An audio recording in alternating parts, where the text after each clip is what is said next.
Hello everyone, and welcome to a great collab, my first stream during my quote-unquote break. And during my break I will never stream alone. I'm here, I'm TheNando, this is TheNando Express, and I'm joined by this fellow over here. Please introduce yourself, Mr. Zirzon. Hello, I am Zirzon Damon, video game, anime, and VTuber addict.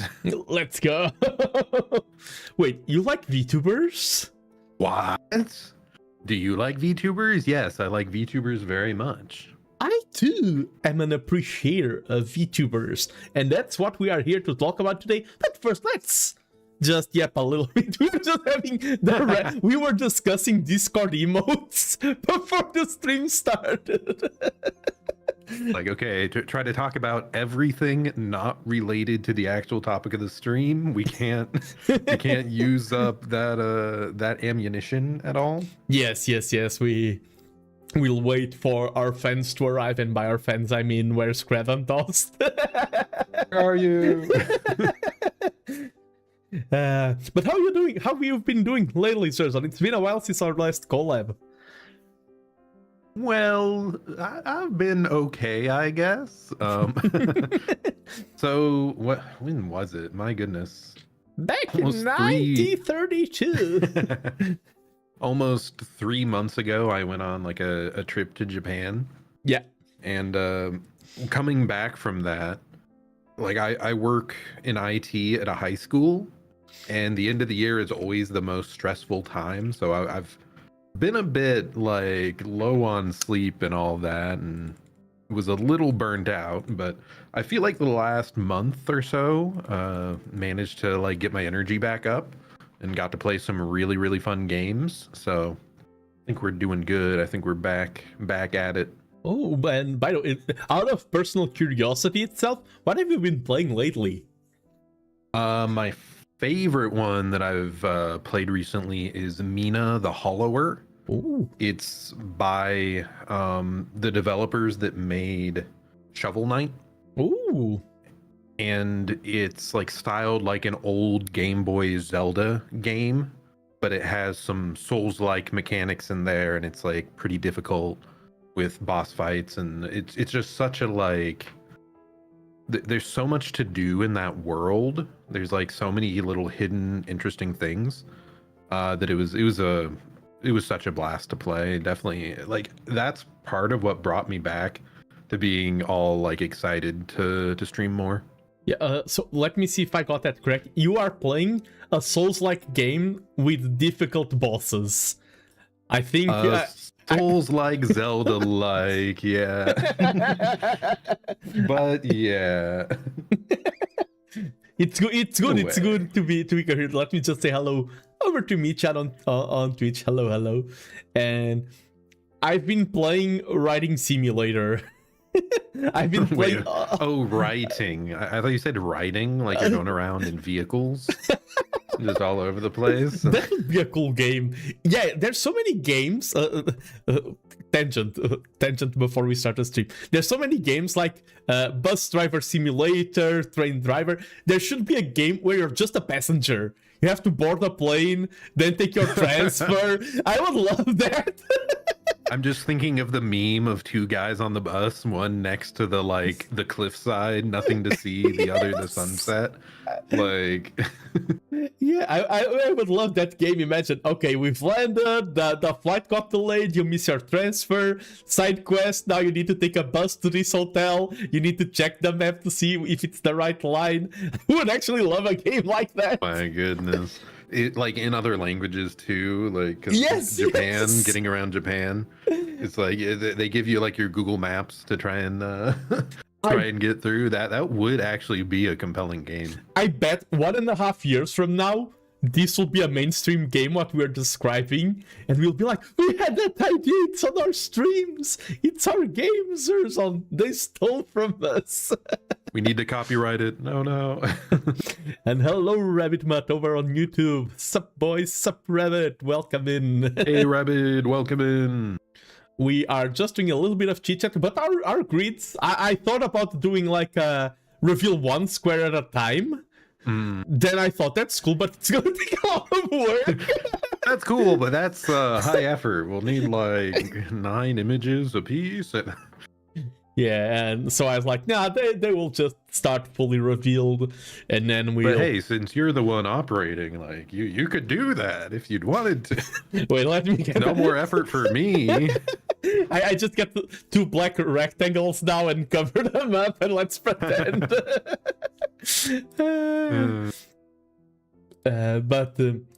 How about you, Nando? What have you been up to since I gave my little spiel? Yeah, I'm taking a small break from streaming. I just have some collabs now because I've been really focusing on my book. And I'm happy because sometimes you want to focus on something, you have some expectations, you start doing it, and then it's like, okay, this isn't corresponding to how I wanted it to be, or things like that. For me, work on my book has been going so freaking well. I'm so satisfied. Like yesterday, I was writing... like when I start writing, I write some guidelines, and I was like, okay, this needs to be a slow-paced chapter, a lot of internal focus. Previous chapter had too many action. We need to have time, process emotions, find beautiful metaphors, and then I start doing it, and it's like, it's all going so well. And yeah, so it's been very positive. Glad to hear. Glad to hear that it's been productive. That's great. Yeah. So I am taking the small break from streaming, but it is worth it. And I can't wait to be a published author. Because that's the thing. I go for a lot of long-term projects, and it's like, oh, I'm doing a PhD, but you spend a lot of time being someone who is doing a PhD, not someone who has a PhD. And I'm someone who is working on a book, but not someone who has a published book. And I can't wait to have the things actually published. Right. It does seem like it takes up... You hear so many people like working towards those things. And yeah, it just takes so long to get there. Wait, are you actually blacking out the grids? I think it's not your first square, but it feels good to start with the same. What do you think? Do I keep them blacked out or do I reveal them? Good question. Because this is also like people who join now will be like, we just see. Oh, who are they gonna talk about? Blackness and two Junkins. Sure, we can keep it blacked out. You went through all the effort. It's easy. I can. Hello, Van, over on YouTube as well. You want to start our topic, or do you want? Oh my gosh, they're flickering all over the place. You said start on the topic. Yeah, or do you want to? I can talk about it a bit. Yeah, I have like 5-6 hours. I wanted to say 6-7, but it would be a lie today. So it's 5-6 actually hours for this stream, so we can take our time. Sounds like a plan. And do you want to? Sorry. Go ahead. Well, so let's see. How long ago was our other collab? A long time ago. Me and Nando did a similar stream where we had a 3x3 of anime that influenced us and like impacted our lives in some way. And it's just a pretty fun way to just talk about any sort of topic. So we thought, like, what else do we both like? I think we both like VTubers pretty well. I mean, it might be shocking for the audience to learn this, but yeah, we both like a lot of VTubers, and it'll be nice to just maybe yap a bit about how we got to this point and the VTubers we have followed along the way. Yeah, these aren't necessarily, by the way, these aren't like the ones we think are the best, our favorites. It's basically our main criteria was, these are VTubers we want to talk about and that have influenced us. I think that was... We don't think they're objectively the best. We don't. There's nothing like that. It's just, let's get each of us 9 VTubers and let's yap about them. And I gotta say, these are my 9 choices. You have your 9 choices. On my end, it wasn't easy making the list. I don't know if yours was easy to make or... Mine was pretty easy.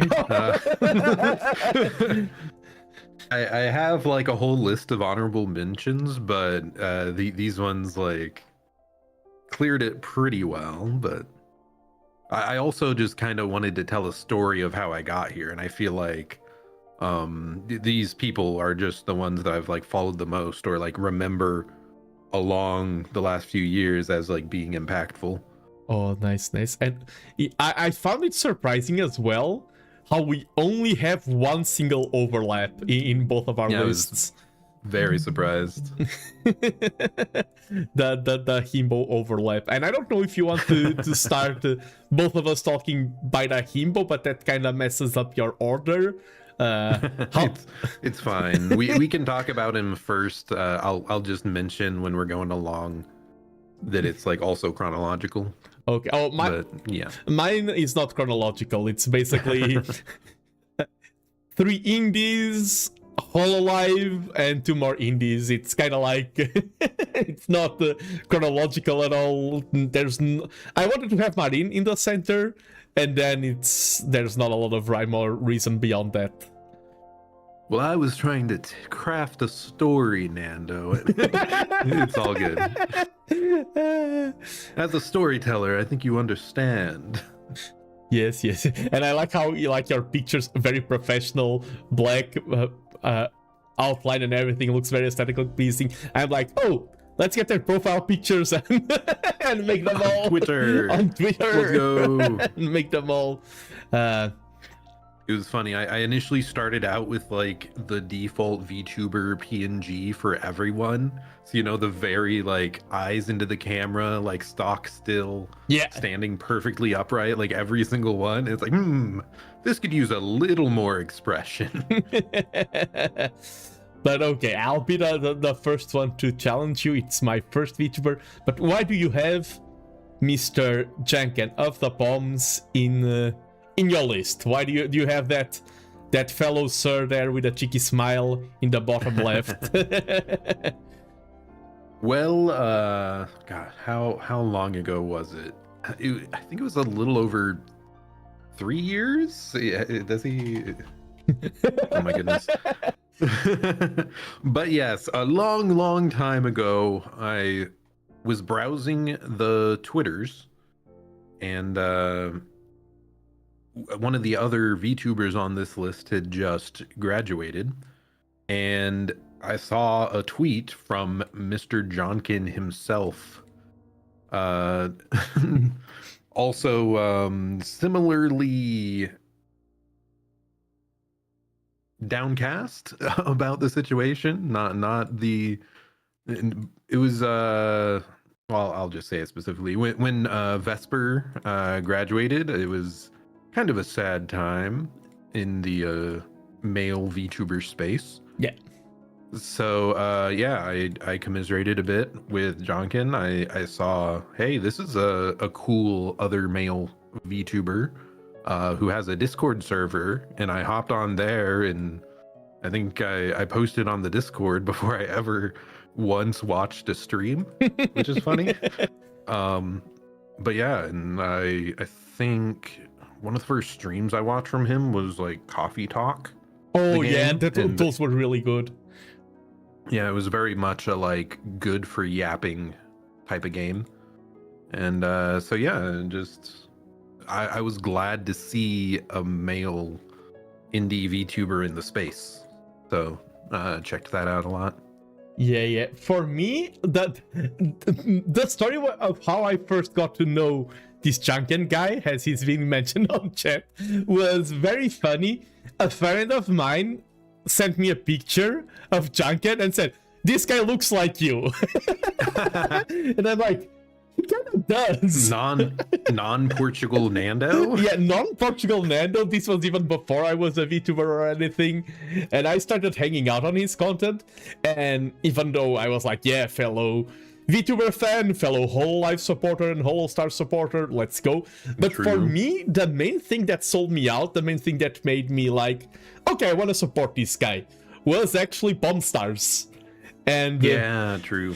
Especially, it's funny because we are here like showing appreciation, and I'm about to criticize Because I miss the old Palm Stars format so much when people just submitted random items.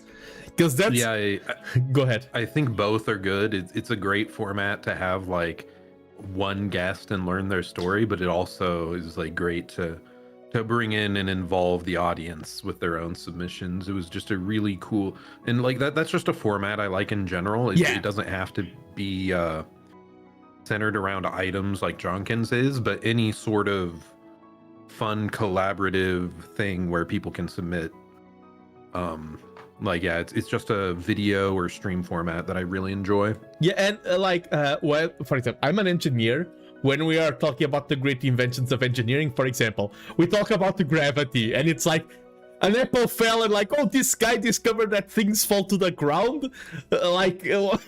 That's so obvious. That's just to say that a lot of like quote unquote genius stuff aren't the very complex things. Usually genius concepts are very simple in whatever area it is. And I feel like Palm Stars is a very... both formats, both the guest edition and now the more curated VTuber edition, both are superb, and they are superb also because they are very simple.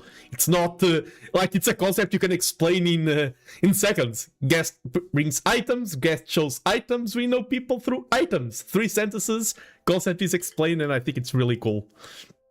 And that was just another part of what I liked about Jonkin and his content is like, yeah, we shared HoloLive, like, and just VTubers as a whole as a hobby, and then just, yeah, the whole show being centered around your stuff, which links back to your hobbies and the things you're interested in.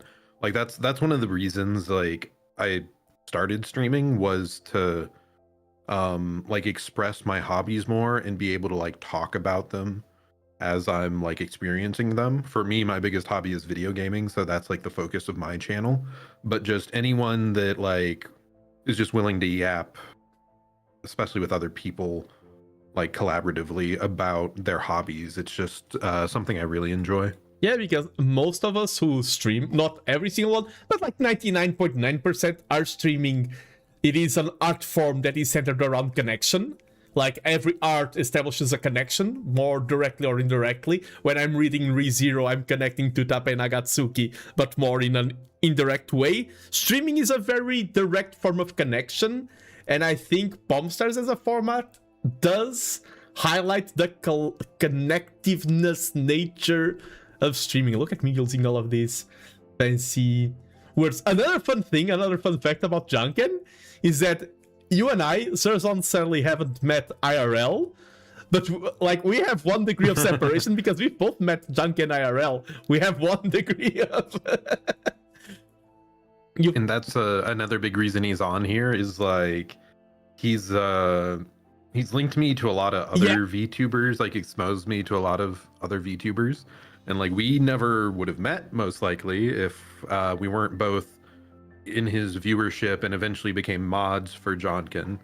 And yeah, that's a powerful thing. Yeah, I won't say I'm usually very fair with crafting. I won't say I became a VTuber because of Junkin, because I think it's more of the opposite. Junkin was trying to dissuade me, no, don't become a VTuber. You know? I'm trying to remember. Did I have to check if I debuted before him or not. but yeah. But he definitely inspired me, and like my first VTuber collab was with Almond Pie, who I met. I was a Flash tuber still back then. I met her because of Junkin. My second VTuber collab was with Almantas, who I met because of Junkin. Then I collabed with Junkin, who I met because of Junkin. I'm collabing with you. Then I... like, a lot of my connections, for example, Lady Saffron is there. I know Lady Saffron. And first it was through Almantas, and I knew Almantas through Junkin. Like, he's... probably, if we're talking about this like a tree of connections, he's the root that established so many connections for me in the VTuber world, and so many things that I have now as my bases and have snowballed into different fields started from his influence. So forever grateful. Definitely. And as a as Van is saying in the chat, his beardness shaped you guys a little bit. You know, I since I have facial hair in real life, I did want to have like a VTuber with facial hair. Yeah. It was just kind of hard to find like a cheap customizable option, or even like people to commission that will accept putting beards on their models. But it's just nice to see. Like, another thing, I like it when people are willing to be express themselves more directly via their VTubers. Yeah. That like, oh, I have a beard, I want to give them a beard.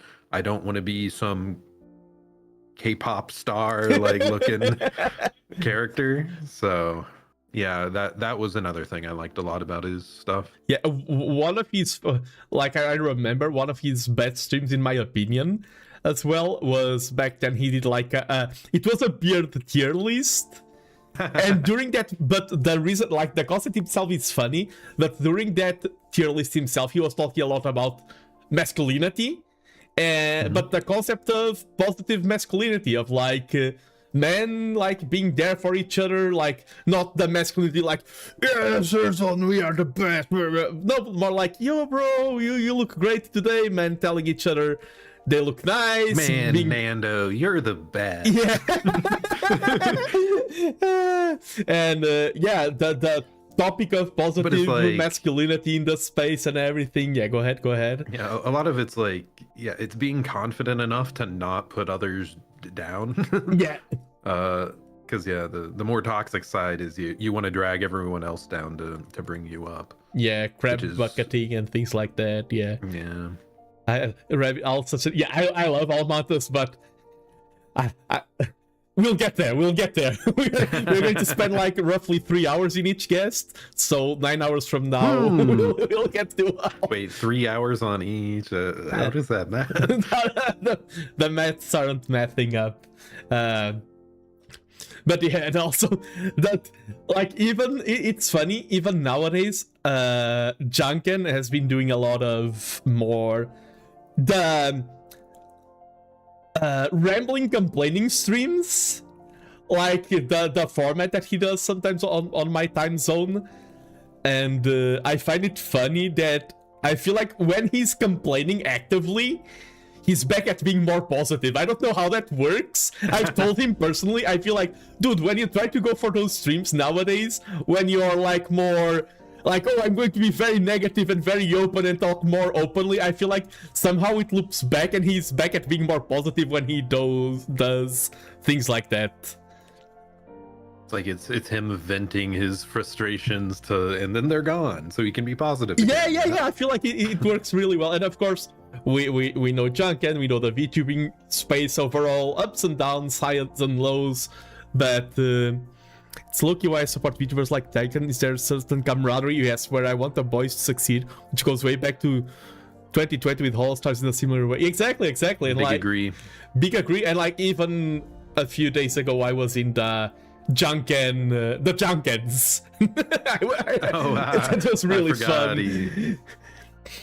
Yeah, the new did he classify it as a podcast? But the show with just the podcast. That's another great thing. I do very much like when content creators are willing to like be open about their personal relationships or their age or their life situation. Like because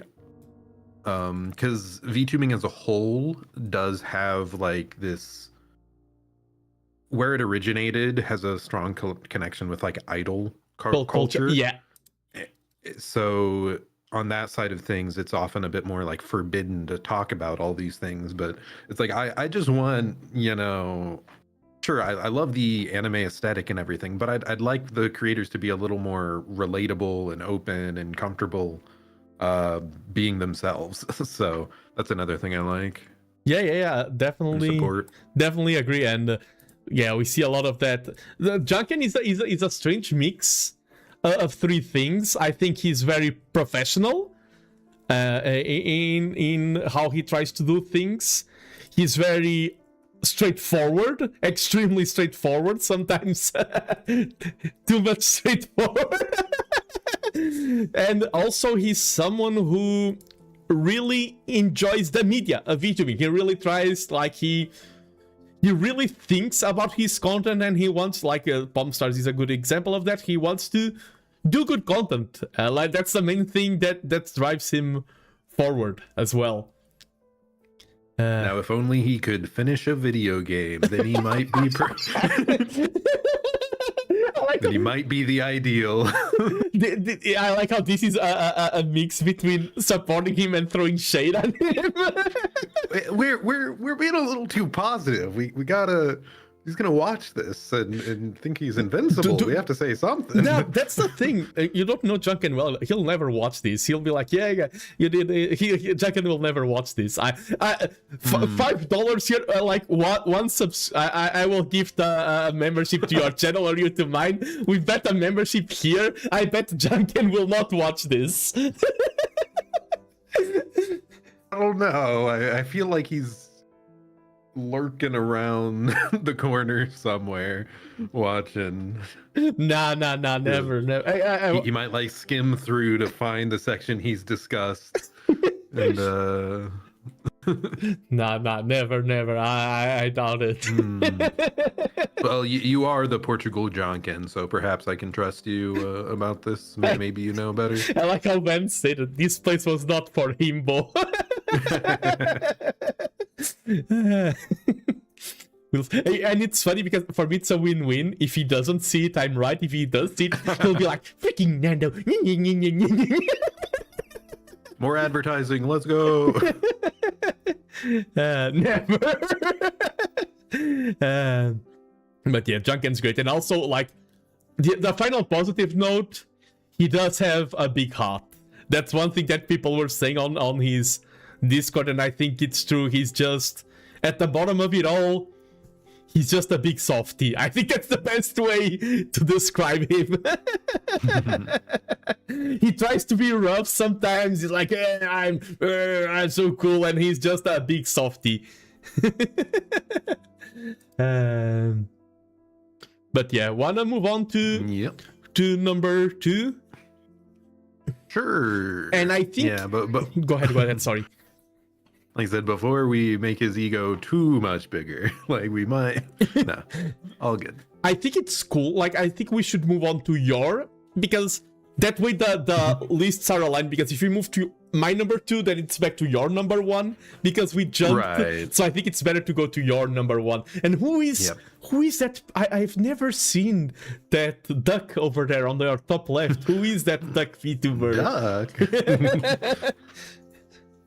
Yes. Up at the top left of mine there, we have Ozura Subaru, Japanese VTuber from Hololive. And so, yeah, my list in general kind of is like my chronological trip through VTubing. Mm-hmm. And, God, when did VTubing start? In the beginning. Like 10 years ago, maybe, now? But the big Hololive like blow up was like roughly 2020. I think. It was roughly around the situation where we had kind of a sickness that many people say more at home. And I think late 2020 was when the English branches debuted.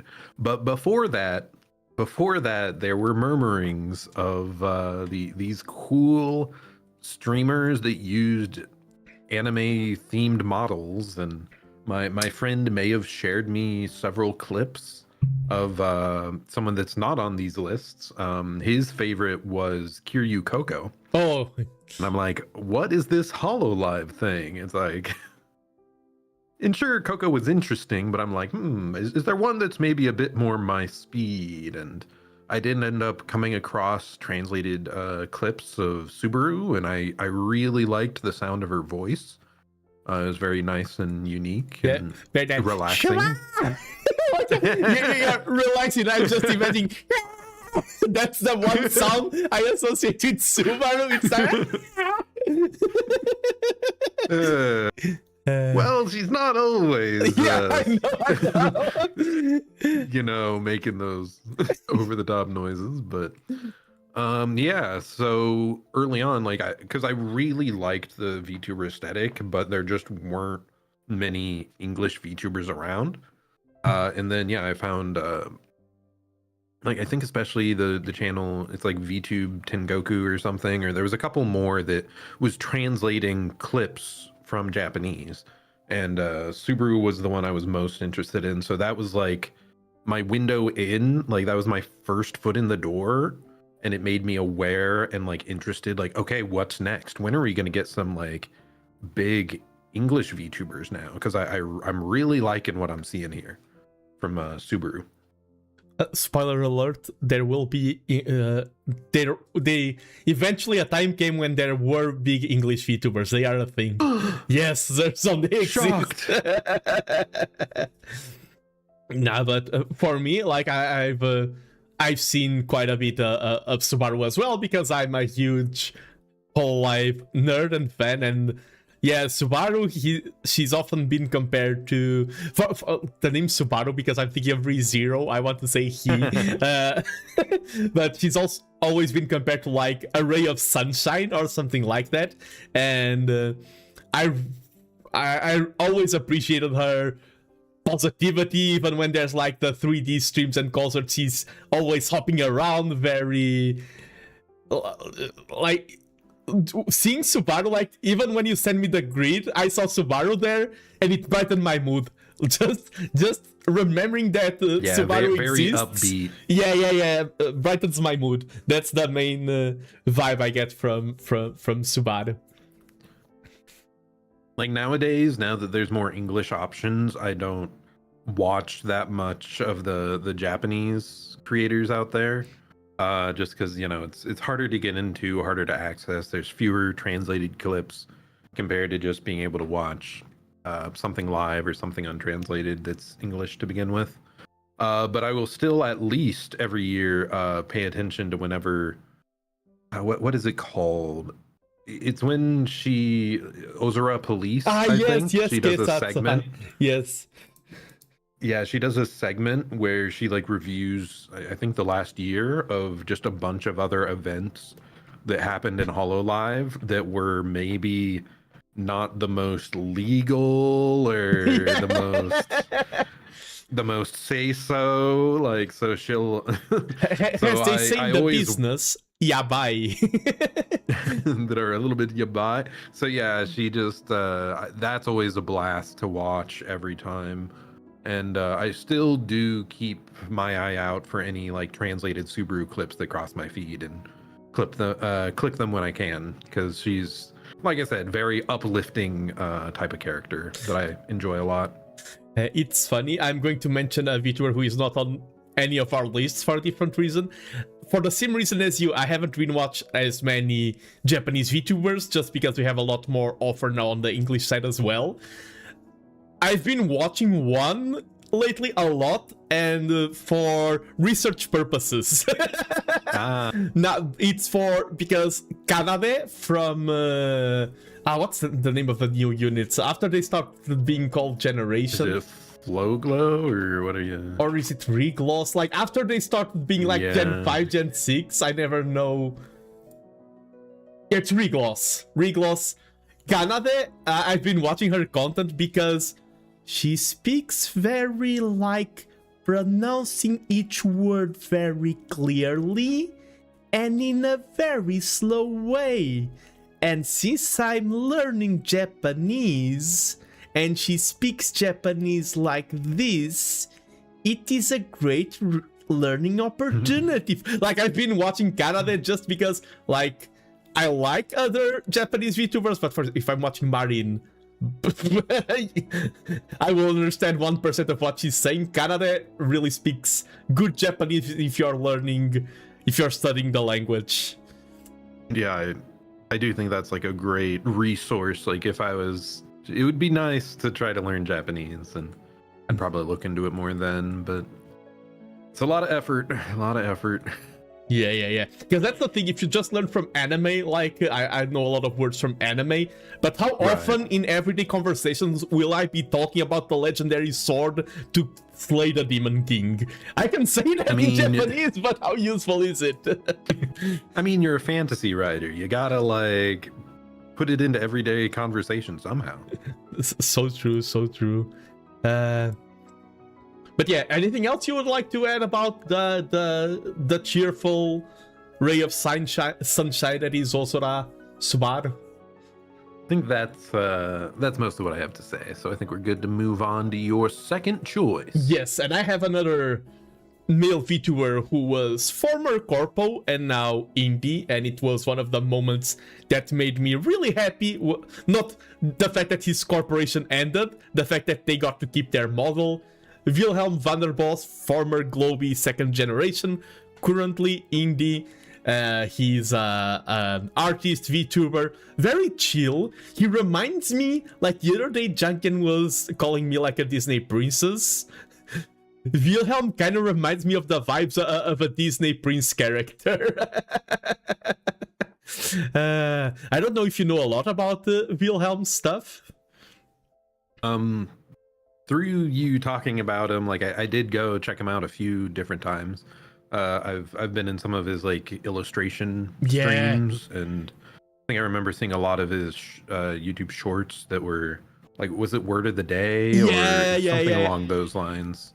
Because he had the Quattrolingo arc where, because he speaks English, Swedish, Dutch, and Spanish.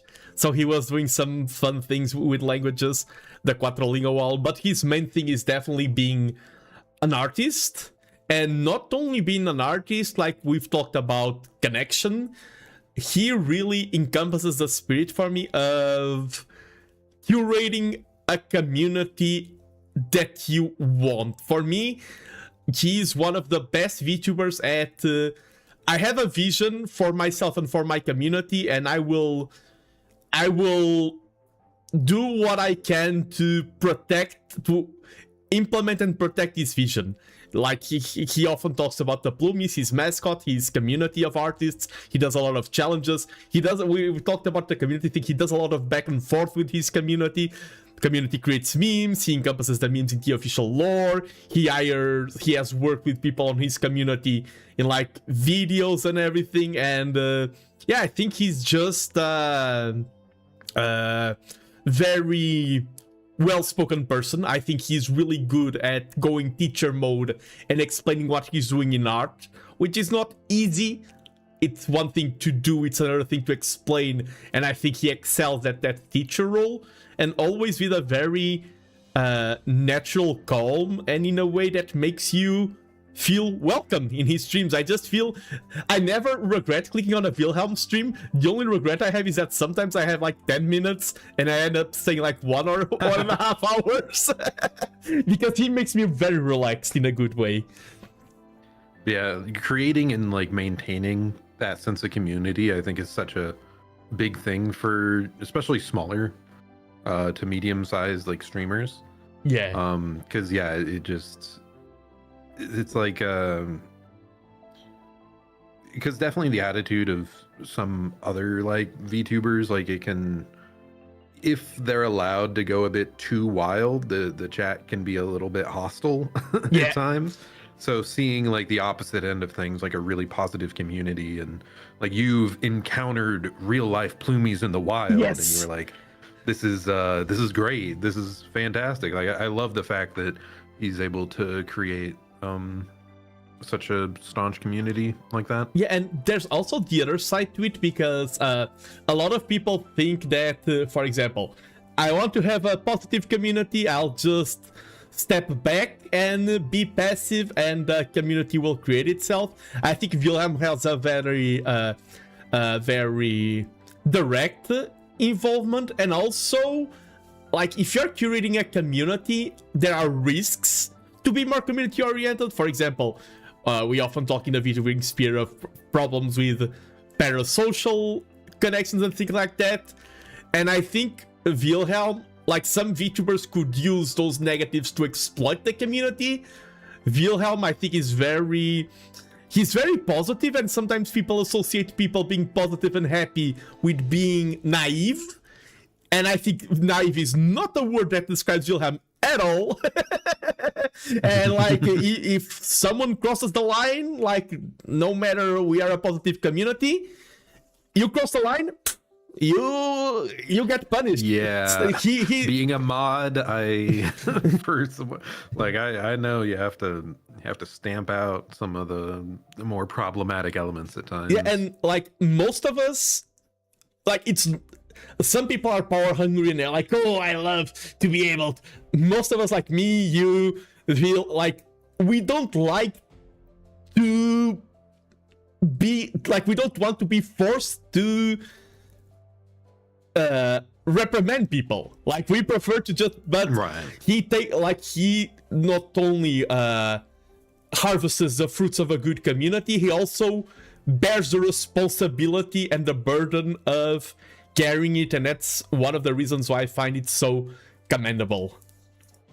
Yeah, because especially like as such small creators as we are, it's like you have to be hands-on on your own. Like no one else can take these actions like out of your hand. You have to decide, okay, I want to protect my community from negative elements or like being uncomfortable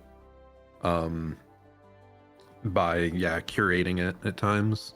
So I think it's very commendable when someone is like willing to step up and do that themselves. Yeah, and also like Vil is the first 3 that I have on my list are kind of people that I'm very comfortable with. The first 3 ones, and like Vil is the kind of person who I reached out to him first for our first collab. I was very following the book.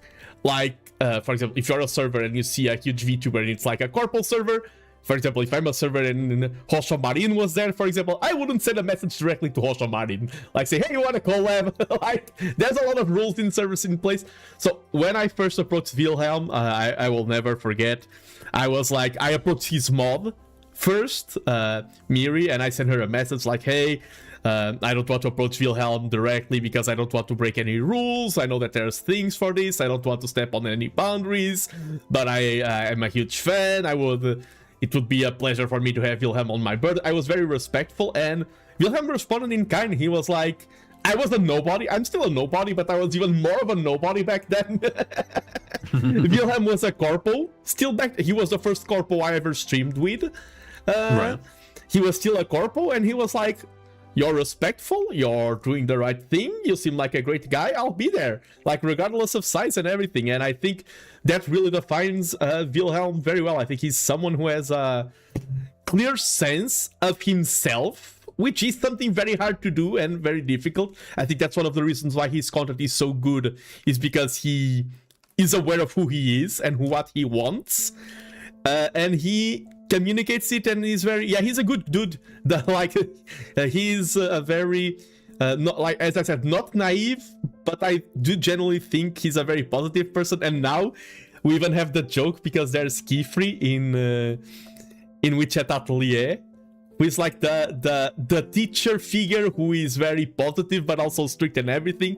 And I think that really encompasses the spirit of Wilhelm, someone who tries to nurture the best in others, but will erase your memory if you're a risk towards the Knights Moralis.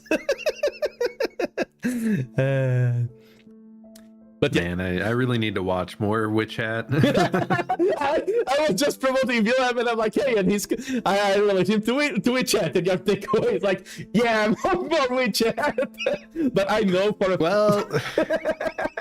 Yeah, you showed me recently. He has like a model specifically inspired by WeChat that was very recent, and it's so cool. Yeah, he really. And hey, if he likes a great anime, he has to be a great guy, right? Like, because that's the thing. For example, if you compared him to a character he hates, probably he wouldn't like it. But as I said, he's someone who at least in my eyes, he's very clear of his identity, and he feels like, associating me with Kifri is a positive association, so I will lean into it. See, like he supports and he endorses the association with Keyfree, so yeah, watch WeChat Atelier. And also, by the way, we were talking about the junk and wanting to innovate with content and things like that. Wilhelm is also someone who is like, okay, let's try this this type of content, let's try that type of content, let's see how it works. Like lately he's been having a format that I haven't watched yet, but he talks really highly of, which is Art Taxi. He's someone who is trying to always find the best content and seeing what works for him. And let me just say hello to Sugi Yamagawa. Hello, hello. Because he's like, yeah, he's someone at the size where he's, you know, trying to make it work as much as possible as yeah. As an actual career. So yeah, talking a little bit about the world of VTubing, like I think our position, like me and Zirzon, I think being huge also has its own difficulties, but has some easiness, like the fact that you can just focus on this, it's your only craft and everything. Like a lot of people are envious of being huge. Being small also has its own advantages. I feel like being medium, and medium can range from like 20 concurrent viewers to like 150.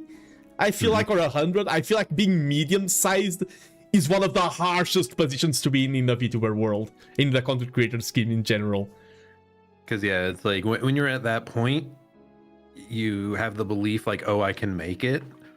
I just have to push a bit more. But then it's like it's not always that easy to, like, you can keep around that range, or like you have to be really successful to make something full-time.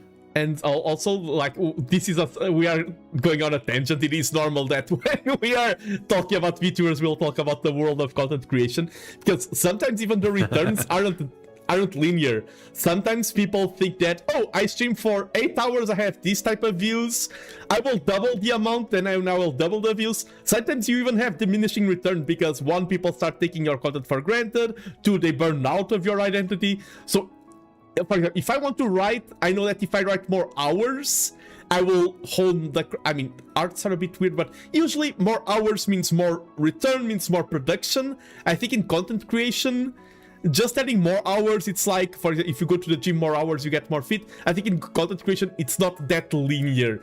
And it's very easy for you to watch the numbers, take conclusions that are wrong. Sometimes you think it's X causes Y effect, and it has nothing to do with that. So it is a media that's, you constantly have to reinvent. And because you not only need like the right direction you're going, you need the motivation to do that. You need consistency. Like you're juggling so much, and then there's also just an element of uncertainty and luck. Whether or not you get pushed. So it's definitely not something I envy. For example, on that note, if my single goal was just numbers without thinking of the psychological side, my enjoyment, any of those effects at all, I would just stream Age of Empires. It's like, it's definitely, if I don't think about my personal taste and everything, if I don't think about burnouts or anything like that, if I'm just numbers, I would just stream Age of Empires every single... Why am I talking to you? Change category. If I just wanted numbers, I would be like trying to edit a video a week with like a YouTube short every weekday, and like that would just be so daunting, so taxing, while alongside working a full-time job. Exactly. Like I could technically do it, but I would like not be able to keep in touch with friends on the weekends or like stream as much as I do. And it's so easy to burn out. So I mean, I am taking a break right now, so I am aware. Yes. A couple of hobbyists here talking of the big leagues. Yeah, exactly. We are still hobbyists, and I think we will then move on to other videos. I think one of the most important things is that you are aware of what you are. Like, if me and you were doing like the hours that we do, and we were seeing ourselves as, oh, I'm the biggest VTuber ever, I'm like going to no, we are, for now at least, we are just hobbyists, and we need to be aware of that. And we can't expect like to become the number one while taking this as a hobby. But we have perks Yep. from taking this as a hobby. Like maybe this stream, if we were huge with other responsibilities, we'll be thinking, oh, maybe this will be bad for the algorithm. No, I'm just like, oh, Zirzon's cool. We have cool topics to talk about. Let's do this. Let's have a good time. And like, for example, streaming on a Saturday, I know that my numbers are lower. And like, I don't care. It's the best time for me to hang out with Zirzon. So let's go. that's my decision-making tree. Is it cool? Yes, let's do it.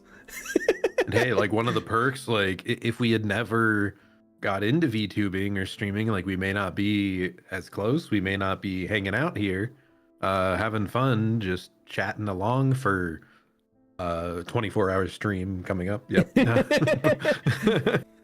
But yeah, like there's still a lot of benefits to being the hobbyist here, and like a lot of what I do, I just play games. It like motivates me to play a bunch of single player games, and then if I have 3 people that showed up in chat throughout it, it's like, oh hey, I got to talk to 3 people about my hobbies. That's fun. that's a blast. Yeah. So yeah, it's still great being here. You just have to like set your expectations. Yeah, and even sometimes like the other day I had a moment, like a lot of the knowledge that we pass is us to chat. Knowledge, I mean, knowledge is too strong of a word. Sometimes goofiness, like we are in the driver's seat. But the other day I knew that ants proliferate their colonies during thunderstorm weather. And I'm like, oh, I learned something from chat. Like, chat also teaches us. It's a back and forth. It's not like, it's not one directional, the connection. It's not just we teaching chat or yapping to chat or we talking to each other. No, chat also contributes to the experience. And Sugi Yamagawa in the chat, you can learn a lot from his stuff. I cannot like I Sugi Yamagawa stuff is so cool. I think he's going to stop showing up to my streams because I often compliment him and he's going to get embarrassed. Like, stop. He can teach you how to make fire and blacksmithing. Very fun. Very fun. But yeah, it's funny because I just talked about what for me is one of the patrons of the art. When I think about artist VTuber, and when I meet other artists, I recommend Wilhelm. For me, he's the VTuber artist. And I think your next VTuber may also have an inkling of a connection to art. Just a bit. Yeah, the next VTuber on my 3x3 is Nino Mai Inanis from Hololive English Myth. She was in the first generation of Hololive as they started their English audience, and I swear Hololive like created her in a lab to target me. Like all my interests at the time, it just lined up. So yeah, of course, as I said, big fan of anime. Wow, shocking. Wow, and So, she is anime. What? She is Crazy. anime. But some of my favorite anime like aesthetics were Girls Last Tour is a great anime that it's like post-apocalyptic theming, but also the characters are really like relaxed and fluffy and round. So it's like a mix of like dark foreboding environment, but relaxing and cute. Yeah. And then like Made in Abyss is another one where like horrific eldritch monsters, cute fluffy character designs, and like with some comfy moments in there. So that's like one of my favorite aesthetics. And then Ina, she's so incredibly like laid back and comforting and calm. And then her character design is like she's the priestess of an eldritch god. So The ancient ones. Yeah, so the character design very much appealed to me there, and just the theming. But also she's a professional artist, and like back in university, so Hololive English I think started my final year in university. And when I first started out in university, I was actually an art major. I later swapped off to just computer technology, but like I've always had an interest in the arts. So like just that element was great and really liked that.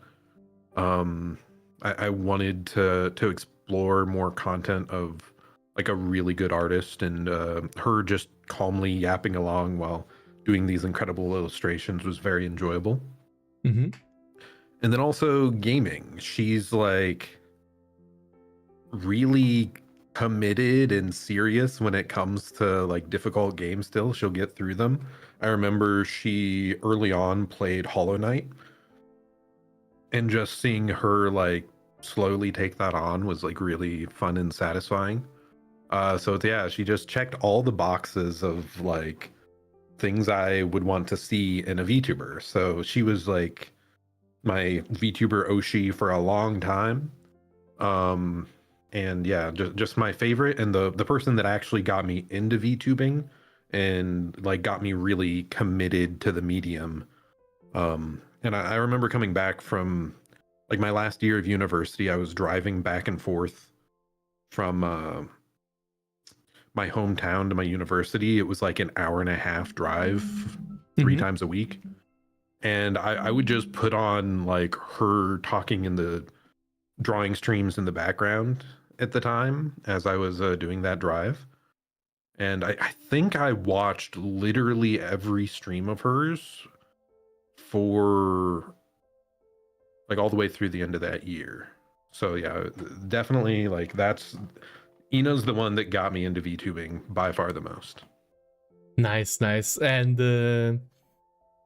no, I think Ina, I can say for 100% sure that she's the VTuber that I know that most of my friends have her as their Oshi. Like, if I have to think about, who is the Oshi of my friends, Ina is definitely number one. I never seen a lot of her content. Of course, I know who Ina is, and she's great. Right. I have a lot of respect. I've never seen a lot of her streams personally, but I have massive respect for her, and I think some people try very hard to be cozy, and when Ina does it, at least on my end, it just feels very natural, and she just feels naturally relaxed. And also, like, the one side that I do know of Ina is I do appreciate some good puns, and I know that I was about to mention that. That's the true dark side. That's the true Eldritch Abomination. It's the worship of the puns. But yeah, go ahead. Yeah, she has great puns, fantastic puns. Like she designed like her own VTuber mascot, the Takodachis, which are like also represent all her fans. And it's just like also just the fan base of that. It's also like very often comfy, cozy. They make great art, like great fan art. So just everything about that, like I'm still very happy to call myself a Takodachi, because Ina's the best. And I still go to like anime cons and I'll wear my like Takodachi like shirt. It's very fun. I can say with 100% confidence, like I was at Dokomi and we had some Hololive fan gathering, and we had music playing, like people dancing, singing along. The 4 songs that got the most hype, I think 4th would be the "Everybody clap your hands." Then number 3 was a Hollow Stars song. Everyone was like, "Hollow Stars representation!" Ooh, wow. And went crazy. Like I think in Europe, Hollow Stars, like there's less VTuber fans in Europe, I feel like, but they are way more open towards Hollow Stars and supportive. Number 2 and number 1 biggest hype songs was either, like, it's impossible to say which one had the crowd going more crazy. Either Bao Bao, like, I don't know the name of the song, but Fuamoko, the song that has a lot of Bao Baos.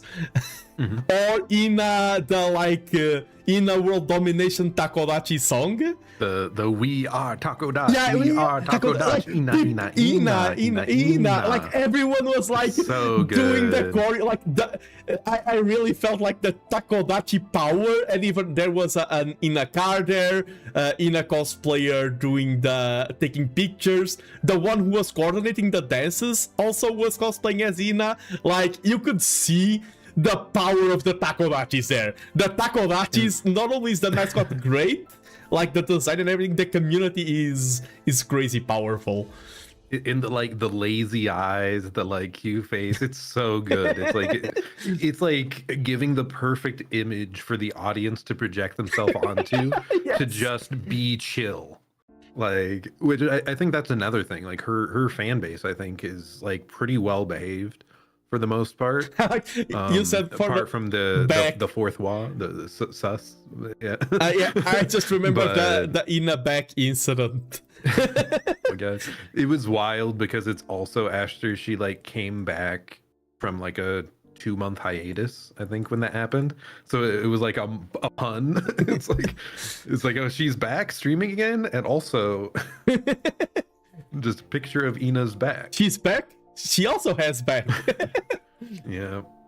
But yeah, the one song you mentioned, it was Taco Takeover. Yeah, That's what Taco it's called. Takeover. Yeah, exactly that one. I wasn't remembering the name. And that's a song that I believe just came out this year. It's quite recent. And just in general, I also really respect Ina. Initially, she wasn't the strongest singer. And it's something she's definitely practiced a lot over time, and you can just see her gradual improvement over the years with all the different songs. And I do feel like it somewhat culminated in that Taco Takeover, as really being a really hype song to make the fan base excited. Oh, that you're talking about the songs, and yeah, Ina, the cover she has from that song, da-na-na, Inai Noa. Oh, the Shadow House. Yeah. I think. That song, I listened to that cover so many freaking times. I really like that cover. Yeah, she also her first original Violet was really good. Yeah. Even if she wasn't as strong of a singer then, but also she collabed with Kiara at some point, who isn't on either of our lists, but yeah, she's also VTuber music. Kiara is one of my favorites. And God, what was it? Yeah. It's one of those songs that the lyrics are really cheerful. The vibe is really cheerful, and then you read the lyrics and it's like, oh, this is very yeah. We were talking about how the Japanese love to write upbeat sounding songs that when you translate them, it's like, oh, this is about depression. Yes. Or suicide or some other horrible thing. Oh no. But it's so upbeat and happy. So yeah, Ina and Kiara did Iya. Yeah, and also which was very good. Ina as one of the stars in, I think it was Bad at Night, the group cover. I think Ina had I think it was Bad at Night that Ina had quite a prevalent. Fukai. Yeah, it was Ina in Bad at Night. One of the Vocaloid songs. It's a cover. Yeah, and she's with Axel, she's a big Vesper, fan of Vocaloid. Yeah, with Vesper, with Axel, Crony, and through really cool stuff. So yeah, that's one of the things. Also, there's the music side to the VTuber space. My first two ones don't have a lot of covers. Junken does have the Grand Blue one. Yeah,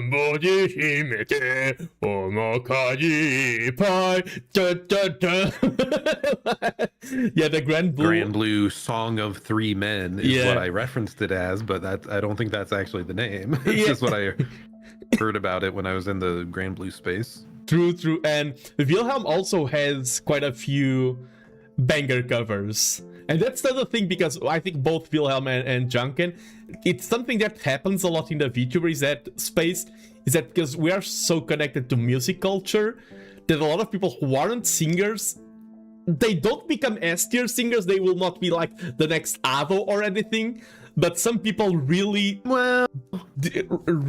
I mean, some are amazing singers. I'm talking about people who are like F-tier singers, and because of VTubing they climb to like B-tier. And going from F to B is already a massive...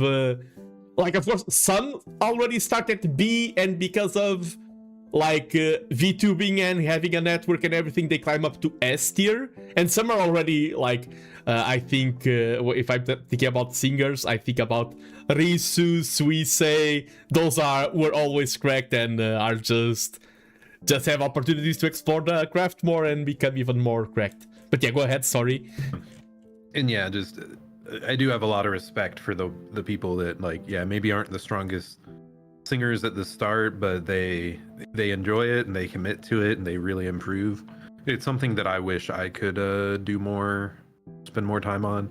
I really need to have a karaoke stream at some point again. I think I've only done like a Christmas one, but yeah. I've done my 12 language karaoke, which was insanity. But I have a diggy hole always on the Nando playlist. I do have a cover. Okay, now that Globy is gone, I can talk about it more openly. Yep. I had my audition ready for Globy for when they opened auditions again. Turns out never. But I recorded my cover for that audition. I have a cover. I need to revamp it a little bit because I know a little bit more about audio mixing now. It's a song from Zombieland Saga, and I need to release that officially.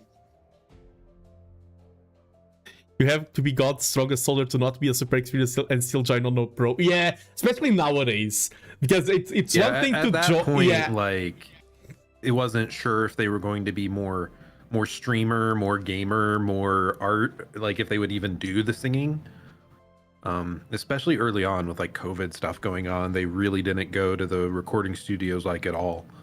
So I think like the last 3 years or so, like it's very much leaned more towards the singing a lot.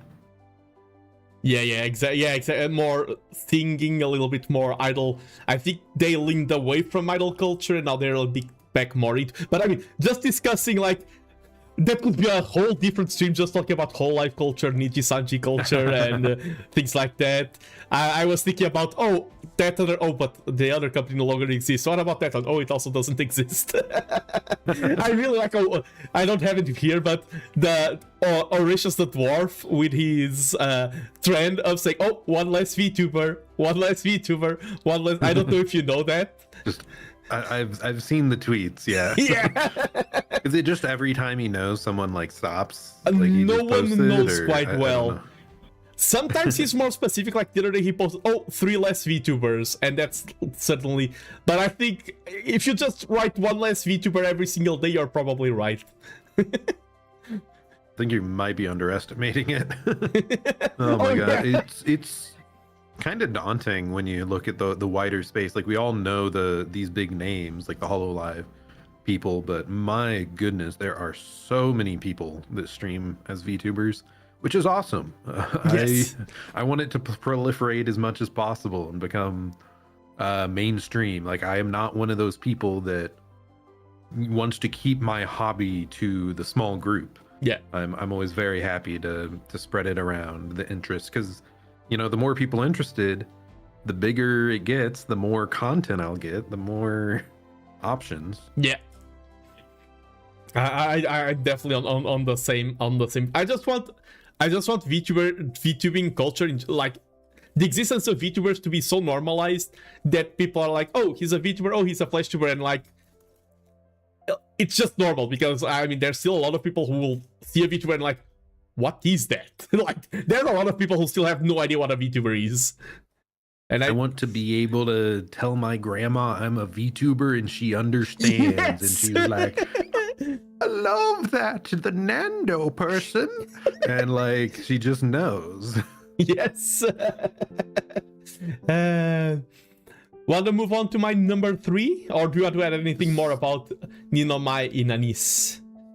I think we're good, but yeah, just I'm very thankful to Ina for pulling me in to the VTuber rabbit hole. Yeah, because it's been a blast. and we need to be careful because yeah, Junkin will never watch this stream. Ina will watch this stream and will hear your words. So pick that.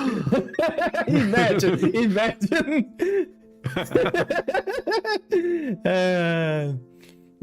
But yes, now Only good things to say. I don't watch her quite as much nowadays because there's just so many English VTubers, so much more content. and also And I watch a lot more like gameplay type stuff nowadays, but I'll always go back and watch some of her stuff, and it's always very comfy and accepting community. yeah, and there's also two things I want to add there. First, the fact that we stream ourselves does take a lot of time to watch streams. True. And also, for example, if I since I'm a streamer, there's also the human connection. If Ina is streaming and Zirzon is streaming, I'm like, okay, if I'm in Ina's chat, I'll be one of 1,000. If I'm in Zirzon's chat, I'll be chatting with a friend, we'll be having a back and forth. So the fact that there's some chatters who have just a preference of being one in a crowd or being one in a small group. But for me, it's also like, oh, if I know Wilhelm, if I'm in his chat, I'm also building a connection and supporting someone who I know who Wilhelm is. Like, that's the thing also, because, for example, I support Kelly, I support Marina, I support Corone. I never had a conversation with them. I never had that. Right. And yeah, go ahead. I will see online at times, like, there's people that are super dedicated clippers of like one VTuber, and I'm like, oh, I wish I was that involved. I wish I could just be at every stream and do that. And then I'm like, why can't I? And I'm like, oh yeah, I stream myself and like want to hang out with friends on weekend, and I coach an esports team after work, and it's like, how do I fit it all in? Why can't I watch everyone stream every day? No. I write a book. It's true. As much as I have respect for all Hollow Pro talents in their own way, I prefer a more personalized. Exactly, and that's also a thing. I think people shouldn't. For example, if right now Marine goes live and someone who is here, I mean, don't say it in chat. Don't say, "Oh, I'm leaving because I'm going to watch Marine," because that's just rude. But if someone is watching Marine over my own content, I don't take it personally. It's like right. It's like we have limited time. It is a choice. Just the fact that some people do choose us is what we should value.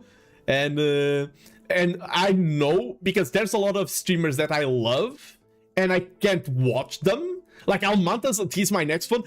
Almanta starts freaking streaming at my 3 a.m. every single time. He changed his schedule. His past schedule was so good. I hate his current schedule. He's the only person that makes me hate time zones is freaking Almantas. We'll get over to him in a second. I do think that's something like Johnkin's streams. The ones that were like my AM time, I could always have it like on in the background at work without sacrificing anything. And then he mostly switched to PM for the majority of his streams. And it's like, I have to like sit down and dedicate this time that I could be streaming or hang out with friends. Or, like, it's much more difficult that way. So yeah, like back to Hollow Live as a whole, like nowadays I often end up watching clips of their content because they just have such a huge fan base that I can like consume their content in a more condensed way. And then try and attend all these streams that you have a more personal connection with a smaller VTuber. Yeah, exactly. But yes, I think I'm going to move on to my number 3. We are going to stay. This is going to be a long stream. Sounds good to me. Well, we've covered a lot of the general background of VTubing now, so surely it'll speed up a little bit. But yeah, now we have Almantas, former professor, current VTuber, old man who loves old things, known for his calligraphy. And Almantas, I feel like Almantas is one of the most unique persons I know. Almantas, I say this as a compliment. He's the kind of person that I look at him and I'm like, man, you'd be such a banger character in my book. He's such a character, and I say that in a good way. And he walked straight out of the page. And no, I think Almantas, first off, he's someone who is extremely opinionated and has no, as I said, I was talking about how Wilhelm has a very strong sense of identity. Almantas has a very different identity from Wilhelm, but also has a very strong sense of who he is and what he supports and what he doesn't support. He's someone who will speak his mind on topics. Also a tryhard. That's his, in gaming, he's a tryhard. That's his dark side that I, as a tryhard myself, I can easily spot. Yeah, young professor. Oh my goodness! Just imagining his Dark Souls 1 stream. I have. Oh my goodness! I have a few video ideas that I never recorded. Like they are scripts, and I never recorded. One of them would be about ReZero. I think my best video ever would be an essay about Almantas's run of Dark Souls. I have because. Just giving you the gist of it real quickly, and then we'll go back. I mean, this is also talking about Almantas, because Almantas really loved the game, and Dark Souls is very careful with its wording, because the game never says game over. The only way you can lose in Dark Souls is stop playing. That's the only lose condition. You die, but it's not game over. It says you died. And that's intentional, because Dark Souls is a game about repeating cycles, about overcoming, about becoming better, about not giving up and persevering. Are you with me? Just don't go hollow. Exactly, just don't go hollow. And how do characters go hollow in Dark Souls? For example, if you see Sigmar of Katarina and people like that, they don't go hollow because of the hardships.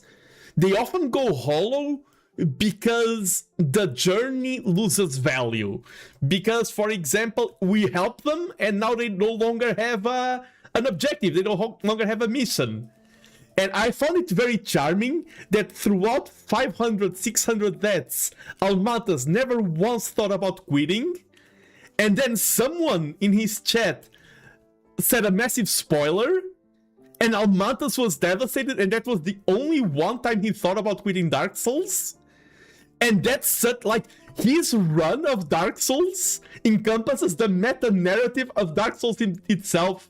The only moment where he went hollow was when was not when the journey was hard, is when the pleasure of the journey itself was compromised by a shortcuts, by an unwanted help, which is one of the thematics within Dark Souls himself. I have a video essay prepared just describing every detail of this. But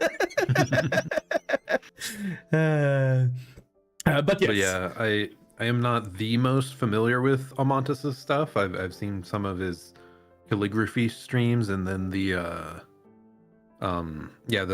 early parts to the Dark Souls run, but that's most of what I know about him. Yeah, he's okay. To give you a context, he does very long streams. He's very, compared to all other streamers on my list, maybe Seth is more of that same side. He's very politically opinionated, and like some VTubers try to stay more apolitical. Some depends on the stream and the content.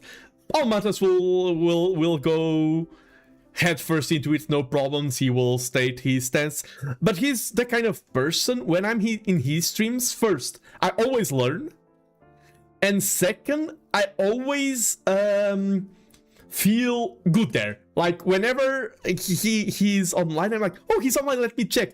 I feel so great. I feel so comfortable. He was the second VTuber that I ever collabed with. I was still a Flash tuber back then, and he was over for some Age of Empires. In different ways, he's a bit like Chunkin in the way that he loves the medium. Like Almantas loves streaming and loves to think about streaming.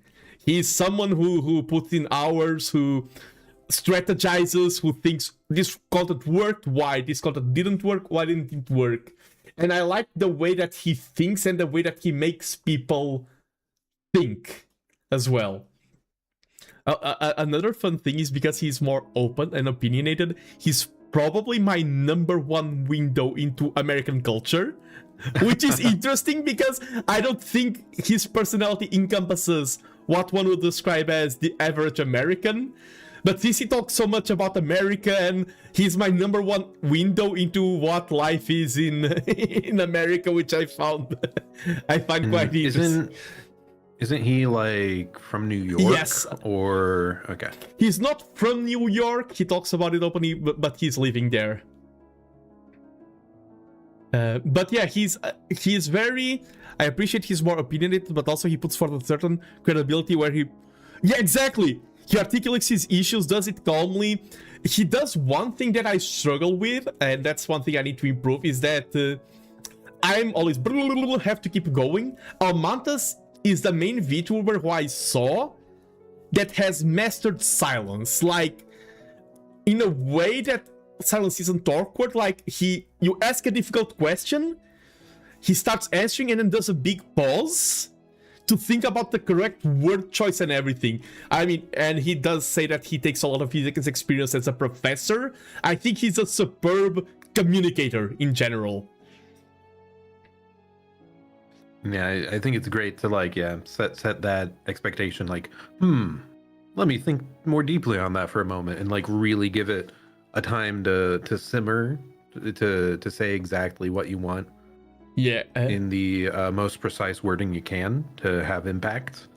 Because VTuber, well, not just VTubers, streaming as a whole, there are definitely people that can just get a bit too rambly. Yeah, and I very much appreciate the calmer, slower placing importance in individual words. Yeah, I like how I feel like now, because we talked about it, now you and I are both thinking about our words more.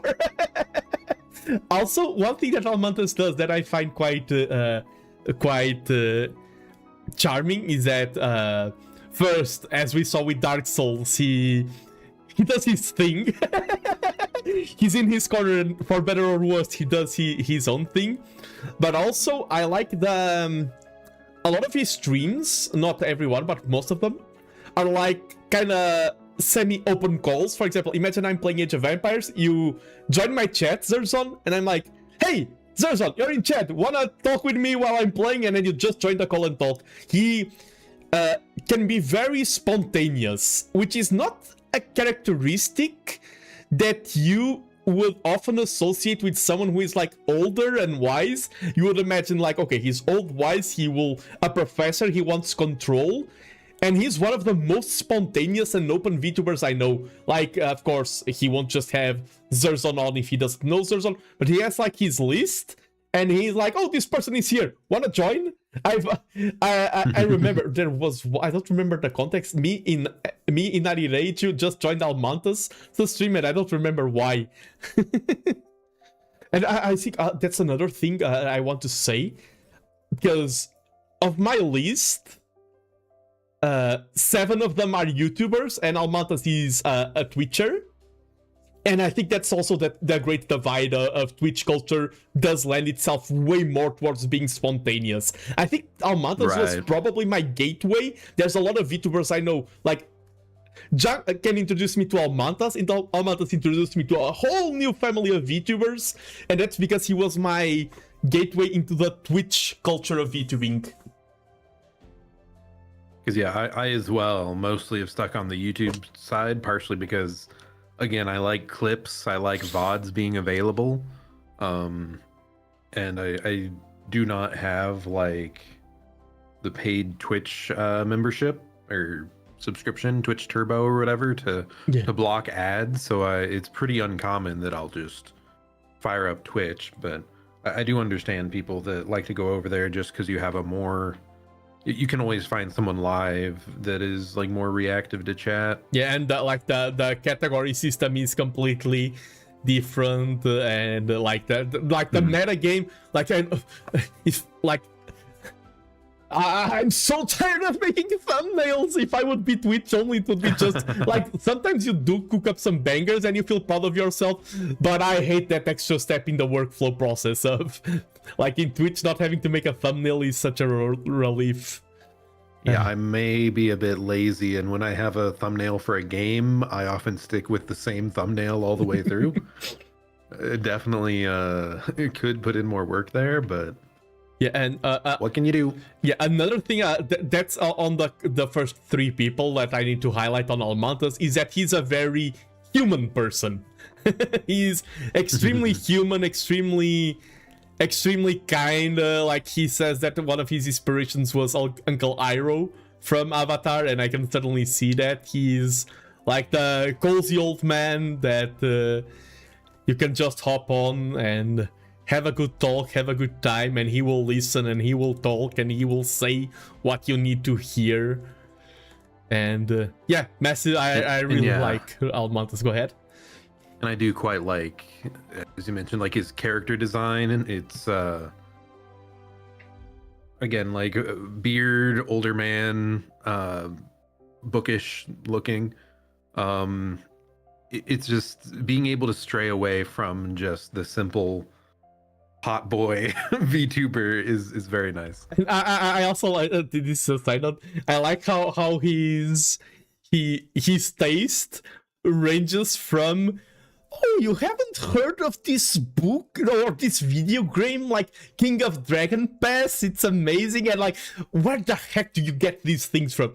And then it's sort of like, oh, what anime do you like? Oh, I really like the 100 Girlfriends anime. I really like Kaguya-sama. I really like... he ranges from ultra niche stuff. Like, it's never in between. It's either ultra niche stuff or like, yeah, 100 Girlfriends rom-com thing like that. But...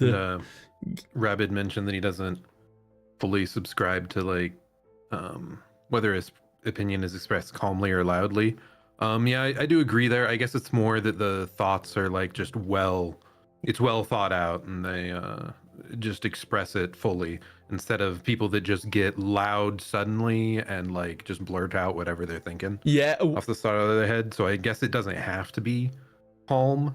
I just feel like on average they usually take a bit more time. Yeah, and that's there are some YouTubers who are calm, and then you deconstruct what they're saying, and it's like, oh, you're calm, but you are quite dummy. And there's the opposite. When I think of the opposite, there is a YouTuber who I think back then wasn't that cool, not a VTuber, and nowadays he's really wise.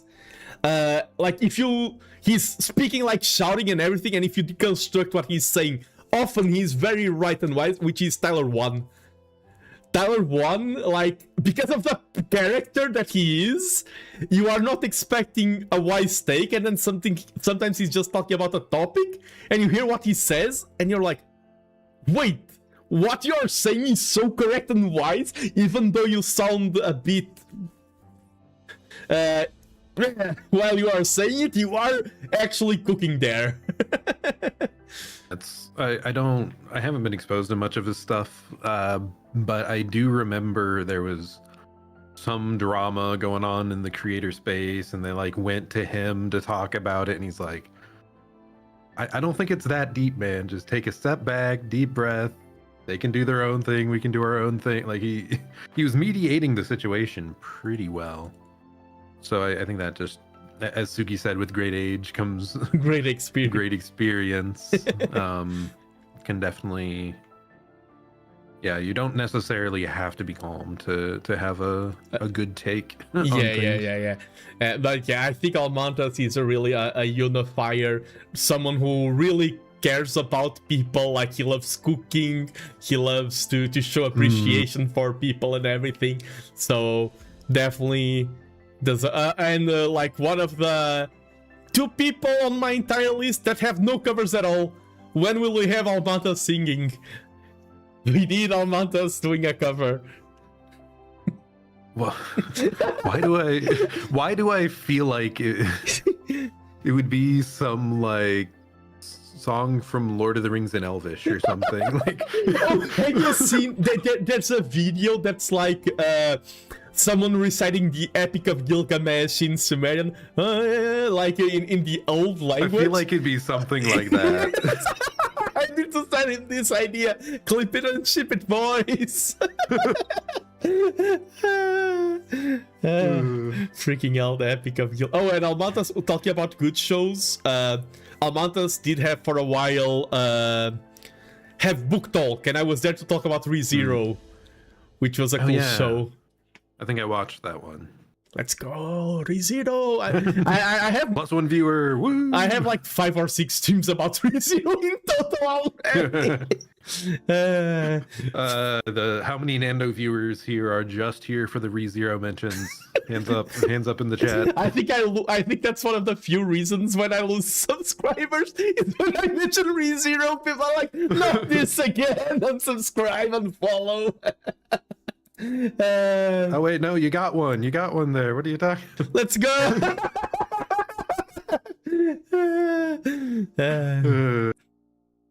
But yeah, I don't know if there's anything else I would like to add about Almantas. Do you want to go for your number 3? Sure. On to the one in the top right. Oh, we have. I remember one thing. I'm interrupting you.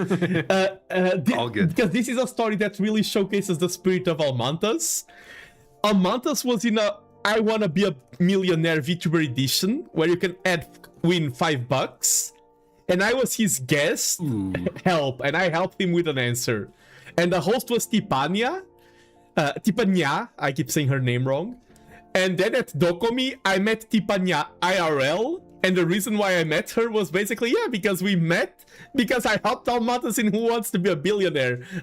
So it just shows also how Almantas, because he knows so many person and he talks openly to everyone and everything, he's a hub of VTuber gatherings. Almantas, it's very different. Just like I feel like Wilhelm cultivates a community of viewers. Almantas cultivates a network of peers. I think that's the main topic of both of them. I think Vil cultivates viewers, Almantas cultivates peermanship. Very cool. Yeah, sorry. Go ahead to your number. Very unique. Very cool. To your number 3. Number 3. Number 3 in the top right, we have Iron Mouse, a very well-known VTuber. Do you think she's like the most well-known VTuber at this point, or would that still have been like Gura? Or I mean, from the Twitch side, she probably is, right? Yeah, I think sometimes there are some VTubers who you are surprised that the normie space has a lot of access to them. Like sometimes they are not that known in the VTuber space, but then you see normies. I don't want to use the word normies. You see other people talking about them, and the names show up quite a bit. But I do feel like maybe Iron Mouse is still the number 1, especially because if Gura was still active, that's a good word, it would be maybe debatable, but because others have risen and fallen, and throughout all of these generations, Iron Mouse stays at the top, and she's been at the top for such a long time, and for many different reasons, like showing with things with BB No Money, with CDog VA, and everything. I think she is number 1. Covers. Yeah. And yeah, Rabid's correct there. Like in the West, especially, like as someone not associated with a Japanese company, she is the queen. But anyways, again, this is kind of like my journey through VTubers in order. So Iron Mouse, I think I saw some clips of her. Maybe, gosh, it might have even been before HoloLive. Technically, I think she started around then. Yeah, she was before HoloLive. Yeah. So I'd seen some clips. I knew vaguely of her. But when I really started following her was when I got really into this anime adjacent podcast, Trash Taste. Oh, yes. Which introduced me to CDog VA, who was a like anime and gaming content creator. And he became a close friend to Iron Mouse, and they do a ton of different collab streams, and they're still doing them up to now. I think they just very recently did like a shared IRL stream. Yeah. Where CDog went to Puerto Rico, which is where Iron Mouse is originally from. And so she was like there virtually, and he was walking around and doing everything.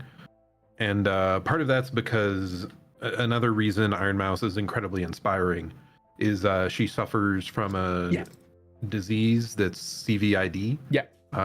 Common variable immunodeficiency that prevents her from leaving her home and has caused her to have a bunch of other related health issues throughout the year. So there's just no one can possibly dislike her. Like it's so inspiring what she's worked through to get where she is. And it's hugely inspirational. When I talk about VTuber as a medium, like any media, whatever it is, has their ups and downs. When I want to list like all the upsides of VTubing, I'm like, oh, you want to know the upsides of VTubing? See this person called Iron Mouse? Researcher, and you'll see all the upsides that there are to VTubing. Like, there's a stream, I think it was for quite a few years back, and she was talking about one of the things that empowers her as a VTuber is the fact that as someone who suffers from illness, people, when they are talking to you, can't separate you from your illness. If you have a disability, like, for example, it is a normal reaction to you see someone from disability and you have pity from them. Sometimes people don't want pity. Like, of course, it is natural, but people want to be treated as a human. And with a virtual avatar, she got treated as a human, and I think it's, as you said, I think it's such a beautiful history and encompasses a lot of the upsides of VTubing. I was just checking while we were talking. I did a presentation on VTubers. Iron Mouse debut was 1 month before Tokinosora. August 2017. So she's almost 10 years as a VTuber.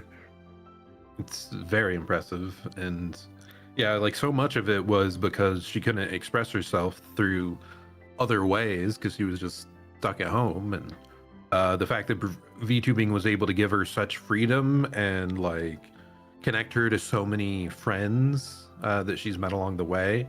It's a real, inspirational story that I think everyone should root on Iron Mouse and what she represents. Her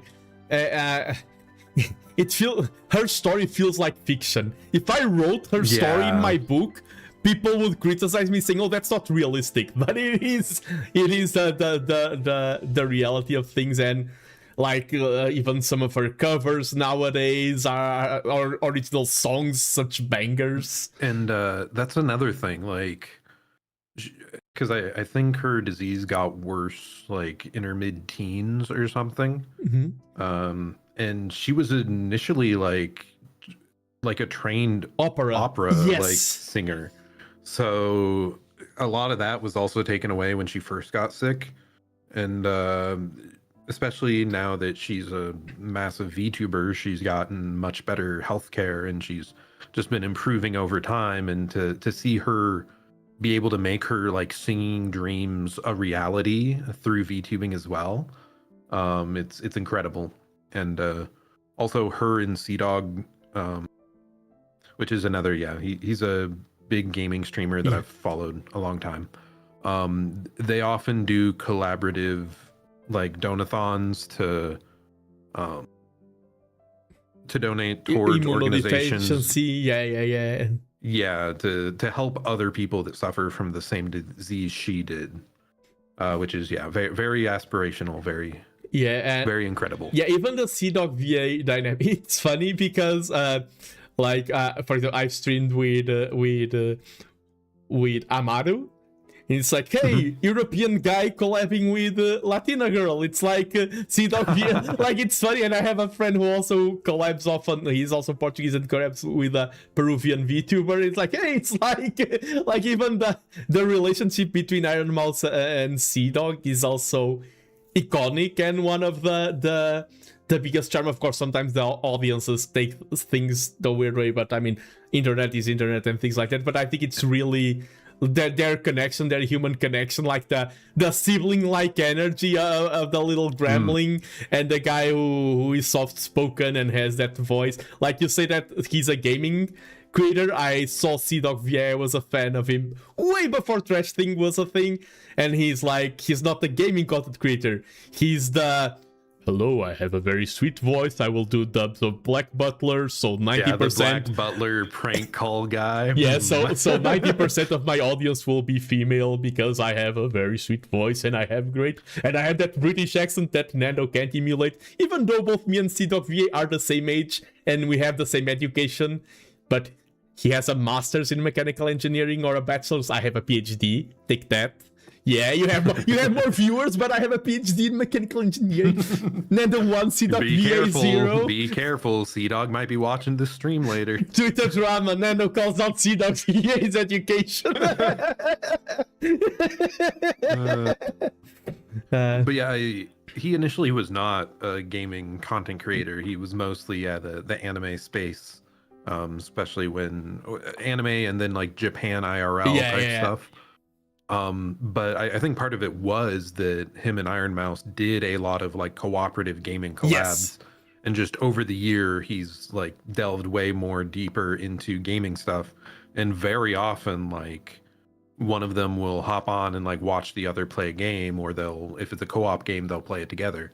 And it's just it's a very real and deep friendship that is great. Has been great to watch it over the years. Yeah, and just seeing as well like the amount of people Iron Mouse has collabed with or connected with, like seeing them interact with real life streamer people is great, because especially like the HoloLive like agency space, it's so often that they're locked into only collaborating with VTubers or sometimes VTubers of their own company. So seeing how open she can be to really get out there, and I think that's part of why also the wider audience of people that aren't into VTubers, they end up exposed to Iron Mouse before many others, because she's willing to connect with those creators that are flesh tubers.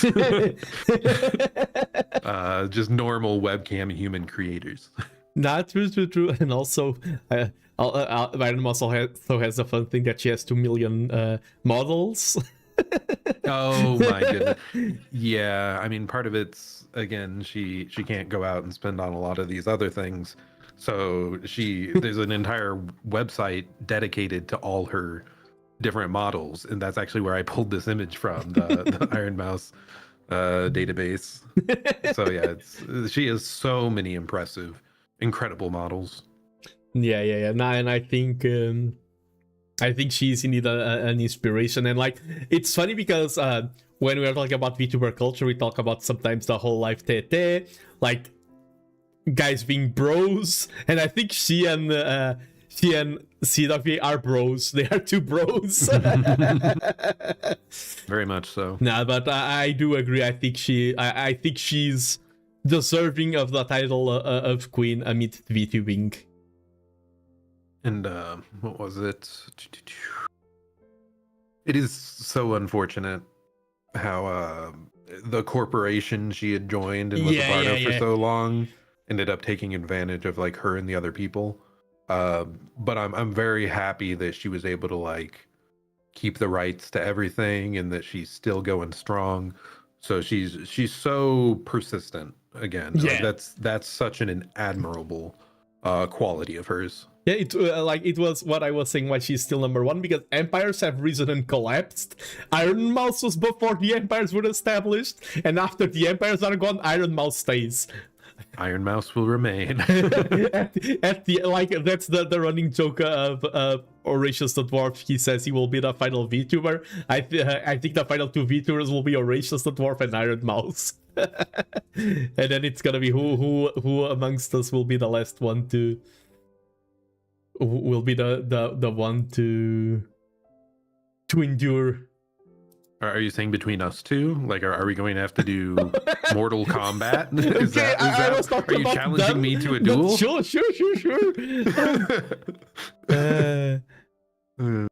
Yeah, there's so many, like, it's crazy. It's the VTuber agencies, you know that saying that during the Alaska Gold Rush, the ones who got the American Gold Rush selling shovels. Yeah, the ones who got rich were the ones that sold the shovels. Yeah, I feel like every corpo wants to be the shovel seller, but the true shovel sellers in the VTubing world are the ones who rig models. Those are the true shovel sellers. Very true, very true. But corpos want to be like, they see a new thing, they think more about exploiting the new market than having quality. Yeah. Okay. And it's just such a shame because now there's most of the other corpos have fallen in some way, and it's just you want them to succeed so bad. Yeah. It's unfortunate. Like, conceptually speaking, if you don't think about the current paradigm, I would love to be in a corpo like me, you, Junken, Sign Wilhelm, Palmantas, and like, get Sugi in there. Get Sugi in there. Bring in Vesper as well. He can join. We'll allow him. But that sounds really cool, but with the current climate, I feel like it's so bad that, like, if someone tells me now to join a corpo, I'll say heck no, because like I cannot lower my alarms ringing. Yeah, it would have to be on like very favorable terms that could let you like keep your IP if it goes down, and like you're getting paid for it like either way. Like but yeah, it's you just hear so many horror stories.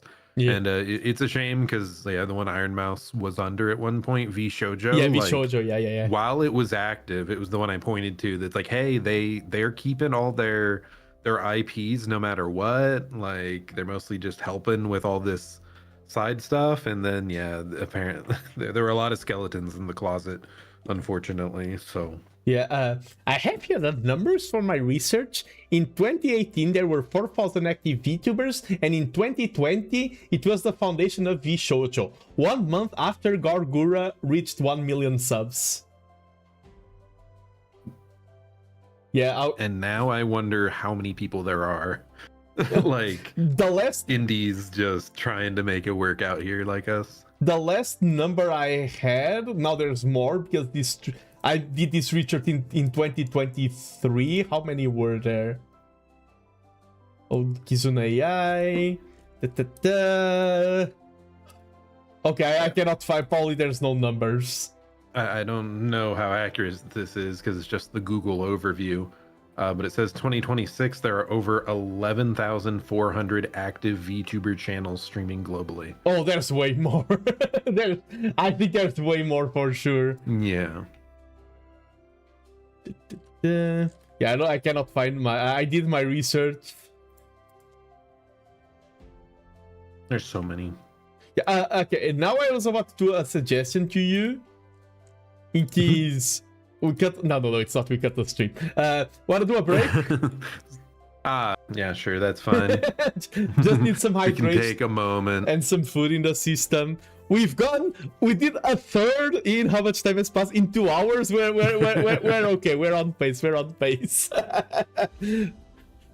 like we said, presumably things will get a bit faster because we've covered a lot of background topics. It's about the journey. It's about as long as those who are here, like Rabbit and Fallon was also on Twitch, and are enjoying the journey, that's what matters. It's the friends we make along the way.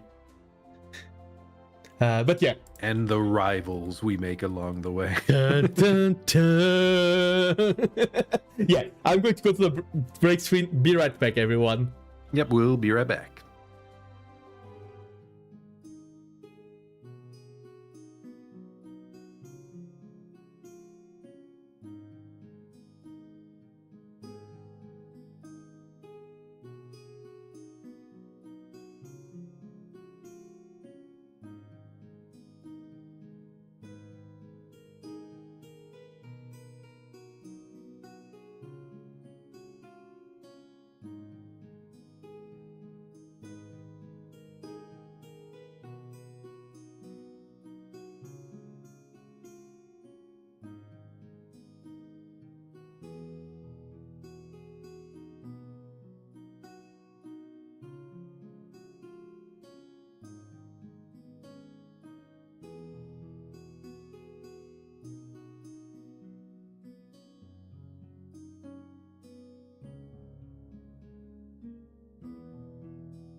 Hello everyone, we are back. And I mean, I need to hurry in my break because while I was gone, Zirzon was like, no break for me, I'm going to keep chatting with chat.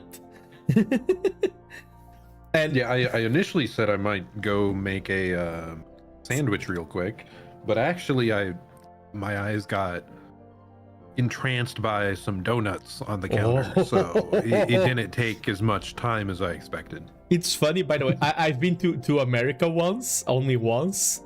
And sometimes when you travel, you have like something stick in your memory that you weren't expecting. One of the memories I have from America is donuts. I very fondly remember eating American donuts. It's funny because going to Japan, I had donuts at Mr. Donut, and it stuck in my mind just how different they were. Because American donuts can they're trying to kill you with the amount of sugar in those things. Like, even if I don't have any health conditions around sugar, they want to kill me. Whereas the Japan ones were much more subdued. And hello, I'm Nando. I have diabetes. Yep. But one thing related to the discussion you and Rabbit were having, it's not exactly the same thing, but it is one topic that I wanted to bring up because it grinds my gears. I get really frustrated when some VTubers refuse to say the name of any other VTuber. Like, I understand it, like, okay, in principle, I understand having it as a rule, just because you're not against someone saying, talking about the name of one VTuber in chat. What you're against is that if you allow it, it can snowball, and sometimes you need to cut the snowball before it grows. So I do understand why it's a rule. I don't understand why it's so enforced and everything. I think I would judge people from doing so, but sometimes they go to so absurd lengths to not say the name. It's like, dude, and like, this is one of the reasons why I also wanted to have this stream, is because it feels so refreshing when you hear VTubers say the name of other VTubers just out loud and openly, and we are just here having the names of 17 other VTubers being discussed out in the open. Because yeah, like I said, a big thing I like about connecting with like content creators are when they talk about their own hobbies and interests a lot. So it's somewhat weird to me when they try so extensively to avoid talking about other VTubers. It's like, I'm watching a VTuber. Do you not like VTubers? Like, are you just... and yeah, I get, in general, you want to keep your chat on topic, like on what's happening in the game or on your own thing. But yeah, there's more nuance there, I feel. Like, I'm, like I said, I am a video gaming, anime, and VTuber addict. Those three are my primary hobbies. So I'd love to talk about any of them. Like, I think just the other day, like, I brought up like one of the VTubers on the grid here, and yeah, like, had a connecting moment with someone in chat over it, and it's like, I just like talking about him. yeah, exactly, and I think it needs to happen more. Like, it's I do have to say, whenever I hop onto the first three names here, like Junk and Wilhelm or Almantas, in any of those three chats, they know I'm a VTuber and they are very open and welcoming about it. They're not like, oh, Nando is a VTuber, I cannot say that, or else no. They are cool regarding to me, at least. So I do appreciate. And it is funny, like, some people, they almost act like, oh no, I mentioned Iron Mouse. Yes. All these people in my chat have never heard of Iron Mouse, and now they're gonna go watch her instead. Like, no, I don't think we've. I don't think that matters.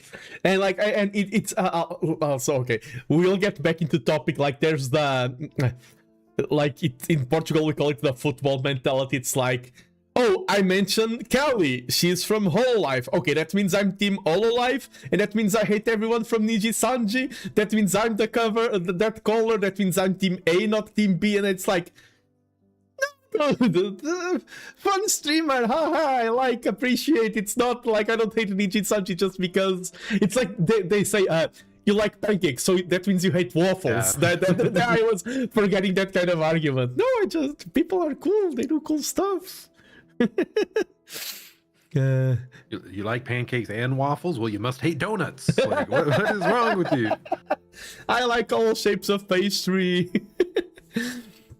But yeah, it's kind of back again to what I was talking about with Rabbit. It's like, yeah, being afraid of mentioning other VTubers or just like thinking people are out to get you, I guess, is a big problem at times. And like I'm not gonna blame the fact that I'm a male VTuber as like that's why all my hardships exist. Because I don't feel like I'm being actively like persecuted for that ever. Yeah. So it's like I'm not gonna blame stuff out of my control on how I'm like doing online.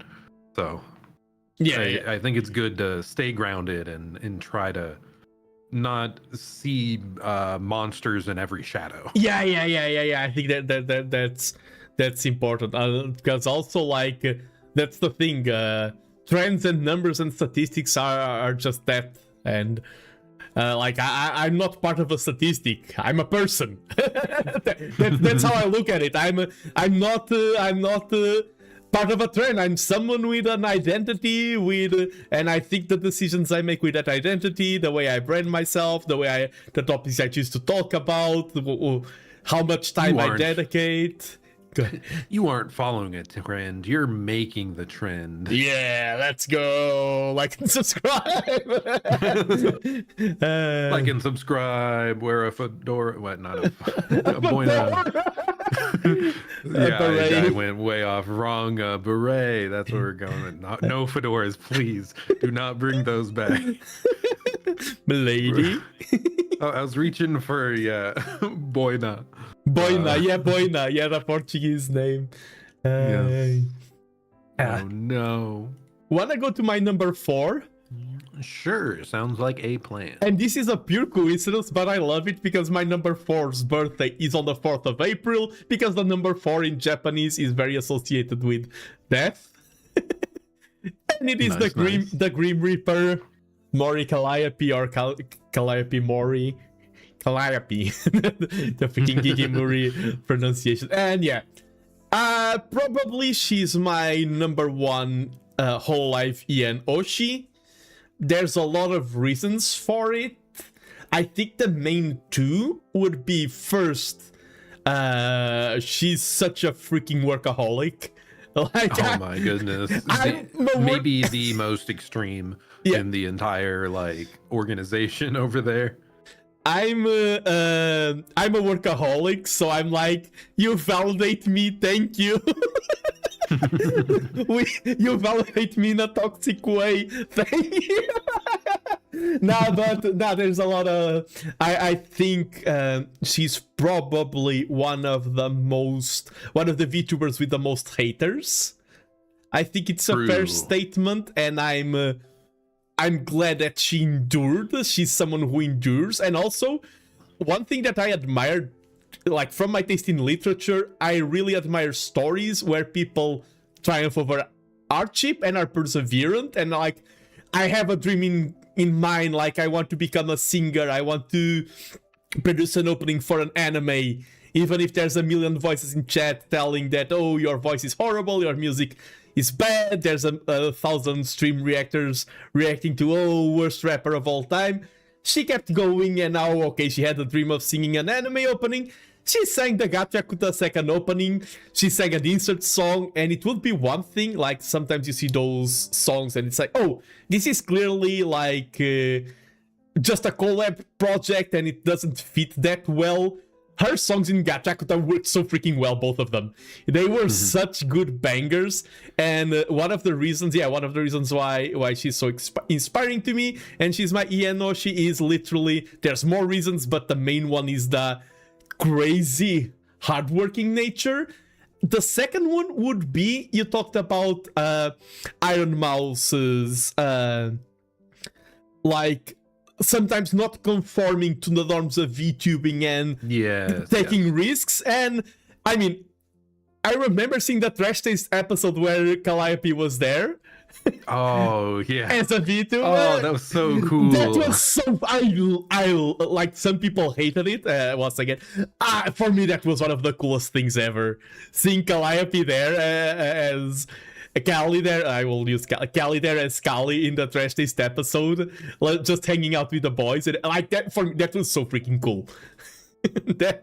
and she's another one that's like willing to tell it like it is oftentimes, and just what she's had to persevere through. Yeah, it's very impressive and such a workaholic.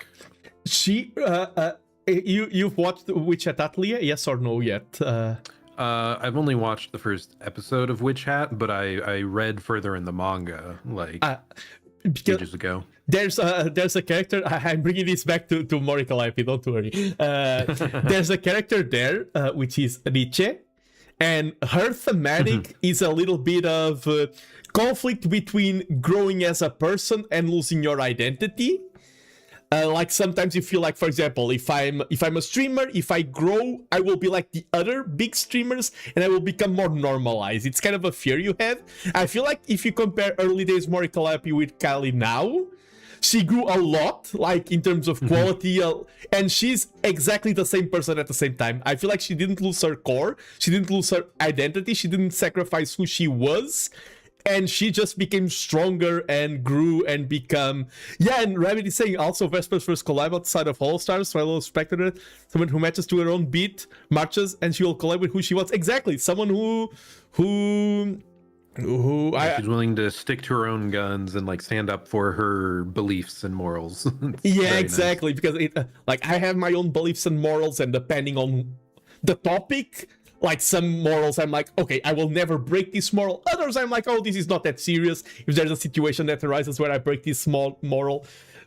But yeah, she has morals and everyone has them. It's another thing to act upon them, and she acts upon them. And she's a kind of person that like I'm not watching every single one of her streams, I'm not following everything, but a moment pops up, I see her, and I'm like, I have the feeling of like, yeah, that's why I support this person. Yeah. You know what I talk about. Like, you just see a clip and you're like, yep, this is this is why I support you. No doubts about it. And I have a lot of those moments with Callie.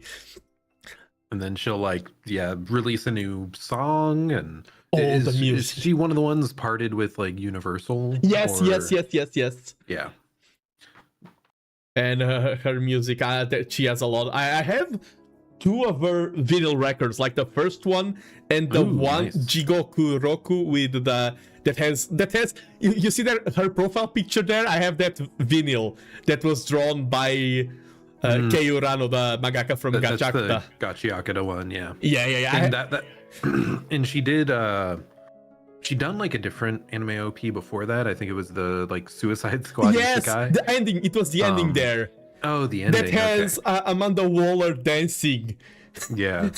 And like, I mean, that was my favorite part of the anime at the end of the day, but like it's super cool to then see Gachiakata being a series Callie had talked about before. Like, she was a fan of this series. It was one of her favorites. Yeah. So to see her be able to do an opening for that one specifically, it's just awesome to see that like sort of dream realized.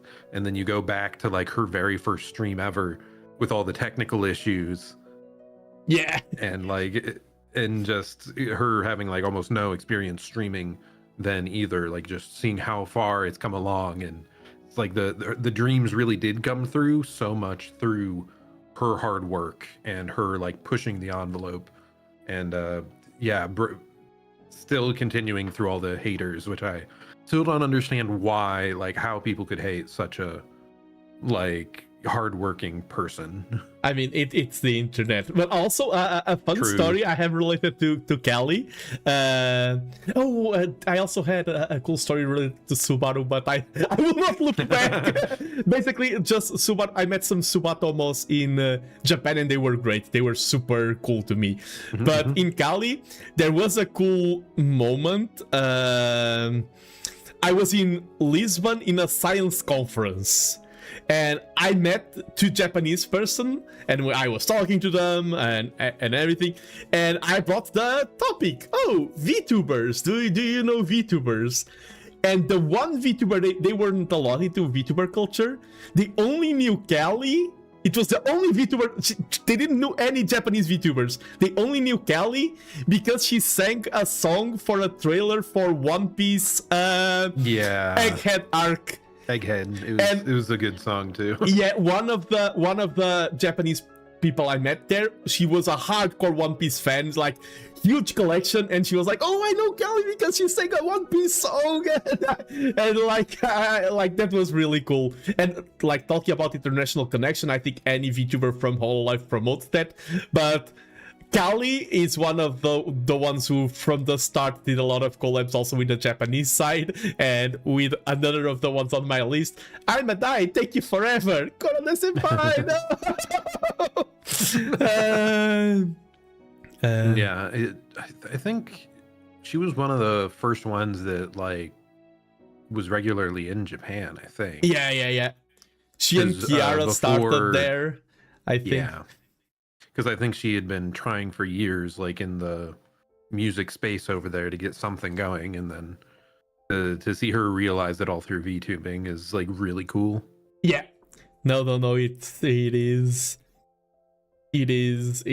a really cool, inspiring story. I do have it. Oh, I can say this as well. I really like. I have a weird relationship when it comes to edgy things in general and edgy aesthetics. I either love them or hate it, and like Callie falls into kind of like the okay, this is edgy, but I like it. A lot of aesthetics. I have a lot of Callie merch. Like for example, if I see Tokyo Ghoul, I feel like I flinch at the edginess. If it's Callie, I'm like, okay, this is edgy, but I love it. And I have a lot of Callie merch everywhere. Like I'm looking around my room. But one of the things I have framed is a letter that she wrote. Let me check 1 second. I'll check from what year. 2022. From it's like a letter she wrote as part of merch addressing the deadbeats, and it's just saying like, hey, this feels like a dream, how you doing, it's your boy Kelly, thank you so much, like that kind of thing. And I have it framed in my wall, and it is a source of inspiration for me. That's why she has to be on the list. It's also it worked out so well that early on she had like a sponsored like manga reading stream for the series like My Dad's a VTuber or something. And that ended up like spiraling into her like community calling her dad. Yeah. I really like the freaking joke of she being the dad. Yeah. So we talked earlier about like VTubers just being bros. She's a bro. She's a bro to everyone. Kelly's a bro. So good. That was a dad. Yeah, bro, a dad. I'm an uncle, so she's a bro to me. I'm not at the age of having dad VTubers. I mean, my dad is there. My VTuber Papa is there on the list, but we'll get there.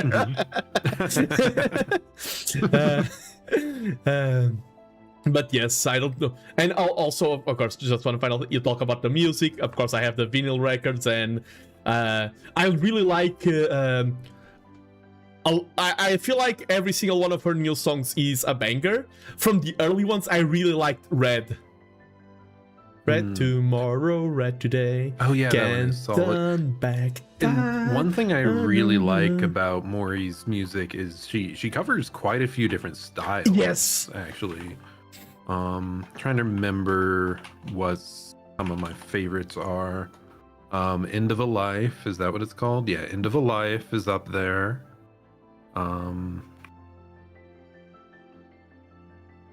Dead on Arrival, I think I liked. Like, and they're all good. It's just some of them, like the styles, end up appealing to me a lot more. Yeah, because it's cool that she can do so many different styles. Oh, Nezumi Scheme. I really like the type of animation. I have a mug with Nezumi Scheme style of anime. When it's Kali animating herself, I really like her. Yeah, because that's the other thing. She sings, she animates, she draws, she's also a jack of all trades. I forgot about that part. Yeah, Nezumi Scheme. She did a bunch of art at some point. Yeah, that's Miss Kim. She made the MV, and I really like the visuals, the visual style. End of a Life is a banger. There's also some of her like more the carousel that she has with Riol. I really like that one. Yeah, she's the kind of artist that I just put on a lot of her songs on autoplay, and Again, awesome that she can like collab with creators outside the space too, and really push more into the public conscience. I think because anything that spreads the knowledge of VTubers wide, I am a fan of. Oh, I'm going through the list. Also, her rap with Watame is really charming, and it has 2 versions. I think. One of them, she speaks more English and either more Japanese, if I remember correctly. And I just remembered we talked earlier about Ina's song "Taco Takeover," and the lyrics were mostly done by Mori. Yeah. With all the puns and like in jokes of the community. So the fact that she like knows, I mean that first gen was just so like tightly bonded because of all the stuff they went through together. Yeah, you just reminded me the freaking Mythor Treat that also is lyrics written by Cal. It's such a banger. I think Callie literally got drunk and wrote Mythor Treat. I think that's the origin story. I think I remember that. Yeah, it's such like all these like.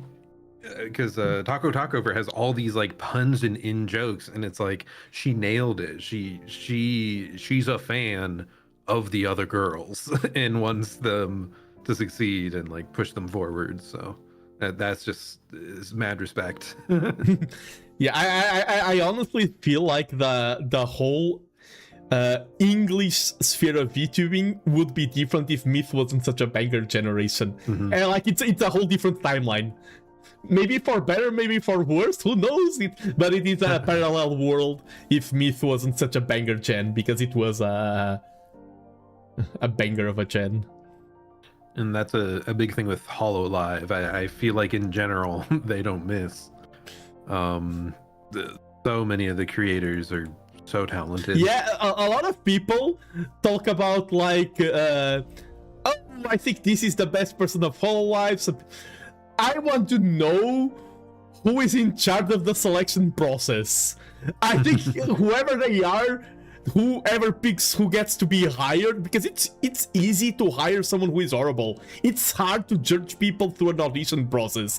I don't know who they have there picking the people, but he's a true mastermind of it all. Whoever says yes or no to people. Yeah, you can have your complaints about the corposphere as a whole. Yes. Their talent pool overall has been incredibly impressive. Yes. Exactly. And do you want to move to your number 4? Sure. And so I just want to say that's the first VTuber that shows up today that looking at the picture, I'm not recognizing them. So 4th on the list here is someone who actually she might multi-stream to YouTube now as well, but initially she streamed to Twitch primarily, and I think still focuses on that. 4th on the list is Onigiri. She used to be, when I first followed her, oh gosh, how many years ago was it? Quite some time. I mostly followed her through her YouTube channel, and she had a cooking series where she would invite someone on and they would make like a recipe that the guest provided. So like if you were on, you could bring like your recipe for chicken vindaloo that you still have to give me at some point. And then Onigiri would procure the ingredients ahead of time and cook it with the person being on call the whole time. And she's kind of like, it was like a mix between VTuber and 3D, because she wore, I believe, like a blue apron and like outfit that could be like blue screened out, and then her model's there, but you see her actual like hands and gloves, and she's cooking the stuff on stream. So it's this really cool combination. but then it was also somewhat of like an interview collab show. So it's somewhat like what we like so much about Palm Stars. Like I knew of Onigiri before that, and I was so into VTubers as a whole, and I wanted to learn more about ones I'd never seen before. So her having that like cooking series could just expose you to so many more people that you maybe didn't know about in the space, and that's really why I followed her so much. Like a 2.5D situation, yeah, definitely. Yeah, and that's, by the way, the fact that I don't know Onigiri is also one of the things I like about VTubing, is that I have no doubt that she produces banger content, but there's so many talented people. And like what you're describing right now makes me want to go click on her phone or something. It makes me want to, okay, let's check what he's doing. Like the concept itself sounds really, really cool. The cooking and everything. And now this model is one of her older ones. It was, I think, more around the time I was watching her, and a little bit before this too. I was around for the models before this. And I don't actually watch her that much anymore. And I think her content has also moved towards like Japan life, and it's not always VTuber centric either. You will just switch and just do an IRL stream of actually her herself going around Japan and doing stuff. Yeah, the first stream I checked while we were talking, the first stream that popped up to me was she, like IRL, not VTuber mode, cooking with someone called Geese, who is also IRL, so not VTuber related at all. Only she and this girl called Geese, who is also IRL, and not. But sorry about the interruption. I just found it funny that that's literally the first thing that popped up to me. Yeah, and yeah, like she just had like a really cool, good camera setup to show all the food and cooking, but then her VTuber would be there behind the counter with her floating hands, like real life hands, cooking the stuff, and the other person's model would be there, and it was just such a cool formula. That I think is really a big part of why she ended up blowing up. And yeah, I don't know how small she was when I first found her. Like she was definitely known at the time. She just wasn't nearly as big. And later on, I think she actually signed with Geeks Plus, which is actually the people that manage Trash Taste. Oh, so it's more like a general content creator like support company. Yeah, not a VTuber group, more. Yeah, it's not a VTuber corpo. It's more just a company that helps them like live in Japan and like monetize their stuff and do more. And I think she originally lived in Canada, but yeah, when she joined that company, she moved to Japan and now does a lot of like IRL Japan stuff. And as I said, like the content, it's moved in a direction that personally I don't vibe with as much, but I'm still like really grateful for back then, like her exposing me to so many different VTubers through such a cool thing. And I'll still click on those sort of videos that are the cooking with someone else videos. No, that's really, really cool. And I was going to ask something, but it completely left my mind. I do apologize. And it's the fact that they're like cooking a dish from the other person, like is also just something that lets you see into their life a bit more. Yes. So even if it's a creator you already knew, like, okay, now you know about that, you know. Yeah, and you compare that barbecue hamburger her grandma used to make, and a bit more about their life. Like it's this really cool view into other creators. Yeah, and that's like what you were talking about, for example, comparing it to Palm Stars. I think that one thing that both Platformer and Palm Stars have great is that it's one thing if I interview, like, okay, I will interview Junken about being a himbo, I will interview Wilhelm about art, then I'll talk to Almatas about calligraphy, and then I'll talk to Kelly about one of her million crafts. This is them playing at their field. But when you bring people over and like everyone has food, so it is something normalizing, but you bring them outside of their usual playing field and you shine a new light upon them as someone who is already known, but now they have a different angle, I think that's really, really cool. Yeah, and that's what I liked so much about it. Like it just it's such an ingenious interview format because yeah, everyone has food they like.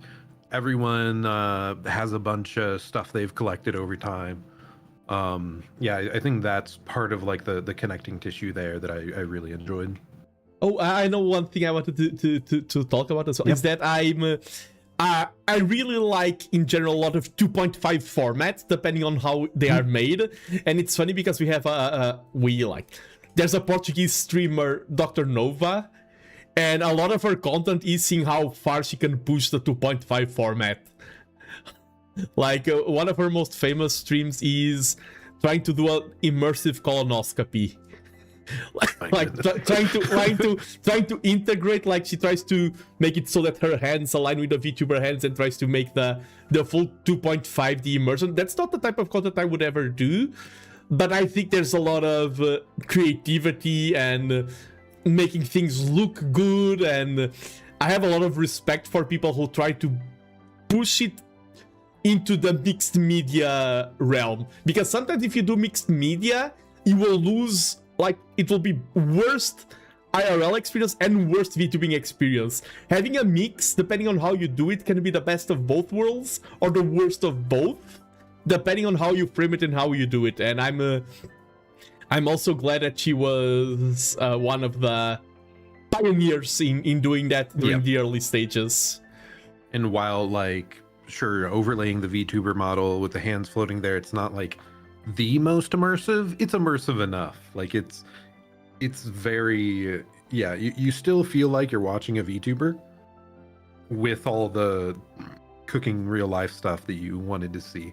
And like if I was a like variety streamer that all I'm doing in my life is like working on stuff for stream, that type of thing, like setting up a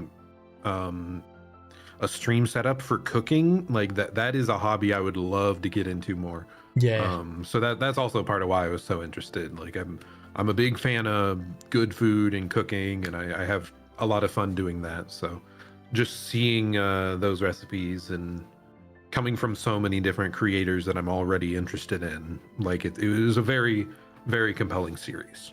And I think that's part of what, yeah, it's a great direction if you're a VTuber that wants to grow, is like coming up with a series like that can speak to people and be repeatable. Yeah, I too once cooked lasagna on this show. But I agree. I remember that. It's definitely when someone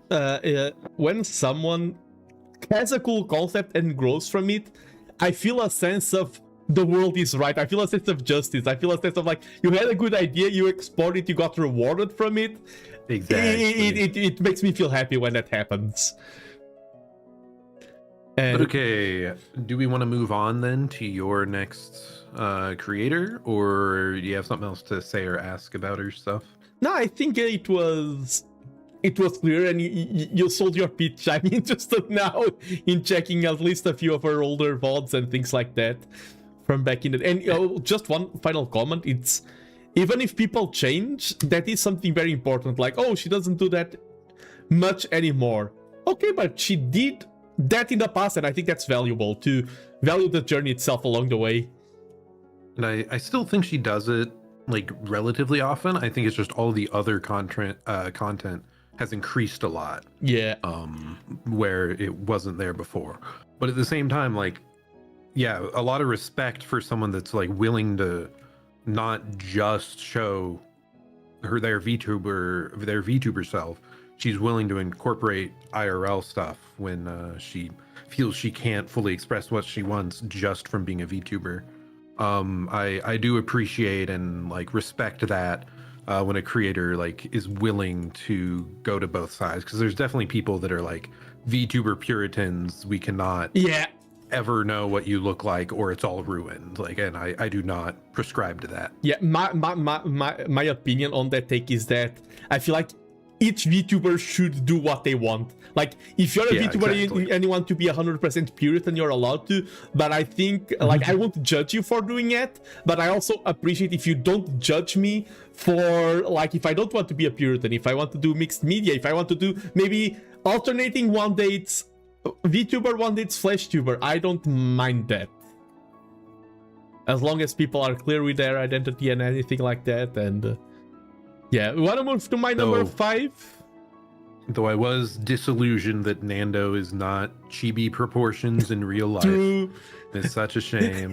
Okay, I can say that I've had a lot of VTubers who were shocked, like literally shocked, like shaking in tears, when they met me and I was taller than them. And they were like, how are you taller than me? And I'm like, yeah, I'm not a chibi guy. I'm a person. I've had that happen.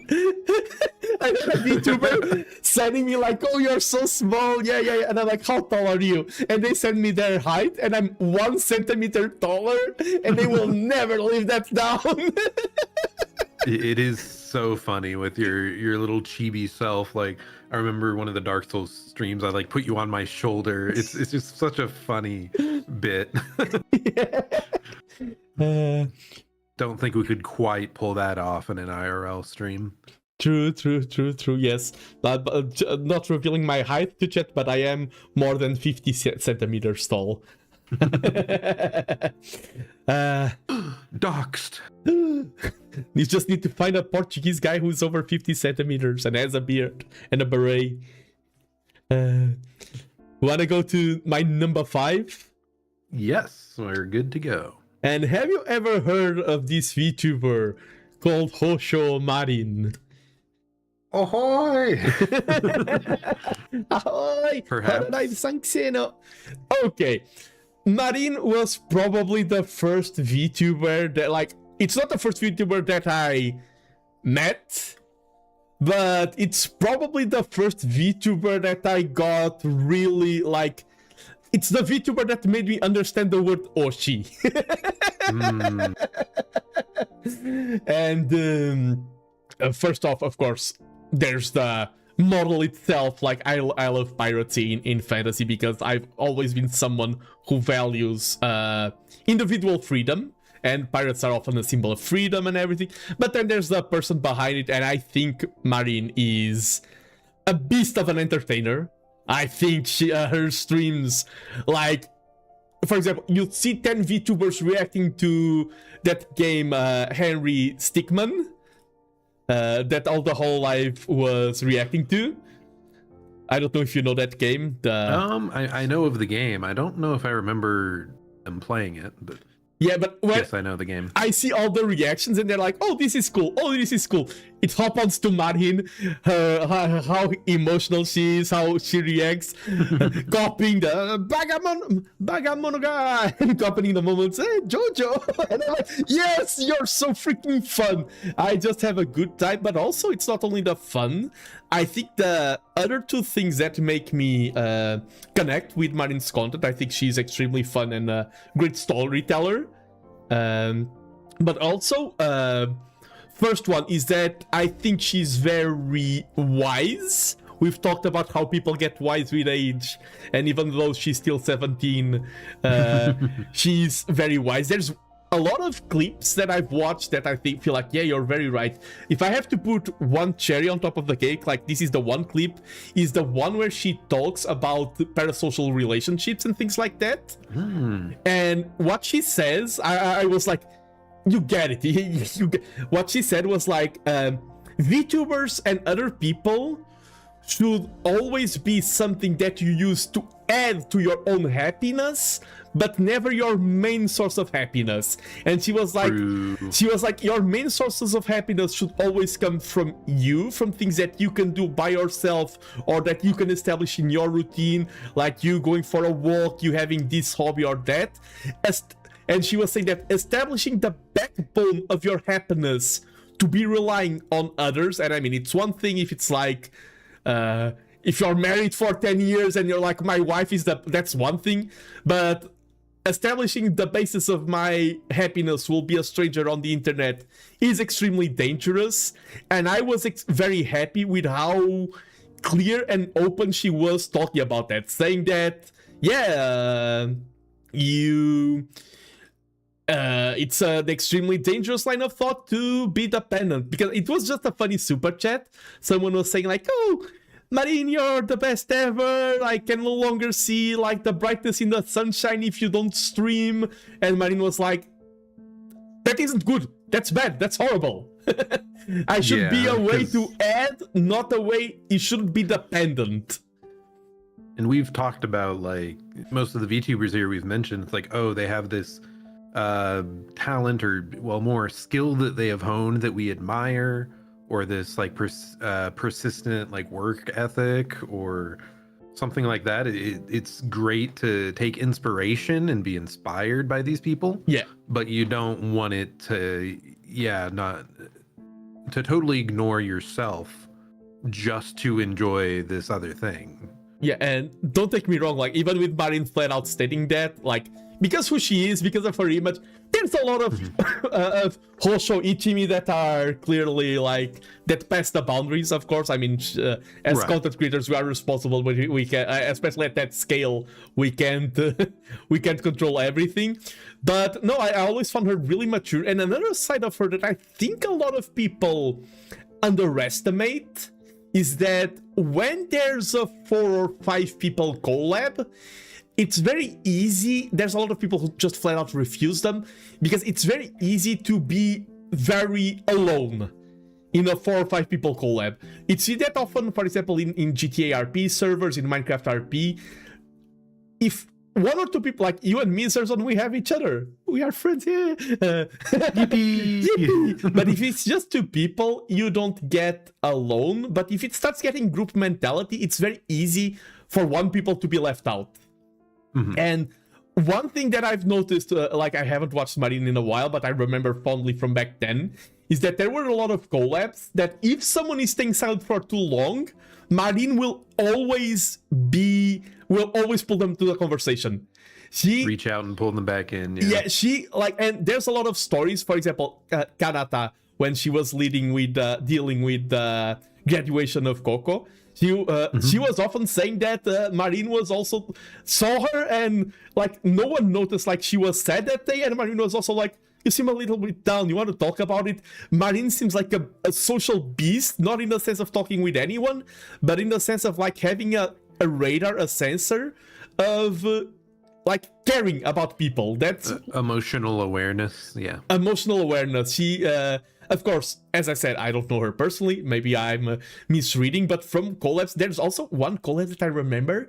They were talking about fashion, and Kanata's fashion was horrible. Like, it was a running joke. But there was a point, I remember it so vividly, there was a point where you can tell that the jokes were kind of starting to get to Kanata a little bit.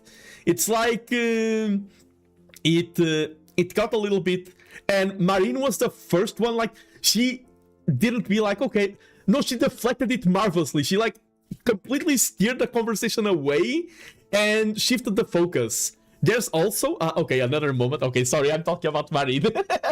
It's all good. I often feel like I need to say about all of these moments because so many people just see the sexy lady and her music, and she's a sexy lady in terms of design, and she has great music, but she's so much more than that. Another moment that I will never forget is Corone's first birthday, where Corone, if you remember the early days of Inugami Corone, she was very shut in. She had a lot of difficulty connecting. She was like, I have Okayu, and that's it. She had a lot of difficulty.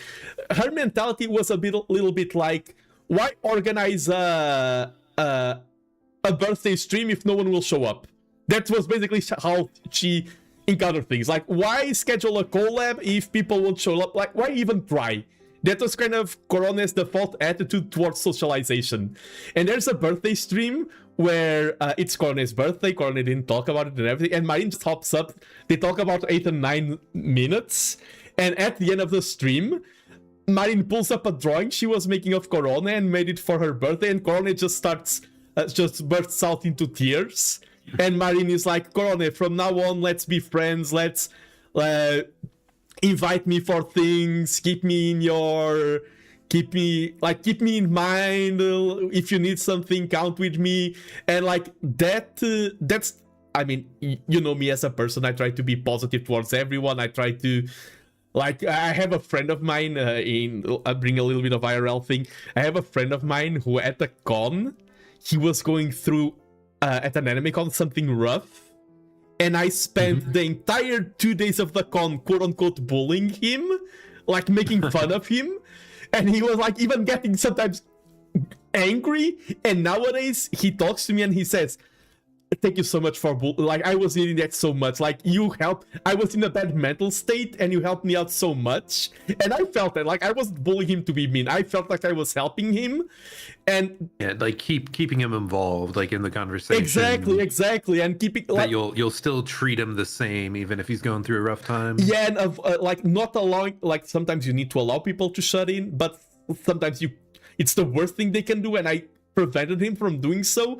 And yeah, if I sorry, I'm just happy. But if I have to say one reason why Marin is there in the center and I place her in the center because he's my Kamiyoshi, there's a lot of reasons, but it is that humanity side of being extra aware of the people around them, of their emotions, of how they are feeling, and trying to listen. And also, of course, there's the other side. She's an amazing singer. She seems like a crazy professional in terms of taking VTuber in a professional way.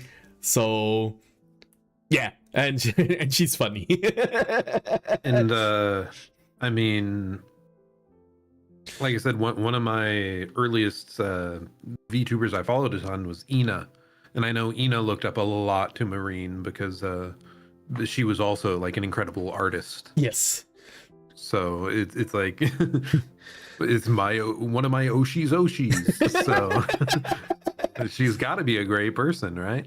Yeah, and like also even if you go towards celebrities, like there's a lot of mangakas or people who work like back in the Toho community. Like everyone, it feels like everyone knows Marin and everyone appreciates her.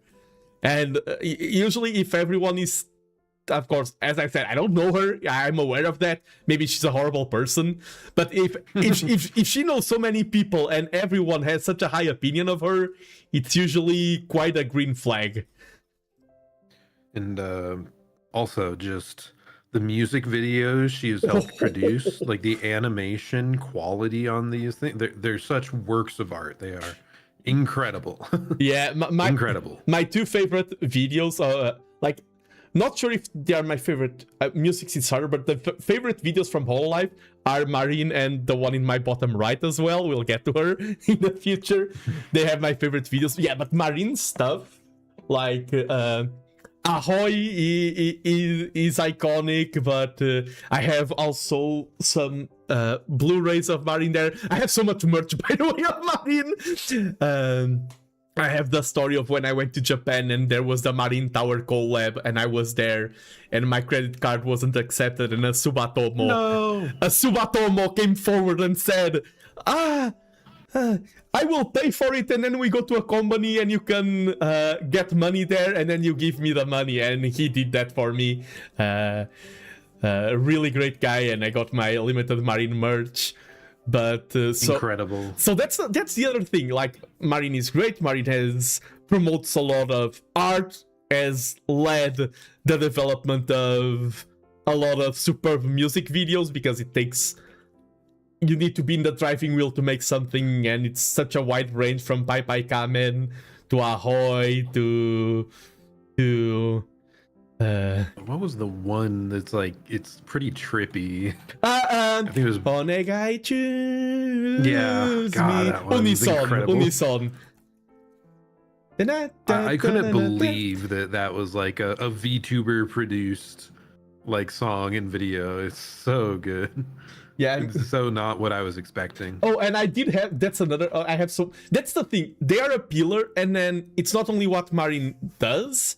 When you reach that point, you'll start like, you don't have to have direct hand. I remember being in a maid cafe in Japan, and I had a maid dancing I'm Your Treasure Box, and I showed her my cosplay of Oshono Ichimi, and we were just talking like, oh, Marine is so cool. So just by being that icon and being there, they are they are creating communities that then they themselves expand. And she also collabed with do you know the game called Deltarune?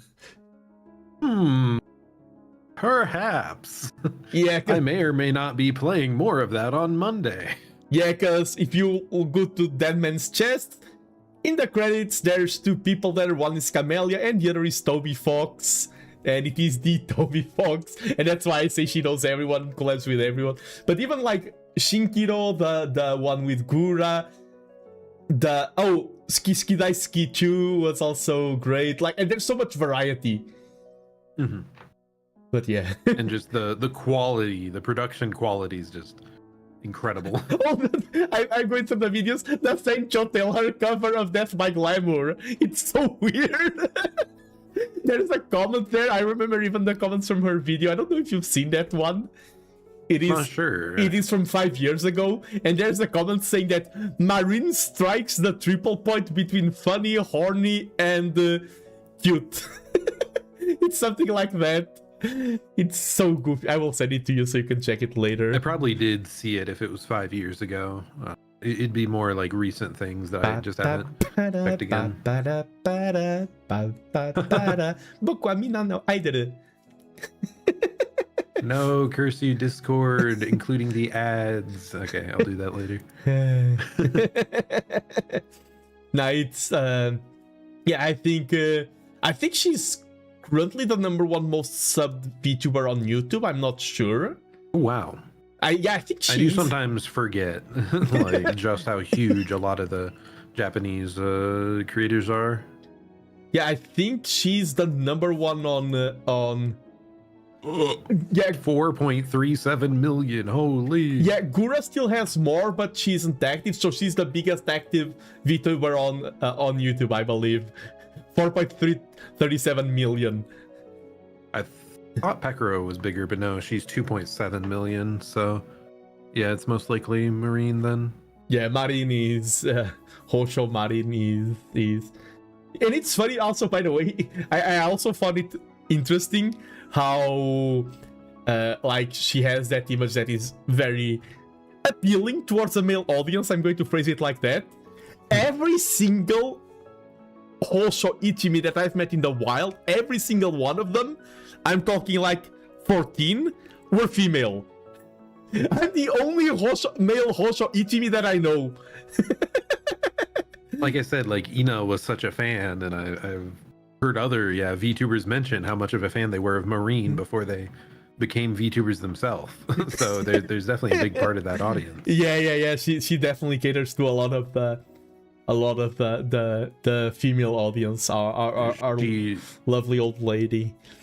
She's also one that I've seen like YouTube shorts pop up from quite a bit that are just the bear form. Kumarin is so good. And they're so cute. It's so wholesome, so cute. Yeah, you're like it's like, oh, Kumarin is sleepy and now potato chip and now he's taking a picture. Like it's as that chat was like that comment was saying, she strikes the triple point between horny, funny, and cute. Like that's just pure kawaii wholesomeness. And I feel like that's like I was talking about her whole. I feel like Marine, like if she was just one of these things, she wouldn't be that amazing. I think it's the fact that she can encompass all of that, and still we talked about how hardworking Cal is. Marine is also crazy hardworking, so yeah, really, really cool. She's like good choice in Kamiyoshi, Nando. Yeah. Thanks for sharing. So I felt like so far I felt like I could keep it at a professional level. When Marine popped up, I felt like along the conversation I was like, oh, I'm no longer making points. I'm just yapping about my Oshi. It's all good. I might do similar things, and if you do you want to go to your central one? You can keep going if you have more stuff you want to say. I'm here all week. Like okay, I can say one more thing also. because I am learning Japanese, and I did say that the Marin was the first one that, like, I respect a lot of these creators, but Marin was the first one that made me understand the concept of Anoshi, and I wanted to learn Japanese for many, many years. Wanting to understand Marin's streams was the final push that made me start learning Japanese. It's not the only reason, but it was the final drop of water that filled in the glass. And if I speak Japanese now, it's thanks to Hosho Marin, so arigatou gozaimasu, Marin-san. And I do feel like if VTubers didn't explode in the West like they have, I could have seen myself more pushed to try and learn Japanese. Because I was definitely considering it back when it was just like Gen 1. And like I just saw so many overseas VTuber clips. I'm like, I want to know. I want to know. Yeah, little did I know that understanding Marin's Japanese. Sorry, if I was sort of he speaks Japanese. Like, I mean, not like this because her enunciation is perfect. But the thing is, she speaks with perfect enunciation. Yeah, she has very good voice and everything, but she speaks really, really fast. So it makes it very difficult for people to understand what she's saying, especially if you're not a native speaker. Then it becomes quite hazardous to understand what Marin is saying. So it's not definitely the best Hoshi to have when you're trying to learn Japanese. Did someone just do the redeem for the Welsh town name? Is that what's going on? Yeah, because she doesn't mumble, she has clear enunciation, but she speaks so freaking fast. It's crazy. Also, definitely daunting. I find it super funny, by the way, let me just, because she speaks very polite Japanese. Like in terms of using like the honorifics and everything. And do you know why she speaks such polite Japanese? What was her influence? I don't know if you know this. I do not know. It was Frieza. What? Because that's I've heard that Frieza is one character that gets lost in translation, because Frieza has sometimes won awards for like best fictitious boss and things like that, because even though he's a tyrant, he talks to everyone like he treats Goku like Goku-san, and he talks to the Ginyu Force like they're doing their ridiculous stuff, and he treats them with honorifics. Frieza's speech in Japanese is extremely polite, and Marin, when she saw how polite and everything Frieza was, that's what influenced her to become so polite herself in speaking. It's like, I want to speak like Frieza, and it's funny because none of us foreigners associate Frieza with an image of polite boss. That is very, very interesting lore. I wonder if it also would help her like get more in character, like back starting, you know, really separate your VTuber life, or like get in the mood for performing if you're like changing how you're speaking like that. Because I mean, being American, there's not exactly different formality levels to be speaking. Sir Zirzon, there's clearly some... I can just call you sir, but I mean, yeah, there's not a lot. I mean, I could try and speak in more posh vernacular, however. Oh. It doesn't quite get the same point across. Yeah, I mean, for me, I do have the thing that since my first language is Portuguese, I already flipped the switch with the fact that I'm speaking in English. That already changes it a little bit. How much do you use English outside of just streaming? It's back when I was in academia and everything quite a bit. Nowadays, honestly, just subtitles in animes. I don't... Speaking, I basically speak no English outside of... I mean, sometimes if I'm traveling abroad, but that's an exception. In my day-to-day life, I basically never use English now. Interesting. Yeah, very different from here, because of course, as an American, as a not so proud American, did not really. I just know like a tiny amount of Spanish from high school, and have not really. Wait, you speak both American and English? The American English. But yeah, I was yapping on about my Kamiyoshi. I see someone coming up on your list. If I'm ready to move on to the next one if you are prepared. Sounds good to me. And So straight in the center of my 9x9 board is the Nimi Nightmare. oh, and who is Nimi Nightmare Zirzon? I've never heard. I don't know. Famous Age of Empires streamer, yes. Yeah, her theme is she's a nurse Baku VTuber, and really she mostly just streams video games. Oh. Incredible. But she has a pretty laid back, comfy vibe. She's an excellent yapper, and just something about her streams, like it's the most relaxing time I have, like watching content, is watching Nimi Nightmare. No. And part of the reason she's so early on this list, well, put the Kamiyoshi in the middle, sure, why not? Yeah.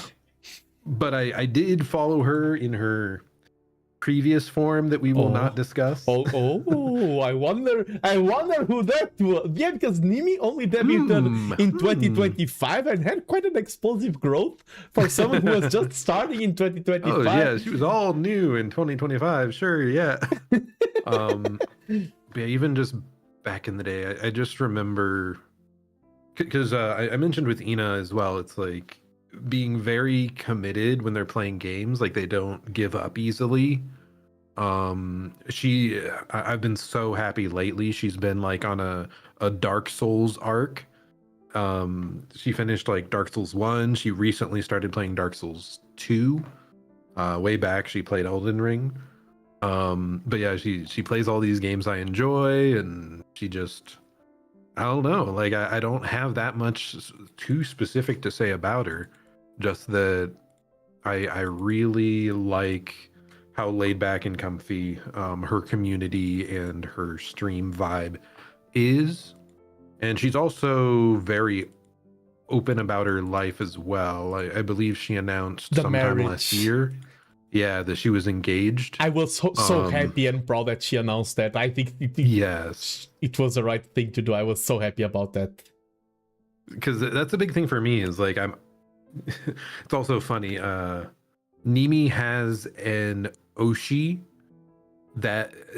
streamer, Northern Lion. Yes, I know. Yes. I don't know if you've heard of him. Yes. But yeah, he's just a normal streamer that has incredible yapping capabilities. He can talk about anything for hours on end, and he's happily married, has a kid, and talks about those at times. And basically what's so entertaining is that he can just talk about everyday life in a very compelling way. And I would say like Nimi's streaming style is like very similar to that. She could talk about anything, and I would find it entertaining, and she just keeps going and going and going. Mm-hmm. And yeah, so I was very happy to hear that she was like willing to share that she was engaged, because again, like the idol roots of VTubing, there's definitely other fan bases that could have been very angry at her over this, and maybe that existed, I don't know, but her community at large, I believe, was accepting of it, and the fact that she was able to be open about that. I also think like moving away from the corpo world, like that might have been part of it, that she like really enjoys like being able to spend more time just gaming and streaming, and then also just wants to be more open about her personal life. So I respect her a lot for that. Yeah, and I will say the same thing to as I said regarding Ina. I said that Ina has I have a lot of friends whose Oshi is Ina. Second place would probably be Nimi. I know a lot of people who love Nimi, and all the people I know that are a fan of Ina, of Nimi, are super people. So here's a compliment for you, Zirzon. Yeah, I think I'm pretty good. I think, yeah, the fan base speaks to the character of the streamer, and I think Nimi has a great fan base as well. But yeah, go ahead, continue. Yeah, that is a huge shared thing between Ina and Nimi. I feel the Takodachis and the Naplings, they're both very wholesome, very positive, very accepting communities. And there's always like, there's also so many great clippers. Yes. I'm very happy that my need for more Nimi clips, you can just feed them straight into my veins. And though Nimi is one that I will actively like watch a full stream of, like a lot of, like, you can, for streamers, yeah, I appreciate all these creators, but really I can only have about 3 or 4 at a time that I feel I will go out of my way and try to watch streams actively. Otherwise, I'll mostly be watching their stuff through videos, but like her stuff, again, I think it's partially just how engaging her conversation can be. I will watch her live whenever I have the chance, though it's a bit unfortunate. Nimi standard time is like pretty shortly before when I can start stream. So it's a little tragic. If only there was more time in the day. True. But yeah. Huge fan of Nimi. Yeah, no. I think, and I think by the way, looking at her model and everything and her style, I think she would look great if she had like a gothic or something style of outfit. I think it would look really good on her. Man, well, great news! She got one just in the last like month. Yeah, it's so good. Yeah, God, she just, anything she talks about is great. It's very compelling. Yeah, and I think you can say the same that I say for Marin. It's like she has a lot of cool elements together. Like her voice is great. She's funny. Like her model, by the way, is also superb. I really like. It's one of those. I see the model smell it. I'm like, yeah, I'm happy inside. It just makes me happy. Yeah, exactly. Yeah. But then you bring like each of these elements by themselves is powerful. You bring them all together, and it's like Nimi assembles, and you you have an amazing streamer, one of the best Age of Empires streamers. Yeah, and she likes Age of Empires on other posts. She's brought it up several times, man. You gotta reach out when you have a tournament set up. Nimi, if you're watching this stream right now, you can send me my I won't block you, send me a DM. I will coach you in Age of Empires. And yeah, she's also the group she collabs with in the indie sphere. Like she bounces off people really well. Yeah. Like she's collabed with Mint Phantom a lot, which isn't on our list here, but is a pretty fun big creator out there. Yeah, I know a lot of people who if they had a chance, they would punch both me and you for not having Mint on this list. The Mint fans, they are also great, but the Mint fans are quite a powerful clan.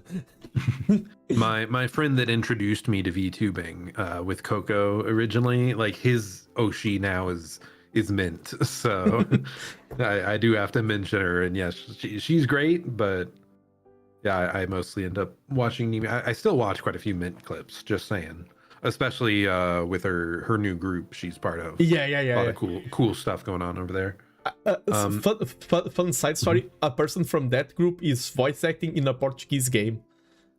Which one is it? Phoebe or Phoebe? Yeah, Victoria. Phoebe is voice acting in Portuguese studio. Astral Shift is making kind of like Holocure or Vampire Knights, but with Maho Chojo style, like magical girl style, like tarot cards and like that kind of design. And I think I'm very confident that Phoebe is voice acting one of the characters. Awesome stuff. So I'm getting super sidetracked. Sorry. No, it's all good. And yeah, with Nimi, as I said, like I mentioned it earlier, I love watching people just play games and react to them and finish them in their entirety. And Nimi usually does that. Like, even if she did end up going on breaks in the middle of like her Elden Ring playthrough or her Dark Souls playthrough, she did eventually go back and finish those series. And like at the end of the day, yeah, people can have these incredible like different hobbies or talents, but like with my streaming and my like viewing habits, gaming is still at the top for me for like all my hobbies. So just having someone that's like very fun to listen to and very committed to like playing these games often in their entirety, yeah, it's just an experience I really enjoy. Another interesting thing, or do you have a take to No, say no, on you that? you can continue. I'm enjoying. Another interesting thing is some of Nimi's earliest content was ASMR Yeah. focused, which I mean, we probably know what it means, but some people might not. It's like an audio sensory, like making often relaxing noises Yeah. into the mic. And as a whole, like I was never into ASMR Yeah, me neither. until Nimi. Not that I'm super into it anyway, but I have an appreciation for it now. But oftentimes, some creators that start in ASMR or really get known for it, they can end up on the more sus Yeah. yabai side of things. It's very common. Yeah, not against any who do, by the way. Correct. Not my cup of tea, but I won't. I don't judge, and it's the cup of tea of Yes, someone else. if they enjoy that, then yes, it's fine. It's just I much prefer how Nimi's like more chill and relaxed about it, and her like the stuff she makes, the ASMR she enjoys making the most is actually a way to like tell a story. Like she'll like write like basically a short story and then act it out in ASMR form, and it's like that's a very interesting way to express that medium. And as I said as well, like the Napling fan base is very chill, so it's very impressive to me that she managed to come from a background of ASMR yet keep her community very grounded and wholesome and respectful of her personal life. No. So, Yeah. very, very cool. Nah, that's really cool, and yeah, I I don't know. I'm not sure if I have anything to add. I was just you were getting me also the Nimi experience. I was just listening to you, and yep. I agree. But I definitely feel like Nimi is definitely, it's someone that makes you feel comfortable around her. Exactly. I think that's the main thing, because it's one thing to be I think that there's a different thing between being like wholesome and everything, or like being comfortable, like relaxed, like you feel like your guard is down, you're just home. Like it's one thing to be like in a massage and you're getting like punched, and it's like, okay, it's relaxed, but I'm not home, so I'm aware. It's another thing to have the feeling of like, okay, I'm home, I took off my work clothes, I'm in my pajamas, and I'm sitting down, and I think that's the kind of comfy that vibe that she gives off. Do you agree? Huge fan of Nimi. Plan to be for the foreseeable future. Yeah. So that's my Kamiyoshi Nimi nightmare. And also between the, of course, you've mentioned it, but I need to re-mention Dark Souls, Elden Ring, Age of Empires. Superb taste in games. She has great taste. Yeah. Excellent taste. Superb taste in games also. Excellent choices. She's also one that when she first started VTubing was not the strongest singer. Oh, but yeah, she yeah. has improved significantly over time, and her karaoke streams are a bunch of fun. I'm glad that she can, enjoy doing that. And she's also been a part of several like after going full indie. Like she's been a part of several indie concerts, which is really cool to see like those opportunities exist. Yeah, that's the thing, because you hear someone with a nice voice and a lot of people assume they're automatically good at singing. I forgot about, like, she's so much better now that I forgot me and my friends specifically, like, we often try to not be, but I remember we specifically commenting on her singing abilities. So the fact that I remember the slander.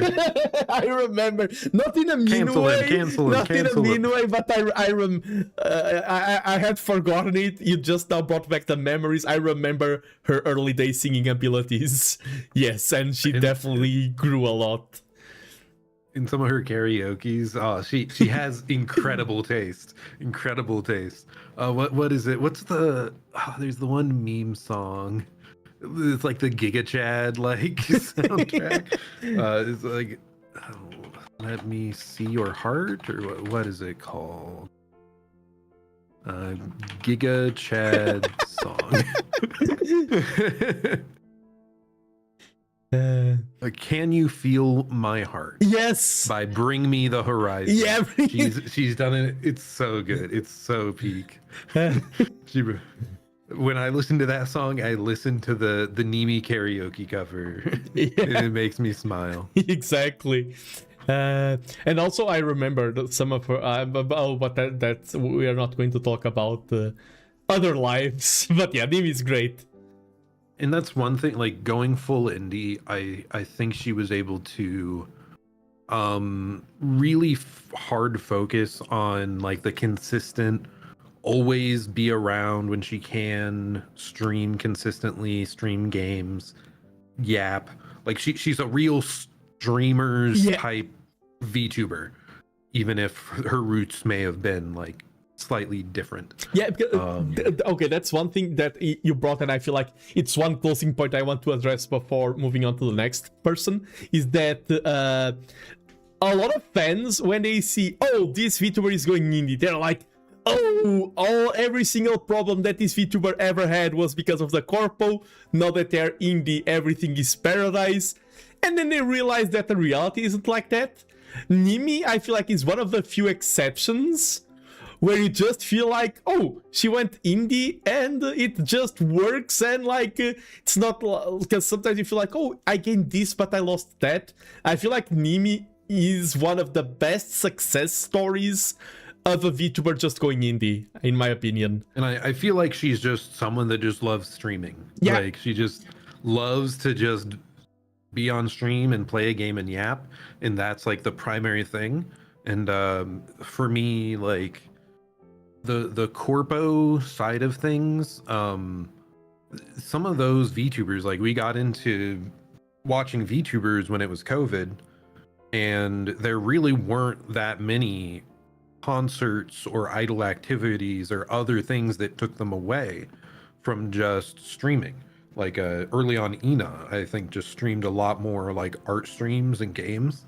And like personally, like, yes, the music side of things is great, the concerts, all that stuff is cool, but my favorite VTubers, like what I enjoy the most is their streaming personality and them just like being able to be themselves and yap and be on stream. So I was very happy. Like for me, Nimi being indie, like it really just lets her do more of that, be primarily focused on being a streamer.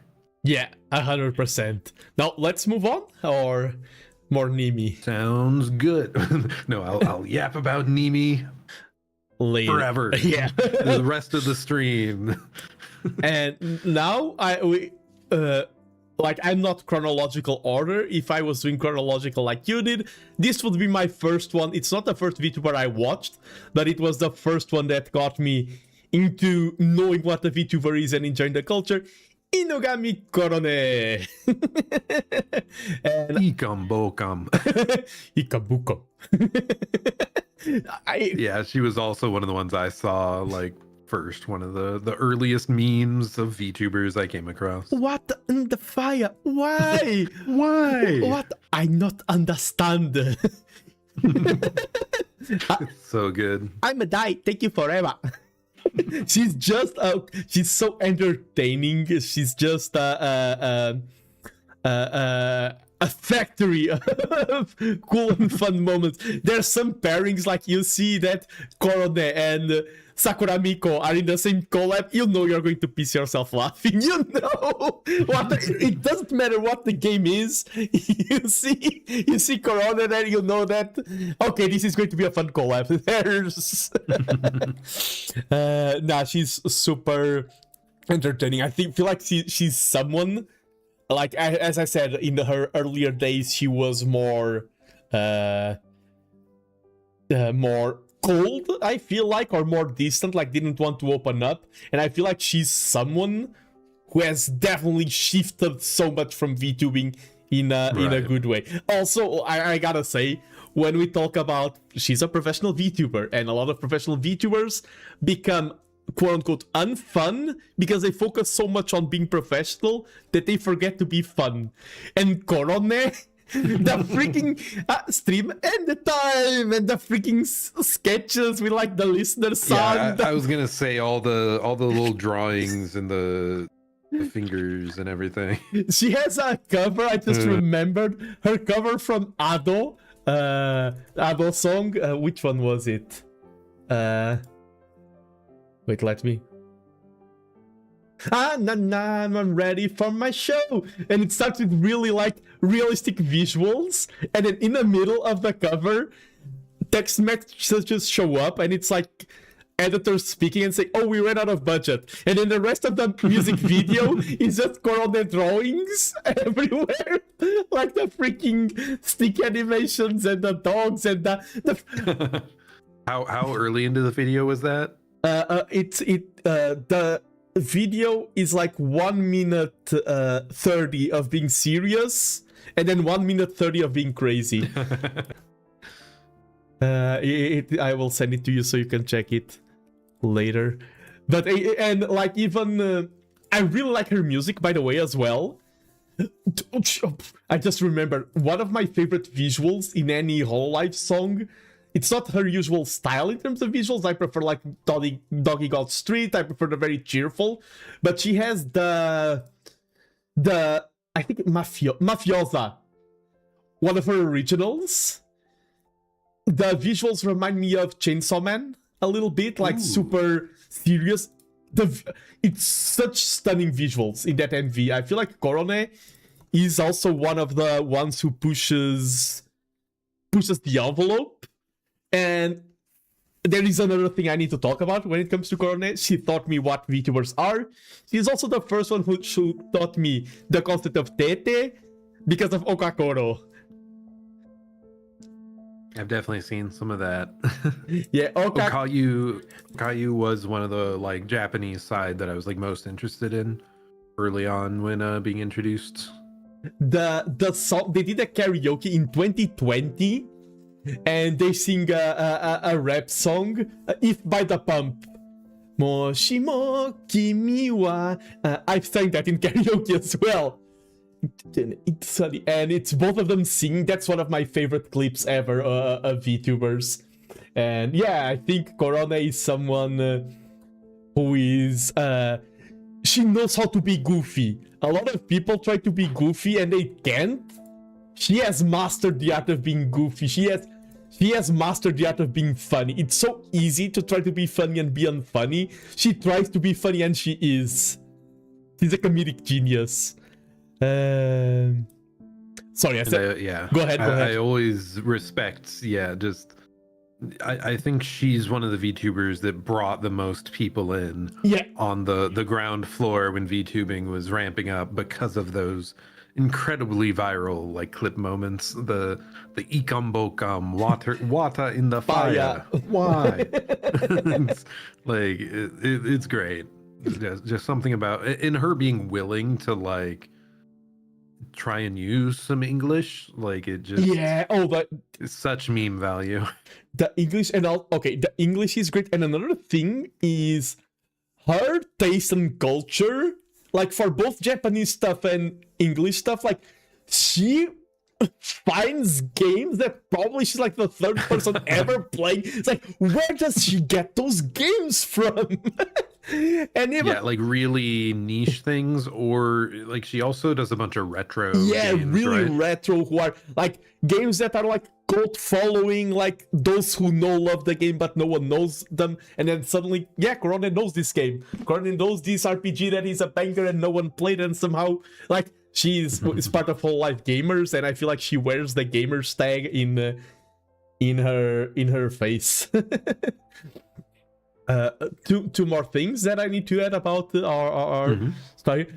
Her taste also in Occidental media. She's very influenced by Occidental stuff, and I always found it super funny, like her obsession with South Park. I did not know about that. Because she played the South Park games. I'm not the biggest fan of South Park, but there are a few cool things. And there's a song in Japanese in South Park that's like, it's in Japanese and a bit gibberish. Hey, hey, let's go kikasuru.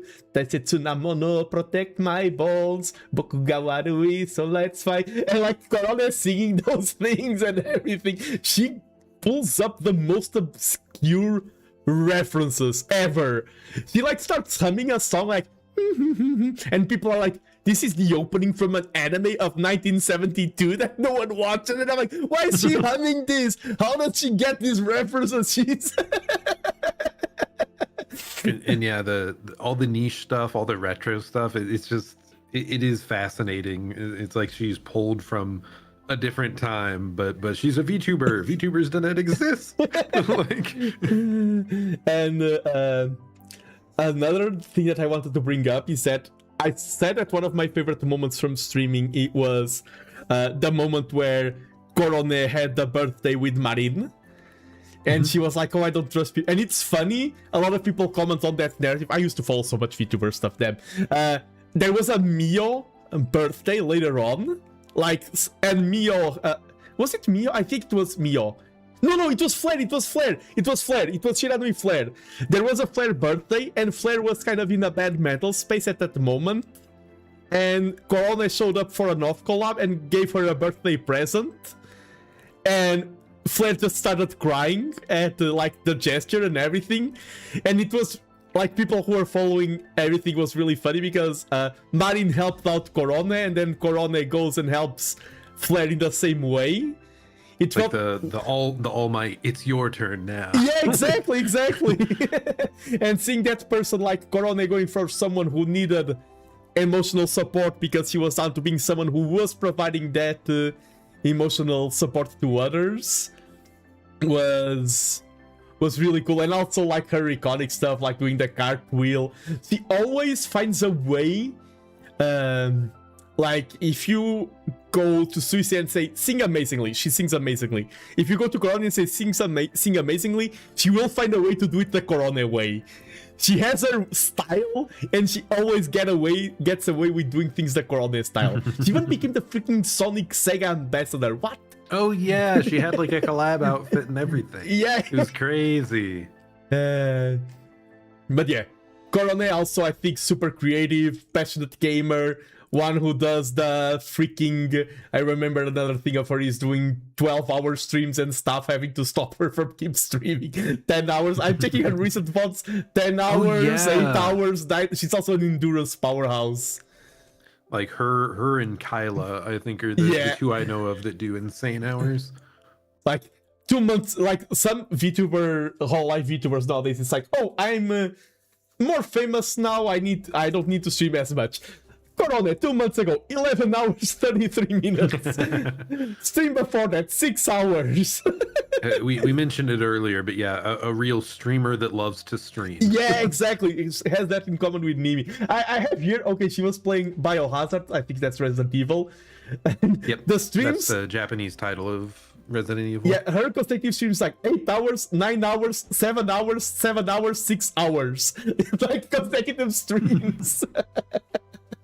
I would if I could. Yeah, but definitely someone with with love for streaming. Like no one, not so, like she's gamers, not someone who joined to become an idol, not someone who is like, oh, I have my money, I don't care about the craft anymore. No, definitely someone entertaining and who loves streaming itself and gaming as well. Anything else you want to add? No, I think I'm good. Yeah, we gotta keep the train moving as well. We are literally on the train. Let me see if this doesn't break anything. Oh, we can go to the side. You are a bit covered. Let's look. The train is... Look out the window. Look. The train is moving. I love this train. So nice. But yeah, now it's your number 6, right? Who is that handsome-looking fellow over there? So number 6 on my grid is Vesper Noir Vesper, whatever order it's supposed to be in. Is that the famous Vesper Noir crafter of plastic balls? Oh, indeed it is, Nando. But go ahead. Yeah, Vesper was one of the original Hollow Stars English generation. Another like honorable mention on here would be Regis Altair. Yeah. He's the other one I followed the most, and Altair's still active, but Vesper was the one that at that time I would have called him my like biggest Oshi. That I tuned in a bunch of times to the actual streams to hear him ramble. And once again, similar to Nimi, I think at the end of the day, I just have such respect for people that can ramble on for hours in an entertaining way, and that's really like the biggest aspect that I want in a streamer. And he also was someone that, let's see, he played, I know he was like playing a lot of World of Warcraft and just talking about the most random stuff. And like, especially around that time, either if I was traversing back and forth to school, though I think that was before this, but like I would be at work when he was streaming, and I would essentially treat him as a podcast. So I don't care about what's going on stream. I'll just listen to him yap. And also, in general, like male VTubing, we both know has not been nearly as big as the other side. Yeah. So it hasn't reached that level of popularity. But I just remember wanting so much when HoloLive first started. I'm like, okay, when is the guys? When are the guys gonna show up? I'd love to see that. And so this is what gave me like a lot of hope for the space, that I thought, like, oh, it's finally time. We're gonna have the rise of the male VTuber. Like I had wanted to apply to Hollow Stars. Yeah, same back then too. I did apply to Hollow Stars. Nice. I remember I started like really looking into it seriously, and then I found out like, okay, you really need to have had like a history of streaming to some point. So that's part of why I started like I mean, still it was mostly just to stream games, but like I didn't care that much about the preparation. I just wanted to get started and stream consistently so that I would at least have like, you know, a reference for, hey, I've streamed for a year straight. You can tell that I would be consistent and willing to learn more. And part of that was like in preparation to hopefully apply to Hollow Stars. In contrast, do you want to know how I want to share this? Do you want to know how I applied to Hollow Stars? How's that? I got drunk. Like really drunk, And I had some things prepared, but I recorded my audition and everything while drunk. I prepared all the files and I sent everything. Probably it like got sent to the trash without people even checking. If they checked, I hope at least Staffson had a little chuckle. We could have been in a different world if only Nando had been selected. Drunk Nando. Drunk Nando. I thought you were about to say a different world if Nando was sober. But another go ahead. Another thing at this time, I think Vesper and maybe Magni were two of the Hollow Stars that actually collabed several times with Hollow Livers. Yeah, with Gronny, with Kelly. Mm-hmm. And one of my individual favorite streams of all time is the lemonade stand therapy stream collab between Vesper and Crony, and it's just the funniest thing I've like ever seen. It is so good. There's so many clippable moments and absurd things that they say. That's another thing. Vesper, like his stories of life and like stuff, like it was the most off the wall absurd things you can think of. Like there was a time there was like a hurricane and the storm, like he said, it stopped, so we went out to the bar like immediately, and it turns out it was just the eye of the hurricane passing over it. So we just stayed in the bar for the next like day. He has so many absurd things, like and the story of his spear, his plastic I was ball, about to talk about the spear, and he cycling. Bought a spear, like the cycling stories and everything, like.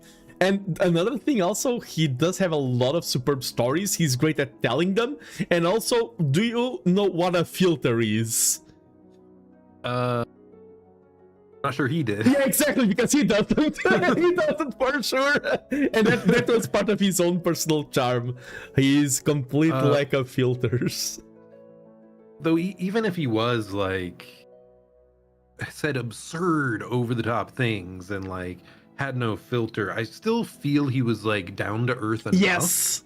Like he was a very reasonable, relatable guy. Yeah, relatable guy. And he was also willing to say like if there was something he was upset about or didn't agree with. I think I remember there was a time when he raided his stream into Nina Kosaka from Niji Sanji. Mm-hmm. And I just remember like he just wanted to support her, I think, and really he hated the like tribalism that was going on. And like I'm certain that wasn't allowed, or if it wasn't written down somewhere, it was written down very shortly after that. But it was just so cool to see. Again, like we mentioned earlier, I very much like when VTubers can acknowledge the effort of other VTubers and that there's like other cool ones out there. And the fact that he was willing to do that was very impressive. Yeah, not build up walls, and like we are already such a small space.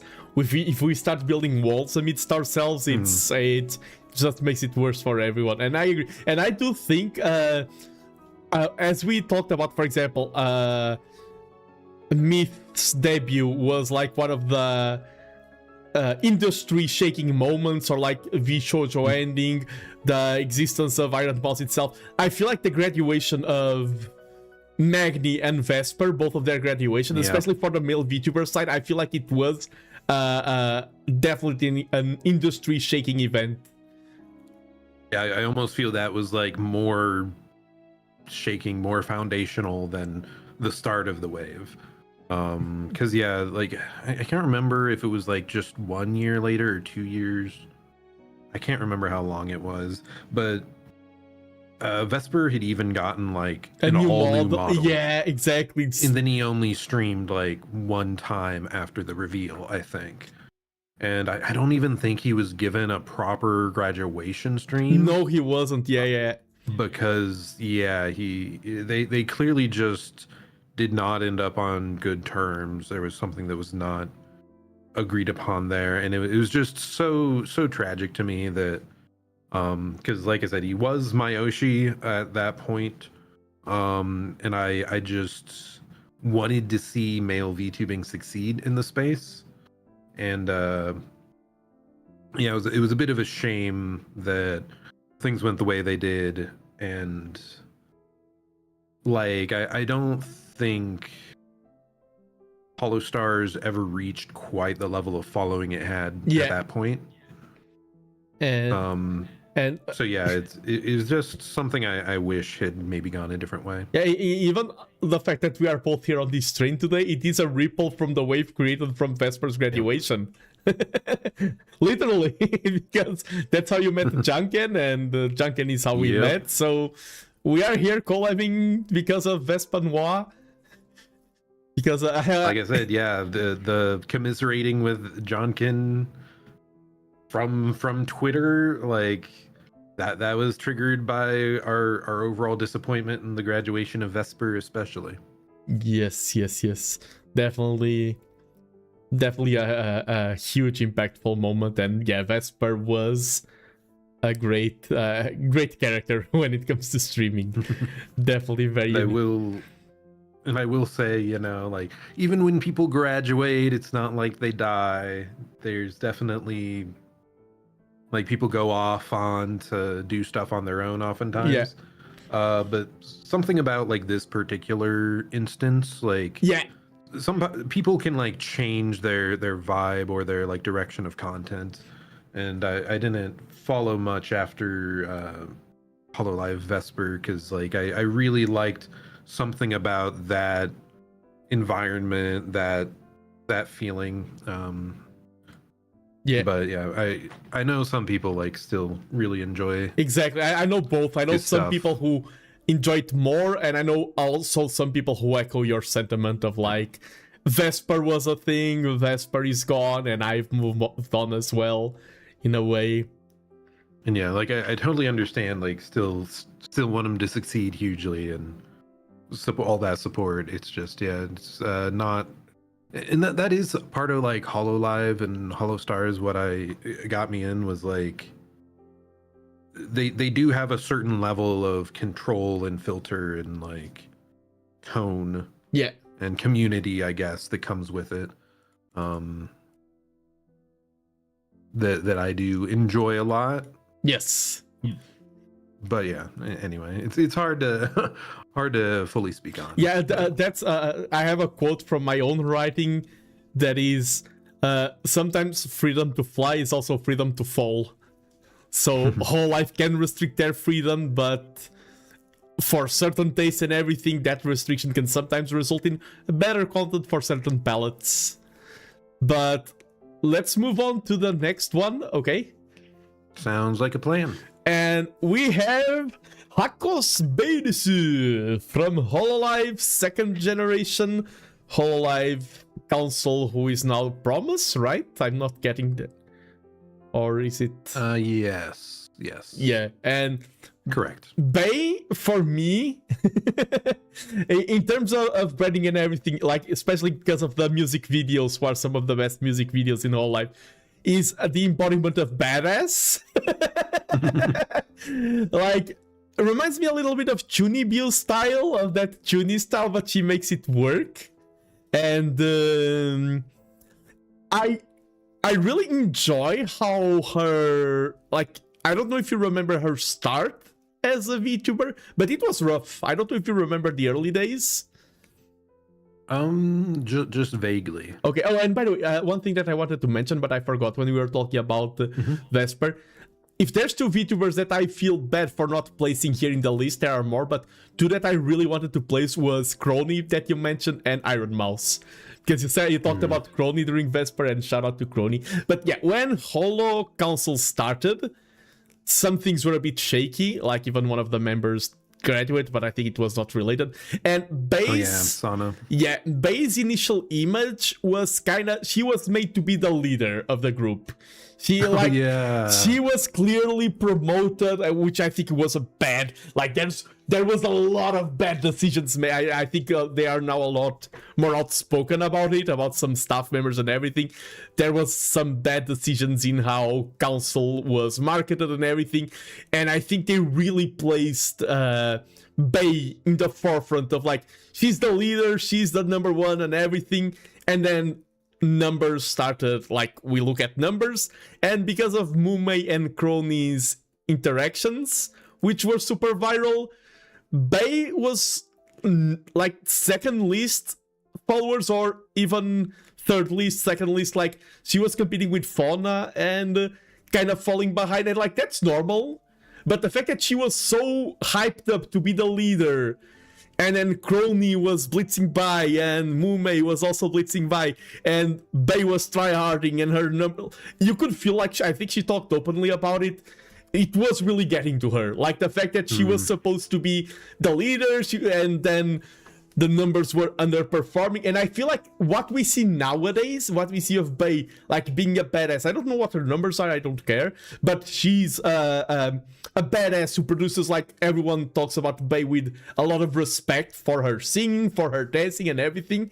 I think she's now what people wanted her to be on debut, but she didn't have the experience, and there was no way she would be like that on debut. It's impossible. Right. And I think she had too much pressure on debut, and she had a rough start. She had some moments where you could tell that she was struggling to find her footing in VTubing, and I'm extremely happy to see that now. I know a lot of Bay fans who have no idea of this story even, because she has surpassed it massively. And wasn't she someone that had like very little experience with gaming before streaming? A lot of as well. Yeah, experience with dancing and everything, but not with gaming and that side of things. Yeah. Which, like, especially just around that early HoloLive times, like they ended up being primarily streamers, and gaming is like the easiest one to just fall back to and fill a schedule with. So with her having like minimal experience there, it definitely would cause her more issues with like coming up with stuff to do. Yeah, and there were like nowadays things are different. Back then there was a lot of like, oh, there's this Minecraft event going on, everyone needs to hop onto Minecraft. Yep. Like Fano was beating the world tree and everything. And I remember seeing a lot of POVs like Crony and Mume were just flower. Oh hi. Berries, like doing all of, and a lot of those moments Bay was just sticking to her side, and she was even telling people, I have no idea what to do, I don't know what to do in this game, I don't like, you could tell that she was struggling like mentally. Right. And I'm so glad, like I said, I like stories of overcoming, and I like the fact that nowadays people don't think about that that much, not in a way that they are devaluing the past, but just because she's such a freaking badass that it's hard to think of that this is the same person. And yeah, speaking about badass, I love listening to music and I love dancing, and in my YouTube rewind things that show like your top listened to songs, probably Bay, if I go over the years, she's the #1 most consistent. Like sometimes I have like, okay, Marine released this banger, I'll listen to it on loop and it skews the data. Bay's, like Kelly also does it, but if I go over the years, I think Bay's music, I really like her rawness into singing, like Psycho and everything. There's others that I like Watame and Toa and everything, but I feel like she brings that kind of like psycho, angry energy, like rebel energy that I really like. Yeah, rebel, like punk energy. It's nice. Yeah, and then you have the video, like the freaking, what was the one that she released that was super crazy? Is it Snake Eyes? Snake Eyes. Else? Snake. And even like I'm seeing 8 months ago that die that she did with Crony, like red and blue contrasting colors. Cover from Lost of Yojo Senki. Then she has some slower songs that are really nice as well, like the freaking what's the name of that weird song from an anime that has an idol episode that she covered the song and it's really goofy. But also the bite Camu bite with Bay and Corona is also freaking fun. I really like the kind of character, but design also really enjoy Bay's design, Bay's singing, It dancing. is so good. Yeah. Specifically for like the dancing and stuff, like it just pops. And I always love that color combo of red, white, and black. Yeah. And the hair. Not sure if you could tell. She likes green. She likes a little bit of green. Mm-hmm.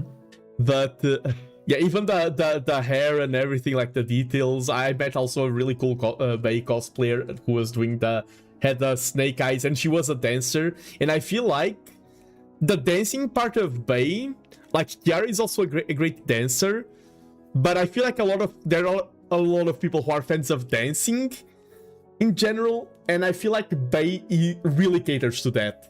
Even yeah, she's like the dance specialist, I feel like, of the English side now. Yeah, even she released, I mad respect, the Snake Eyes. She released another version of the video that's just focusing on the choreography and the dance. Yeah. And that's so valuable to a certain niche of people. That's extremely valuable. So well, and it also lets other people then like do the challenge, quote unquote, of like recreating it, which helps it get spread around more, which is awesome. If I ever become a music VTuber, when it comes to picking up my guitar again, singing, dancing, if I ever become a music VTuber, even though I love Kelly's songs, I love Marine songs, it's because of Bay. If I ever become a music VTuber, if I ever do a dance music video or anything, it's because of Bay. I really, really enjoy her music performance aura. her chakra is very powerful. That was we were talking earlier about how like I prefer the like more gaming streaming oriented side of things, and there's some of the talents I'm sure that prefer that as well, but then Bay is an example of the opposite side, that I think she thrives so much more in the performance, the music, the dance side of things. So I do think it's a good thing that the company is supporting those people, and now hopefully that they've chosen Hololive's chosen their direction more. Presumably anyone in the future that wants to join knows that that's the main part of the gig. Yeah, it was mostly just a bit weird with the transition from almost no idle activities during COVID times, the early years, to now everyone's transitioning to having to do the full songs and performances regularly and travel to Japan regularly. Yeah, because it's one thing to enter with that expectation, it's another thing to enter with one and then have the game rules flipped on you halfway through the show. Yeah. I definitely agree. So that's another example where the company has gradually moved towards more of these performances. So I think that's also just helped Bay step into her own. Yeah, definitely agree. And do you want to add something more about Bay, or move on to your number 8, or do you want to go to Junken again? Did you have anything else on Bay, or just if I had something? No, I'm thinking it's just, as you said, I think the performance side for VTubers have, I was about to say 2 sides, but 3 or 4 sides. If we are talking about the music videos, the performance, the concerts and everything, being an idol, Bay, at least from the English side, is my number 1, and one of my it's a VTuber that I don't think she was my number 1 at start. For example, Marine, it's I see a clip, she's my number 1.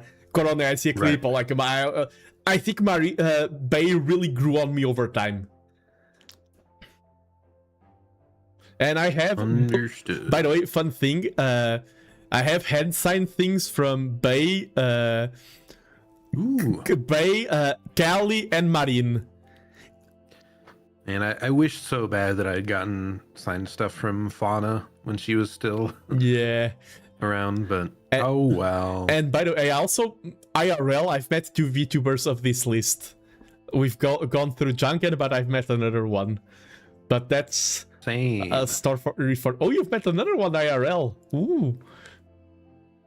But that's classified. Oh, okay, yeah. Do not unclassify the class. Mine is not classified. Do not unclassify your classified. Yeah, but go ahead, your number 8. If you...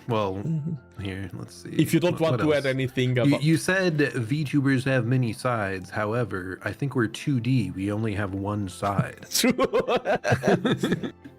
But no, I'll talk about number 7. I'll just really briefly again. To tie in the narrative. Okay. Yeah. So as I said, mine's somewhat chronological here. Right after Vesper's graduation, I was sad boy hours. I was scrolling Twitter. Oh no, how dangerous. And I came across this old man VTuber by the name of John Ken Palm. And yeah, he just talked about how much Vesper being a part of Hollow Stars had meant to him. And like I went and checked out his own stuff. I had been trying to find indie, like small to medium sized indie VTubers, because I'm like, what does it even look like beyond, beyond 1,000 subscribers? Like, yeah. I was wondering what the next step would even look like. And so here I came across someone that had similar interests, that was willing to, have a bearded model of a big buff guy, and like not cater to like sex appeal, I guess. And yeah, a lot of his stuff at that point as well was talking about HoloLive, and also, yeah, Palm Stars was really cool idea. And then as well as like narrative driven games. Said early on, like Coffee Talk was one of the first. Yeah, Coffee Talk was so good. I really like when Jonkin's playing like a indie, like narrative driven game that lets him bounce off of it and just yap about things. Again, I'm a yapper fan. I'm a big fan of yappers. So yeah, that's how I got into that. And then been a part of that community for over 3 years now. Me and Nando have been mods for probably over 2 years, I think, at this point. And yeah, it was a cool, like, he's the one that I feel really linked me into and got me like a further view of the indie space, because it's something I always wanted to know about more and see more. And so yeah, I was glad to chance across him, and where we forged this connection today. Let's go. From a connection from him. So hey, I'd say that's a net positive. Yeah, exactly, because we've talked about some things that we don't like, and we try to fight, like some walls that are built up, some divisions, some like not talking. Junken, at least in that regard, has always been super open. Even a lot of VDs we know because of him. And he collabs like with everyone from Altair to little old Nando. Like the range is there. Collabs with males, with females, with old guys, with young guys. Puts himself out there, hosts a lot of things. We were talking about Genius. The freaking rock paper scissors tournament was so good. Yeah, rock paper scissors was great. Like, he has great branding too. Yeah, such a good like name and Apple theming, and very cool. Yeah, one of the coolest Portuguese streamers, definitely. Junken. Yep. But okay, we talked about him plenty earlier, so you can move on to your next edition. Okay, my next edition is my father. Gasp. The one who did the rigging for this Nando model. Someone who I've met IRL, because we went to Docomi together, Lady Saffron. And Lady Saffron, first, it's one of the few people who has caused profound changes to my book and my writing, which is a huge compliment. And she's extremely smart in her interests. Like, she's a history nerd with all full capital letters on the word nerd. She's extreme, and she has mastered one thing that I wish I could do. She's the master of what I call being casually funny. She will make one comment like randomly, like, "Oh, here's the," and like the way she delivers it and makes it, she's naturally super funny. I think that's one of her charms. But it is funny because I think she was the first indie VTuber that I ever seen, even before Junken. Our paths, like me and Seth, now we know each other, we talk to each other, and everything's our paths crossed more recently. But the first time I saw her, between my group of friends, I am known as the apostle of VTubers. I am the one who brought VTubing culture into that jam. And I have another friend who is the apostle of Paradox games.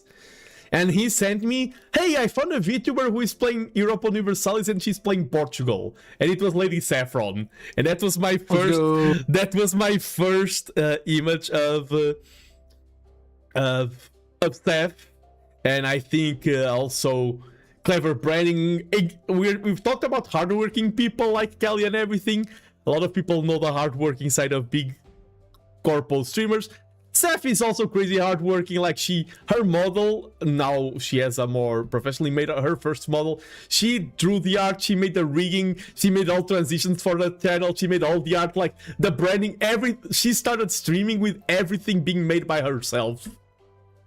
Which she was also like doing university stuff on the side, right? Yeah. And for quite some time there, and still doing university stuff right now. Even had, like, she moved from America to Europe, so even more hassle. Like, she doesn't stream that much right now.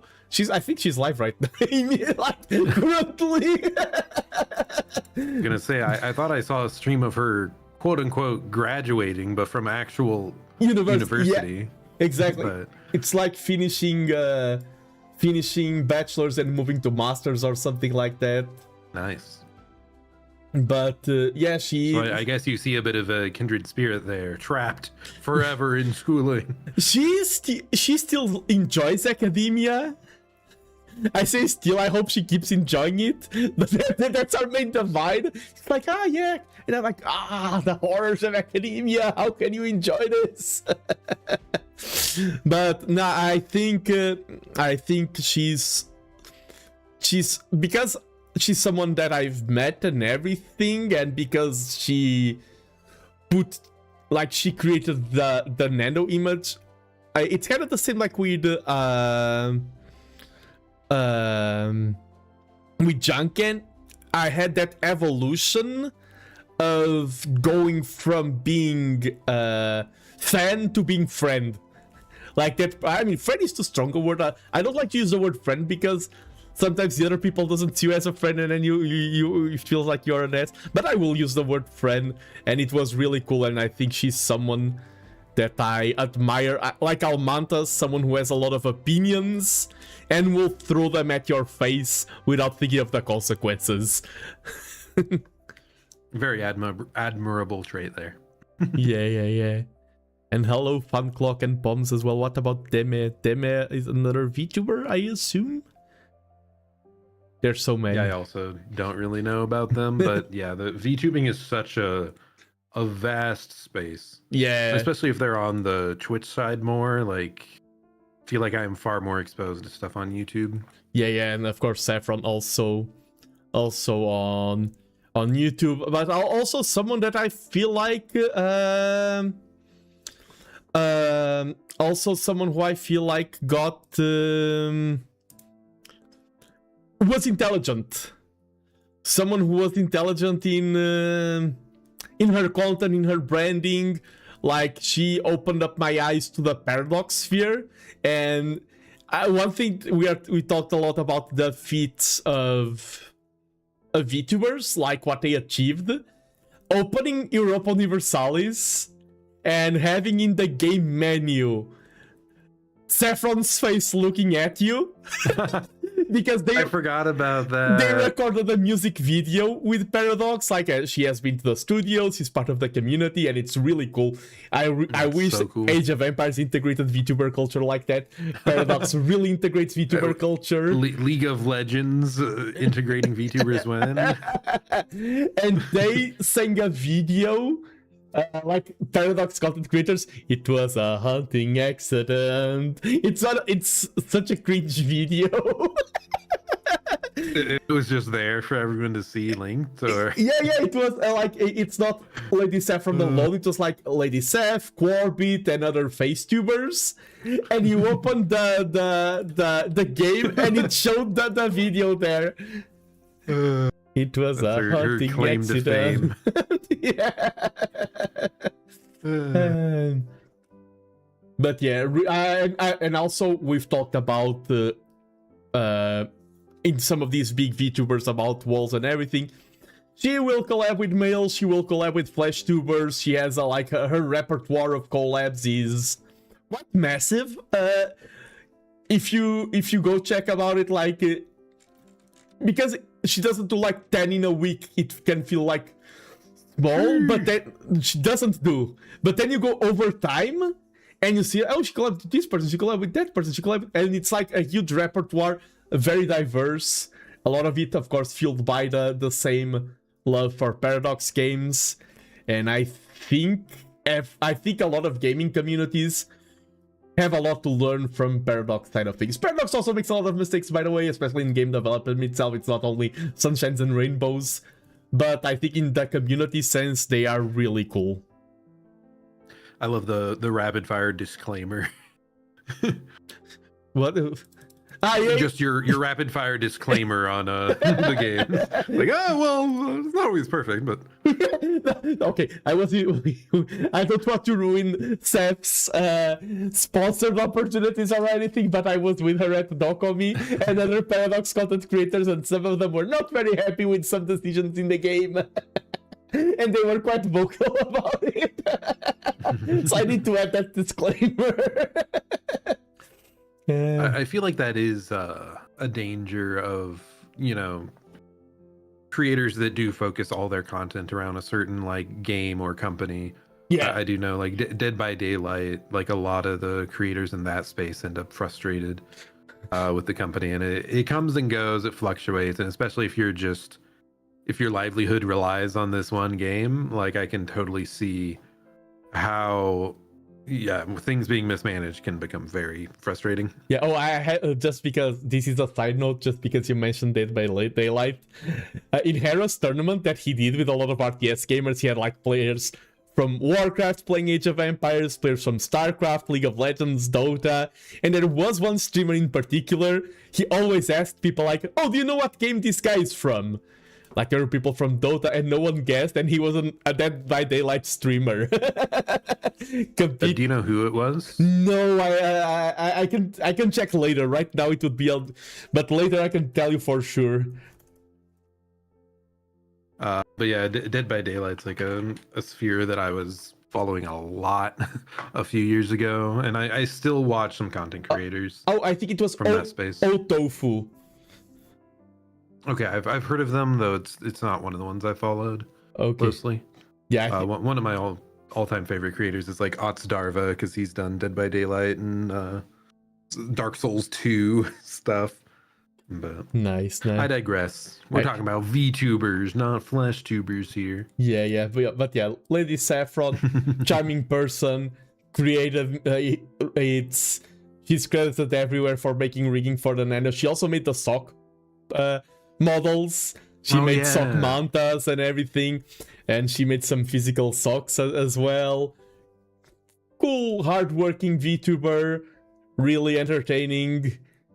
Very nice. Also a huge Mint fan. One day when I get super powerful, because I will be super powerful, I will pay back Saffron's kindness by scheduling a collab between Seth and Mint. I mean, hey, Mint's also a fan of Age of Empires, so you know. Yeah. Okay, yeah. You just have to get Mint and Nimi, and then you can invite me and Seth.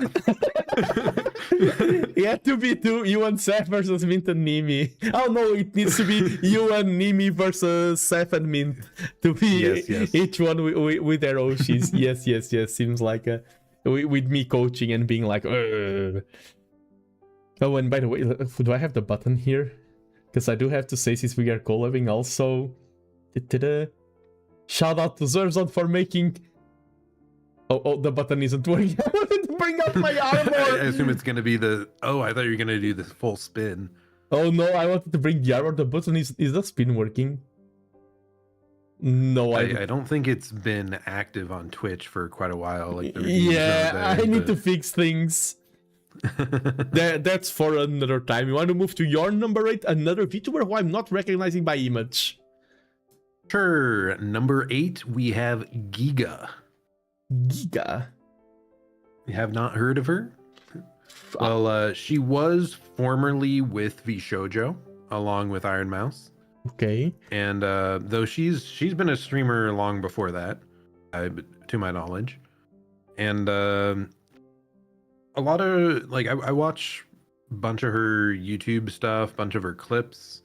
I don't think I actually tune into streams that often, but she has a pretty interesting past. I believe she used to work in like the tech industry a lot back in the day. So a lot of the stories and things she commentates on, like I feel like she's very very competent and like business minded.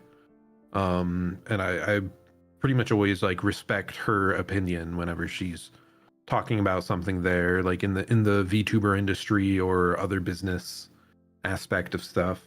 Mm-hmm. And yeah, I'm trying to come up with We more. also like Again, it's just someone that's. I just want to make this disclaimer because like sometimes we are struggling more to find things to say on these last ones. It's not that they are less worthy of respect than the first one. It's just that we've been talking for over 4 hours and sometimes Very our true. brains buffer more. I feel like if Seth was first, I would have more facts to say about Seth. We are just But yeah, And some people also just have like a more distinct brand as well. So it can be hard to come up with. But yeah, like she's another one that just very good storytelling, talking. She's also she's very like even keeled. Like just the cadence, her tone, like she always like sounds very professional, very businesslike. Even if though she can definitely meme with the best of them. I know she also is one that collabs pretty often with IRL type people, often on like I think she did a lot of GTA RP stuff. Oh, nice. And she can hang out with just about anyone, I think. But yeah, I'm trying to think if I knew her before VShojo or not. I don't think I did. But yeah, I always let's see, enjoy her stuff, and I'm trying to think of like some specific instances. As I said, yeah, we are tired, and you're like, yeah, she's cool, she's nice, she's so cool, very cool. I think she's cool. Have I mentioned she's cool? Well, go ahead. And just an example, of some of the business stuff she's done. She's collabed with a lot of like game companies. Like she's helped create these deals.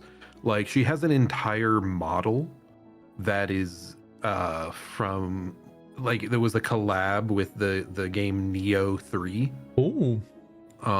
She also, you've probably seen a few VTuber collab models with Monster Hunter at different times. I know that a couple Hololive people had collab outfits there. Yeah. And like Giga was another one that got those, and I think she just knows a lot of people in the space on the business side, and her like past experience really like helps her on that front. I believe she also started a company in the last 3 or 4 months. Wow. That is supposed to help like VTubers and other content creators like find brand deals. It's like a platform or just a way to like link together people. It's not like a corporation that's, you know, they're trying to control your stuff. It's purely to help like connect the people she knows in the game industry. Mediation and exposure.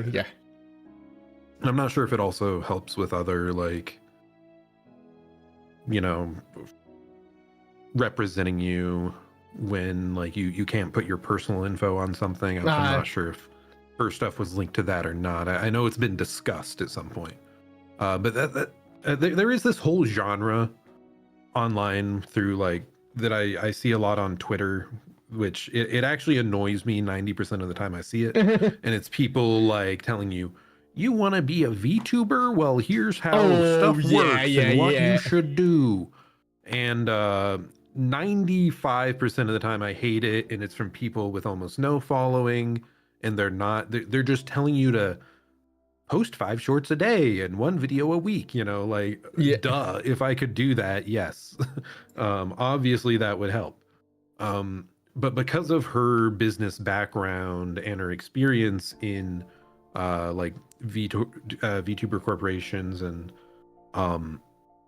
even when she was with VShojo, from what she said, she actually has like her own content team that she like employs to help her with stuff and sort stuff out. So she personally wasn't that affected when she left VShojo. She was actually like planning to leave as like a little before everything started falling apart. So it's like whenever she has a take on these sort of like VTuber industry stuff, like it's something I believe, and it sounds much more legitimate coming from her. I've really enjoyed all her stuff, so ever since then. It's like Almantas. If you have the background and the capability to expose it in a good way, then people will know that you are speaking from a place of competence. Mm-hmm. It's kind of funny. She's specifically talked about how she has her like videos that they pump out on the clip channels, and then she has her streams where she's like what's it called again? She'll do like a GTA RP thing, and she's running like a poop deli. It's like, what are you talking about? What is this ridiculous crudeness? And it's like so opposite of that. Like, yeah, exactly. Apparently a lot of people try to tune into the stream and then they're like shocked at the difference. But no, I have watched some of her game stuff, some of her streams, and she's just entertaining as a whole. And yeah, I really respect her like opinions on the industry. Nice. Nah, seems, as I said, you only had 2 that I didn't know. I know that the final one, but you really sold me on both of them. Of course, I can't add a lot of my own opinions and takes, but does seem. And as I said, she was ex VShojo. Yeah. So she collabs with a lot of the she was just one of that group that like collabed a lot together, and I liked seeing those interactions, and some of those like collabs still happen nowadays. So I always enjoy her stuff and how she bounces off other people as well. Nah, really cool stuff. Anything else you want to add, or do you want to move to my final one? That's it. Okay, and to finish my list, we're returning to the male VTubers with the male VTuber Skalimbo. Let's go. Do you know Skalimbo? I have heard rumblings of Skalimbo, but and the legendary Bricken, but I don't know much. I don't know much beyond that, to be honest. Now, Skalimbo, he's here. Okay, I had a really hard time picking who I would have for my final spot, and he's here for a reason that is very different to everyone else. Because we are talking about VTubers who influenced us, right? Correct. And a lot of us, when we start streaming, we have like our own personal mission statement or branding or things like that. And Sklimbo works a lot with, he owns a gym and he works a lot as a personal trainer. And it is funny because I've been on the edge of starting to work out for quite a long time, but I never got to it. It's kind of like Marine the Japanese. Like she's the one who did the final push. For me, the fact that I kept getting Sklimbo shoved in my face on X, like I don't know why. X was always sending me Sklimbo stuff, and every time I saw Sklimbo, I associated with the image of going to a gym. He's the responsible for making it go from preoccupation that's like on the back of my head, like a side concern, to something that is on the forefront of my psyche. And subconsciously, I think Sklimbo is quite responsible for my workout arc, and I think it's one of the most important arcs that I'm having in terms of personal health. Great, that's awesome. Other than that, there's other reasons why I really enjoy Sklimbo. First is that on his debut and everything, he had the same problem that I do, which is talking a little bit too fast. I was like, yes, a fellow fast talker. But another thing that I respect, and we've talked about the bro sentiment. Dude, you say Kagebushin and like Sklimbo, like you say any anime reference from shonens from our generation, you say Tengen Toppa Gurren Lagann, you talk about harassing, and like he, like if you say one of those references to Junken, you wait 10 minutes and then he gets them. Sklimbo is like, bam, on the fly gets all the shonen references. TheNando, like my teenage growing up, I'm so happy to see someone who is so... Because I'm also the kind of person who gets those references fast. You talk about Getsugaten Show, you talk about Bleach and everything, I will get all those references. Seeing someone who is a fellow shonen appreciator and talks about row, fight the power, believe in the me who believes in you, and keeps dropping those anime references in the middle of the streams. Because as we talked about, sometimes VTubers do not talk about other VTubers. Sometimes it feels like VTubers don't talk about media they consume. Like, oh, I cannot talk about anime because then people will... And I feel like Sklimbo is no, I love Naruto, I love the Kagebushins, Nojutsus, and the Rasengans. He just goes with those references. That is something I'm always so surprised. Like for me, VTubing was an extent of like my hobby of anime being combined with streaming. And it's like, yeah, the number of people that either VTubers that like either don't know anime or just don't want to like talk about it, it like shocks me when someone in this space is like totally disconnected from that. Not that it's a problem or anything, but it's like if you are into it and like it, yeah, talk about it. It's great. Yeah, Sklimbo has a specific clip that I really like. He had a short that went viral on YouTube. When I say viral, I mean 4 million views. And they're playing Uno, and like Yomi is like, oh, I summoned the Pot of Greed, and Sklimbo, but you've activated my trap card. I activate Reverse Red, and like doing all the Yu-Gi-Oh references and everything. He's also, I'm not into Pokemon, but he's very much into Pokemon and a lot into roleplay. And he's also, we've talked about, like Sklimbo is recent, and I haven't watched nearly as much Sklimbo as any one of the others.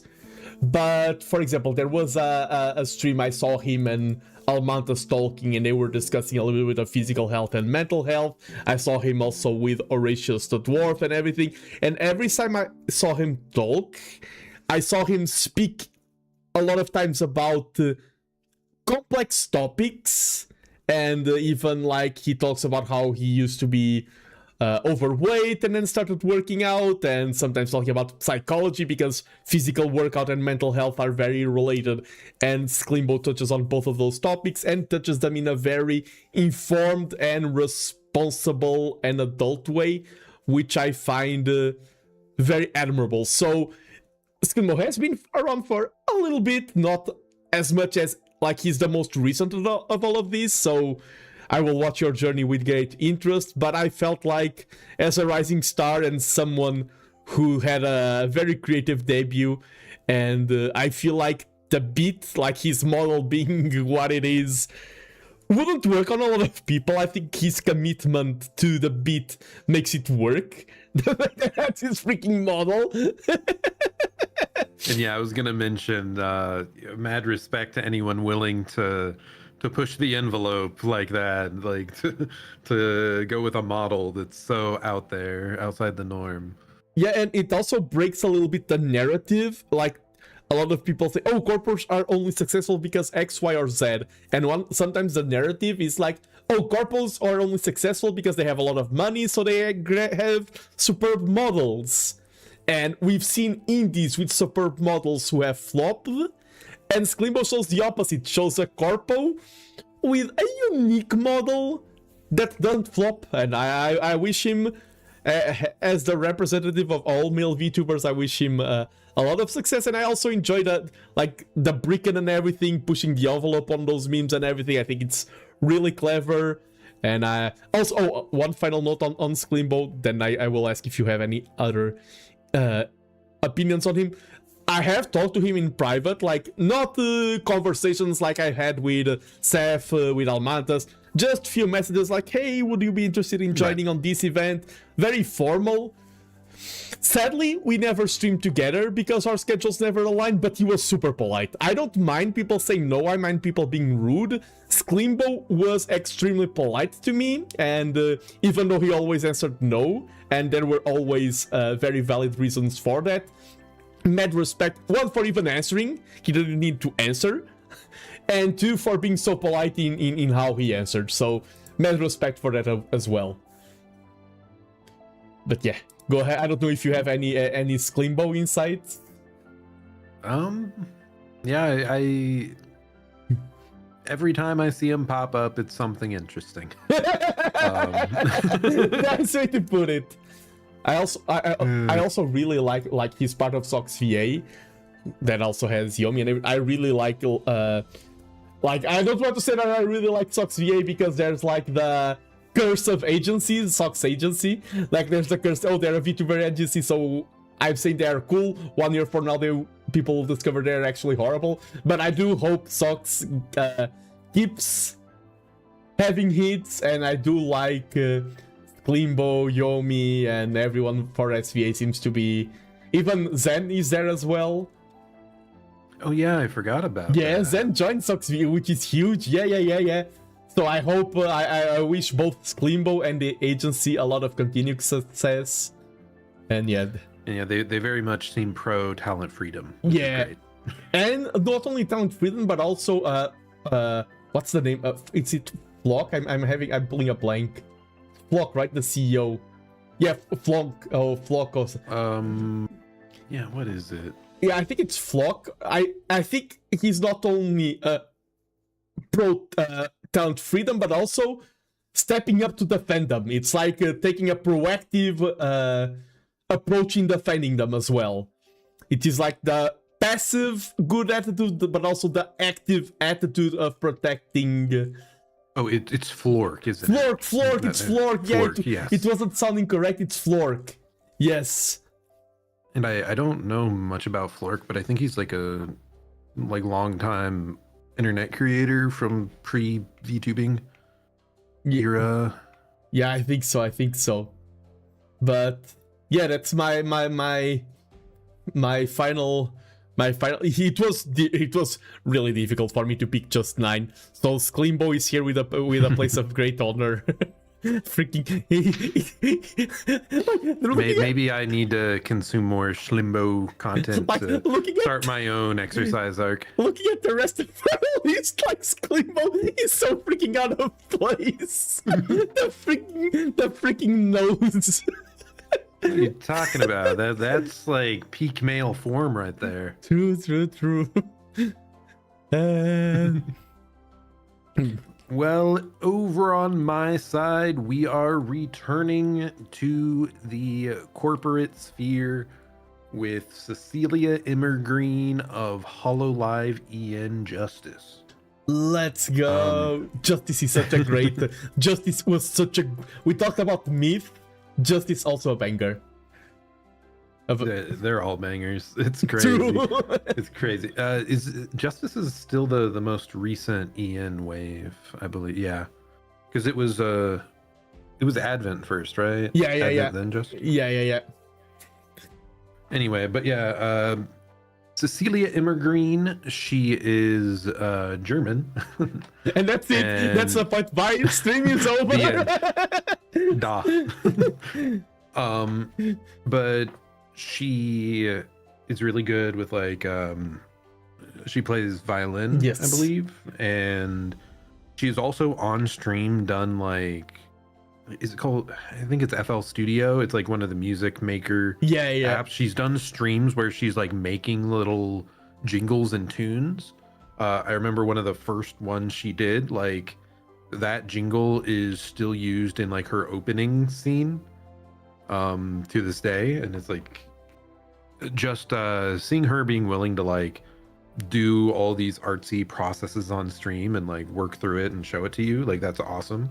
I really need to watch those more in depth because I would like to check that out, check that stuff out more myself and try my hand at it.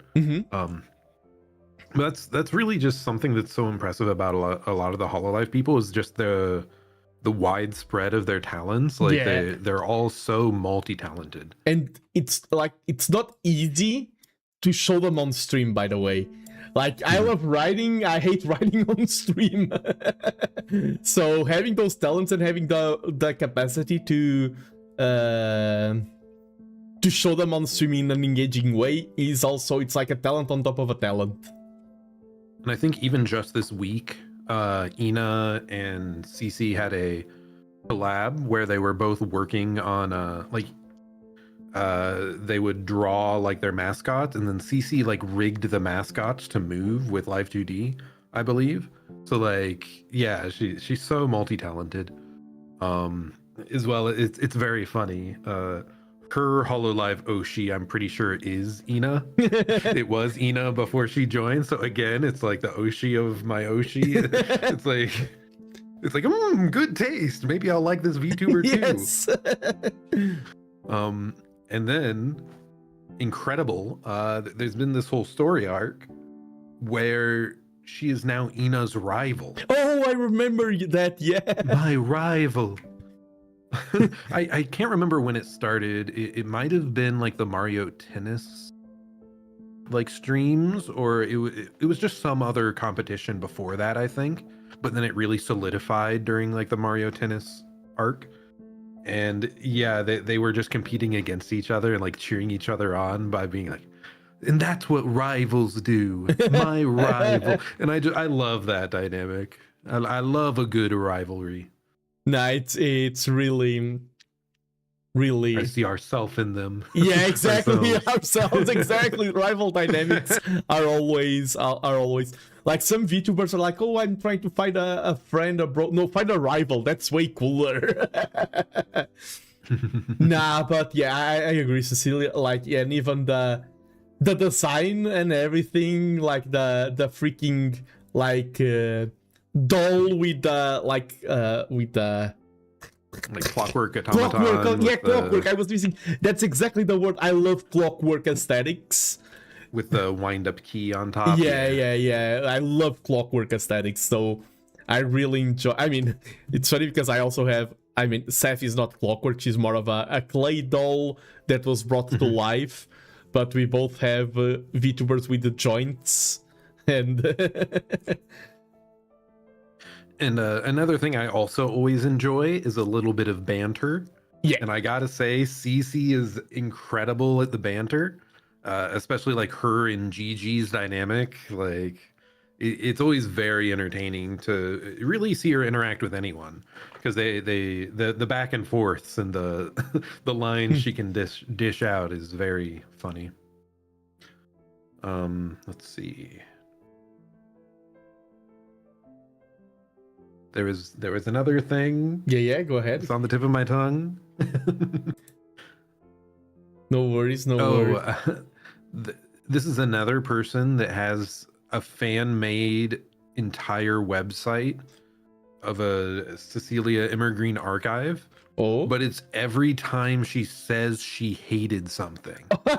One of her bits is to be like, I hate coffee. It tastes like bean water. It's horrible. I want it to die. You know, she just has the most over the top yeah. scenarios where she'll say she hates something, but it's in the most entertaining, good-natured, fun way. Yeah.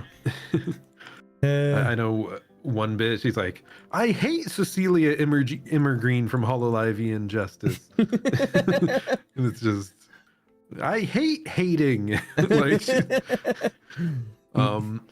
but then shocking revelation. The archive was later updated with every time she said she loved something, and it was actually a higher number than the hate. Plot twist. Dun, dun, dun. So Immer lover won out over Immer hater. Yeah, it's funny because when you're talking, I often open up the profile they have. Nicknames, Immer Hater. It shows right here. Yeah, I also just love that bit where it'll just be Immer and then whatever else. Yeah. Or I think there's one she makes like different colored versions of herself at times. It's like, this is Updateilia. She's the one that does all the updates to all my accounts. Like the one with the news, the information. Nice. There was Immer Gold, which was like a chat bot she made to like try and be on stream and like replicate herself. It was just very goofy. Nice. And I haven't watched enough. Of course, it's not like the others who I didn't know. I haven't watched enough Cecilia. That's the main thing I'm getting from this conversation. Is that I need to watch more CC.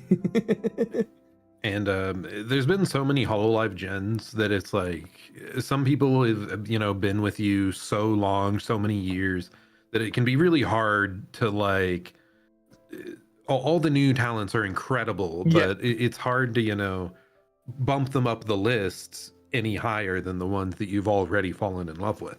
Exactly. But something about Cece and her humor and her way of speaking, she's really up there. She's honestly, of Hololive clips, she's the one I watch the most now. Damn, and yeah, she's just always really entertaining. And yeah, and as you said, the later you debut, the harder it is to reach that status. So yeah, the fact that and it's funny because I feel like when you discover a new, I mean, she's 2 years at this point, but that's still newish in VTuber terms. Mm-hmm. I feel like when you discovered someone new who hasn't been around for 10 years and you love their content, it also refreshes your passion for the genre. At least for me, I love finding new people who I click with. Yeah, and like another huge thing that clicks for me, I mean, we're streamers here. We like to see a little bit of, how the bread is made. Yeah. Like the behind the scenes stuff can be really interesting. And Cece's one that is always, I think, willing to push the envelope, and like she just has a fun idea and she's like, okay, give me a minute, give me 5 minutes, give me 20 minutes. Like, she comes up with a fun idea and she just has to put it into play on stream. One example of this that I always go back to, that I adore it. She did a stream of Legend of Zelda: The Minish Cap, And for a lot of the interactions in the game, like there's an interaction where if you charge your sword with special energy and you like walk along these glowing tiles on the floor, you get to create like light clones of yourself. And she would set up, she called them immersions, as she is Immer Green, immersion. She would set up immersions where she would do the thing in game and press a button on her OBS, and boom, 3 light CCs of different colors would spawn into the scene, and then they would fade and she would put them away, and it may only be on the screen for 5 seconds at a time because that's all this little interaction does, but she'd spend like 20 minutes working on it to get it to work, and it's so cool to see her go through those sort of processes. Yeah, no, that's really. I really like to see how the sausage is made. You use the bread. I like to use the sausage analogy. And she also just has this bit of like the biggest example of this immersion is she set up something where every time a sub is gifted, her fan base are the Atomos. They're like little green clockwork thingies, and there will be a popping noise and they'll rain from the top of the screen, matching the number of however many subs were gifted. So that's really funny. And then for her like 3D debut, she like redid a scene from her original debut where she's like driving a car down a road and then goes off a cliff, because why not? But she added the in 3D that Atomo gifting effect, and apparently some manager was behind the scene like manually pressing the button because they couldn't automate that one for like however many gift subs there were. It's like, press the button, it's raining Atomos. It just, like, it can be scuffed, but it's so creative and inspiring and funny. So that's why Cece's last on the list. I think she's the most recent one that I love her stuff. It's great. Keep it up. Fantastic. Do you wanna know a fun story about CC? A fun fact? No? Okay. Yes. I'll learn a fun fact. Her anniversary stream, like 2-year streaming anniversary, is 19 minutes right from now. Yes, let's get out of here, Nando. I have to go watch her sing karaoke. The karaoke is later. It starts with Borderlands. Great game also, by the way. Oh, okay. It starts with Borderlands. I'm not as desperate then. I really want to catch that karaoke. Yeah, I found it really funny because I am searching while you're talking about also finding some, and I checked her profile. Yeah, anniversary so huge. If you're following, give a small VTuber a chance. Cecilia Immer Green, give her a follow over on Hololive. They are really cool. I'm not sure if you've heard of them, but yeah, small time VTuber Cecilia Immer Green. Yeah. It's just, it captures so much of what I like about the medium, and she also, by the way, has played Dark Souls on stream. Let's go. I think she's just so sassy. So, it's great. I like how just checking out Dark Souls, Skyrim, Elden Ring, a lot of great games. Dishonored, Euro Truck Simulator 2. Damn, that's the German side coming out. She recently did a song cover that was in German, and it was so good. I can't stop listening to it, even if I think we talked about it because it's again one of those. Yeah, it's again one of those Japanese songs that's like about depression, but it's so like upbeat and tantalizing. It's so good. Yeah, like it's and German, by the way, it is a language that I love listening to as well. Not like one of those evil languages. I will not name any one of them because I don't want to have enemies. But German. Yeah. Go ahead. And of all the ones I listed, I think, like I said, she does unique stuff for streaming. Like, she makes streaming a bit of an art form, which I love. So Yeah.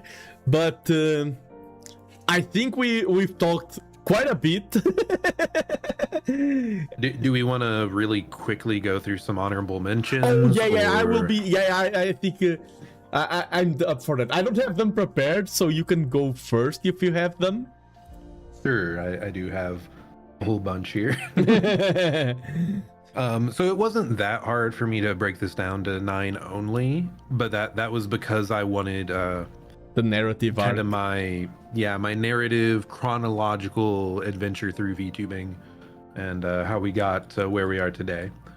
But yeah, one that I would have put on here most likely if I was just going off pure watch time and influence, Matara Khan is like the next one.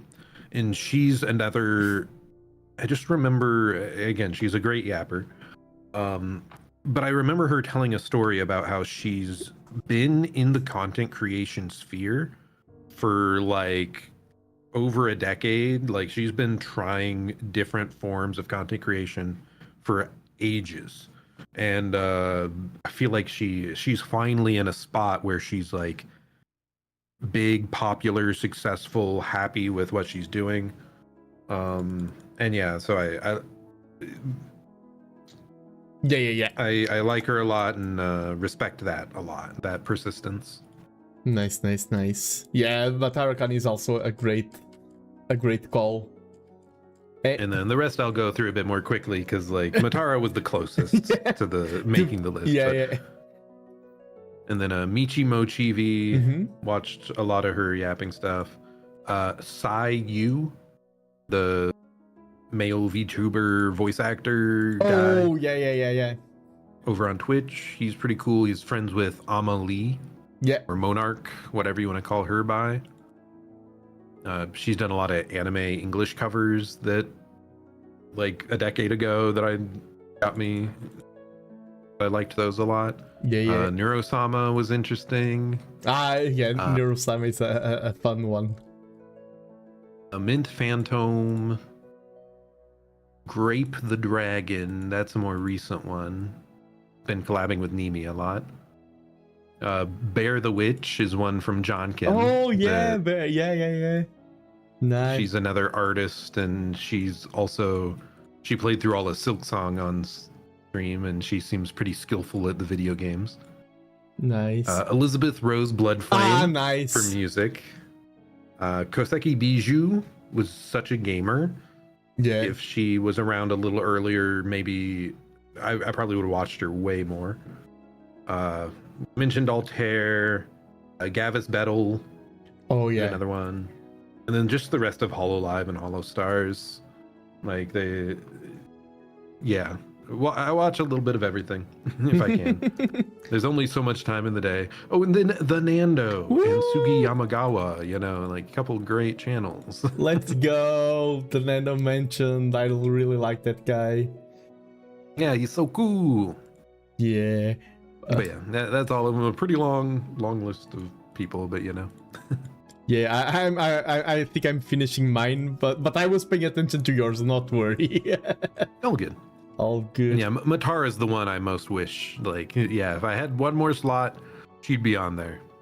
We should have gone for the Junken free slot because we were discussing. We knew beforehand that both of us would have Junken, and we were like, do we just consider Junken like an extra slot, but then it would ruin the aesthetics? Well, I was like, what if he watches? He's like, I wasn't worth an actual slot on the thing. Whatever. Put him on there. But yeah, I think some honorable mentions. Corbit, also from the Paradox side, also spoke a little bit with him. I've taught him how to play Go and everything. Really wise for someone who is so young. He's like, he's like 23 or something, like crazy. Wow. Great, and he's been streaming for like 10 years. That's crazy. Holy. He's like a baby that has like he's the companies want to hire a 20-year-old with 40 years of work experience. That's Corbett. He's the one. He's the one. Then Yomi, I talked about Yomi Quinley from from Socks, from Hololive, Orokroni. It was really hard for me to not have her on the list. Great voice, great. I really like the "I'm perfect" attitude, because I'm like that as well. Well, I mean, when it's just true, Exactly. like, what are you supposed to do? It's not playing a character. It's just stating out the truth. Watame, I really like a lot of her heavy songs, and also I talked about how Marin has a lot of wisdom. Watame has a lot of good, wise, emotional moments. Still from Hololive, going a bit fast. Aki Rosenthal, I also really like. Kureijiori. Laplas. Yeah. Ollie is such a VTuber, man. Yeah. She's the super fan. Oh my god, and like, yeah, Ollie's great. she's willing to cheer on like anyone, like you or me, if she knew about us. Like, she'd cheer us on too. She's cheered on Johnkin. Yeah. Like, it's so much respect for her. Yeah, she one of the few VTubers who saw my room. But basically, it's Pawn Stars related. She saw a picture of my room because of Pawn Stars, so technically, yeah. We are best friends. Only 1 degree of separation. Yes. Laplace Darkness is someone who it's someone who I didn't expect to enjoy it, especially the clips where she has the freaking weird laugh, like I don't know if you've seen her laugh like that. I'm not sure. She laughs like an old man, and even when she goes like perversion old man, like if it was anyone else, it wouldn't work. Like I don't know why I find Laplace to be extremely funny. But you mentioning Laplace reminded me of Narissa Ravencroft, who I should mention for her incredible musical skill. And the link is pretty funny. Yeah, the between link those is two. pretty funny. Yes. But also a graduated VTuber, Komiyama Ambrose, also from Globy, who is now graduated and fellow type 1 diabetes VTuber. I really enjoyed Ambrose's stuff. Then there's this guy, Zirzon, who is also quite cool. Then there's a lot of people in the Portuguese side, like Dr. Nova, Primo, Axel, Marun. Like, if I go to the Portuguese side, it's hard for me to make a hierarchy. They're just friends that I hang around with, a lot of them. And it's so funny. I'm imagining like editing this video down in this last part, like being a fast forwarded thing with like the text scrolling down the screen rapidly with all the names, like, and here's the rest of them. Kaula Rivas, also the one who made my starting soon screen and endings, which are bangers. They are goated. Yeah. And I think I probably think that I will watch the VOD and I will be like, I can't believe I forgot that specific one. Like, I bet it's going to happen. That specific VTuber that I'm not remembering. Also, shout out to Kiara for playing Age of Empires. and Fauna, I think, played it on stream at some point. Fauna, Nimi, Kiara, Mint, like the Age of Empires. Kanata is also one that yeah, small shout out. I really enjoyed Kanata's singing voice. And Toa. Like, I should have done as you all Hololive.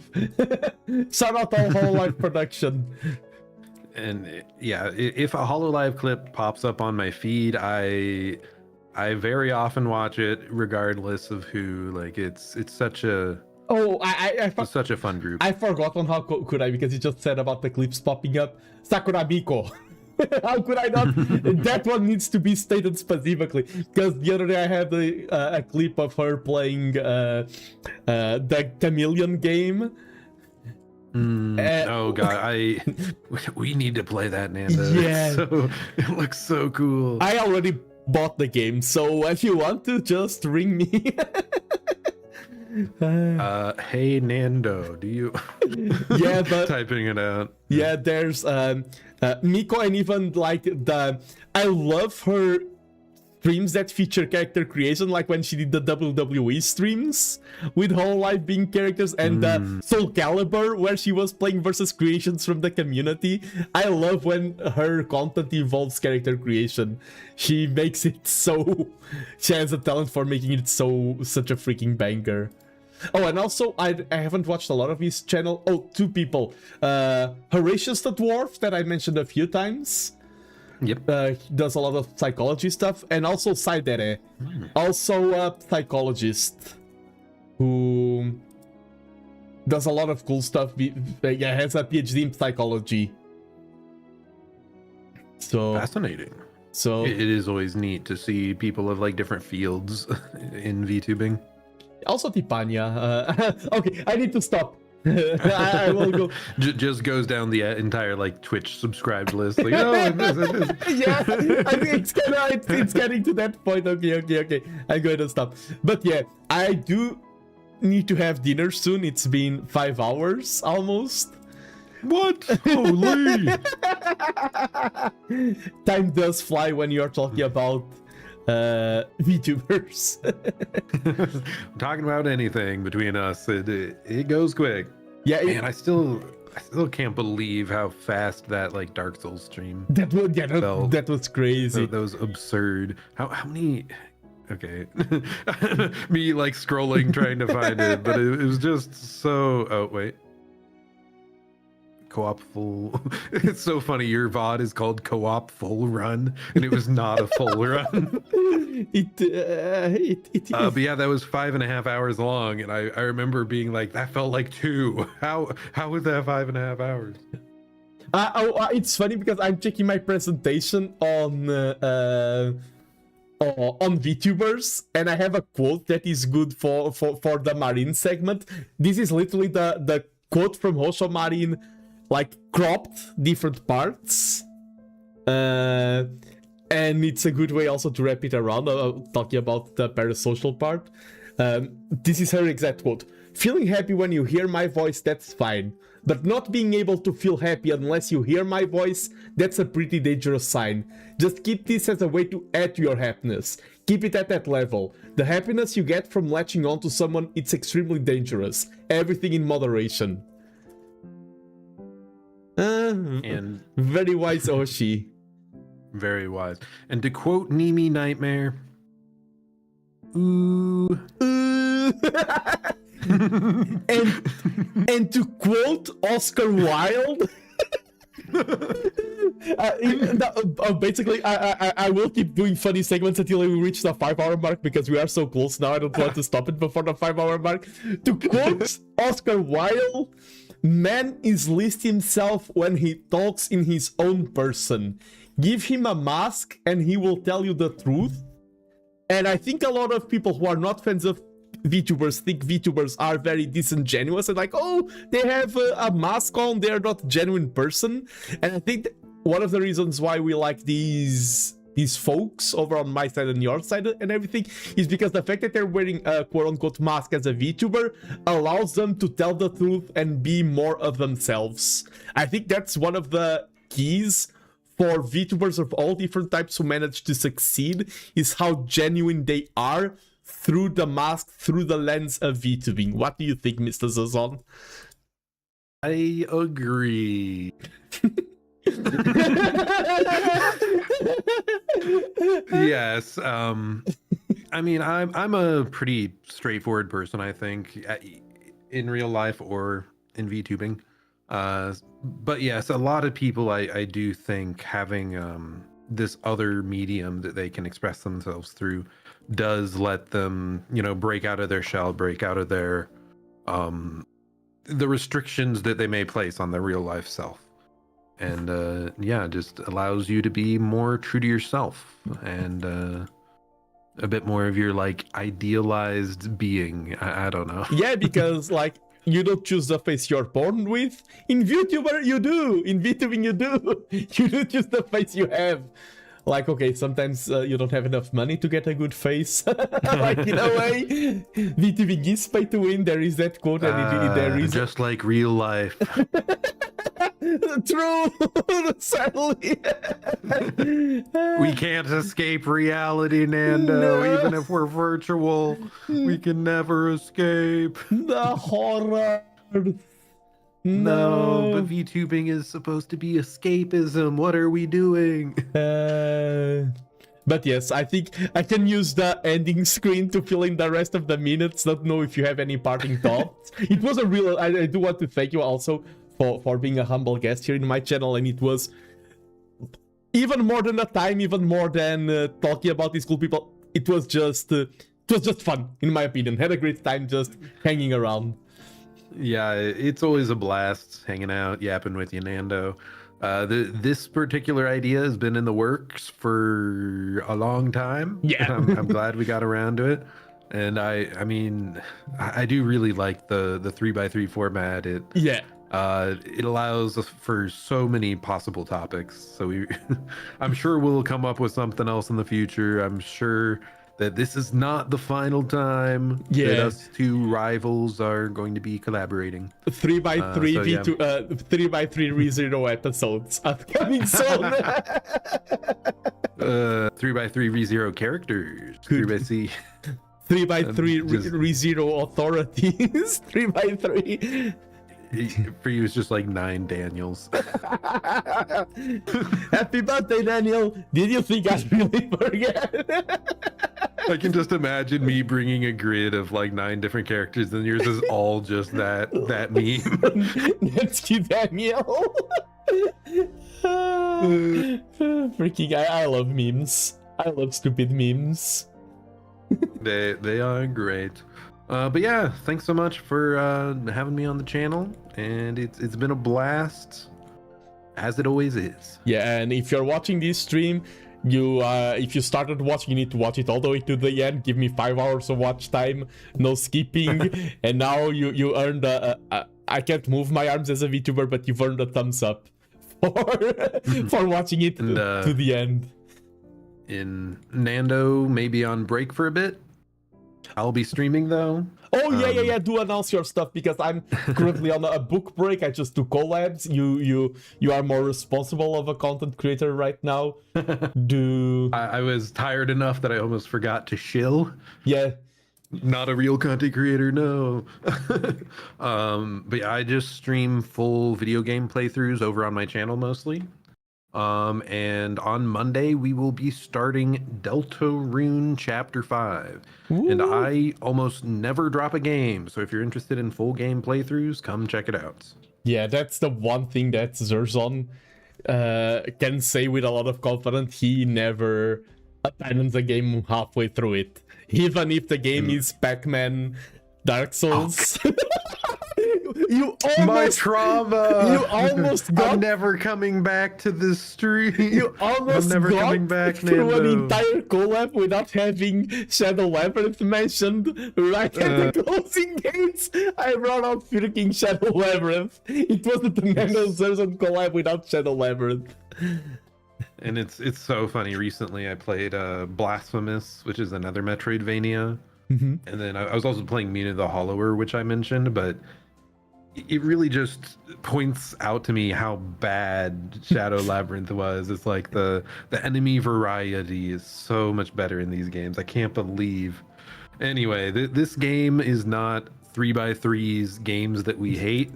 Maybe we'll do that next time. Oh, could be. Thanks so much for having me. Is Blasphemous one with the Penitente? Oh yeah, Penitence. Yeah, it's a very interesting, heavily religious, penitence themed Metroidvania. Very, very artsy, very interesting. Yeah, but as I said, I'm on a break. Wait for me to release the best book ever written.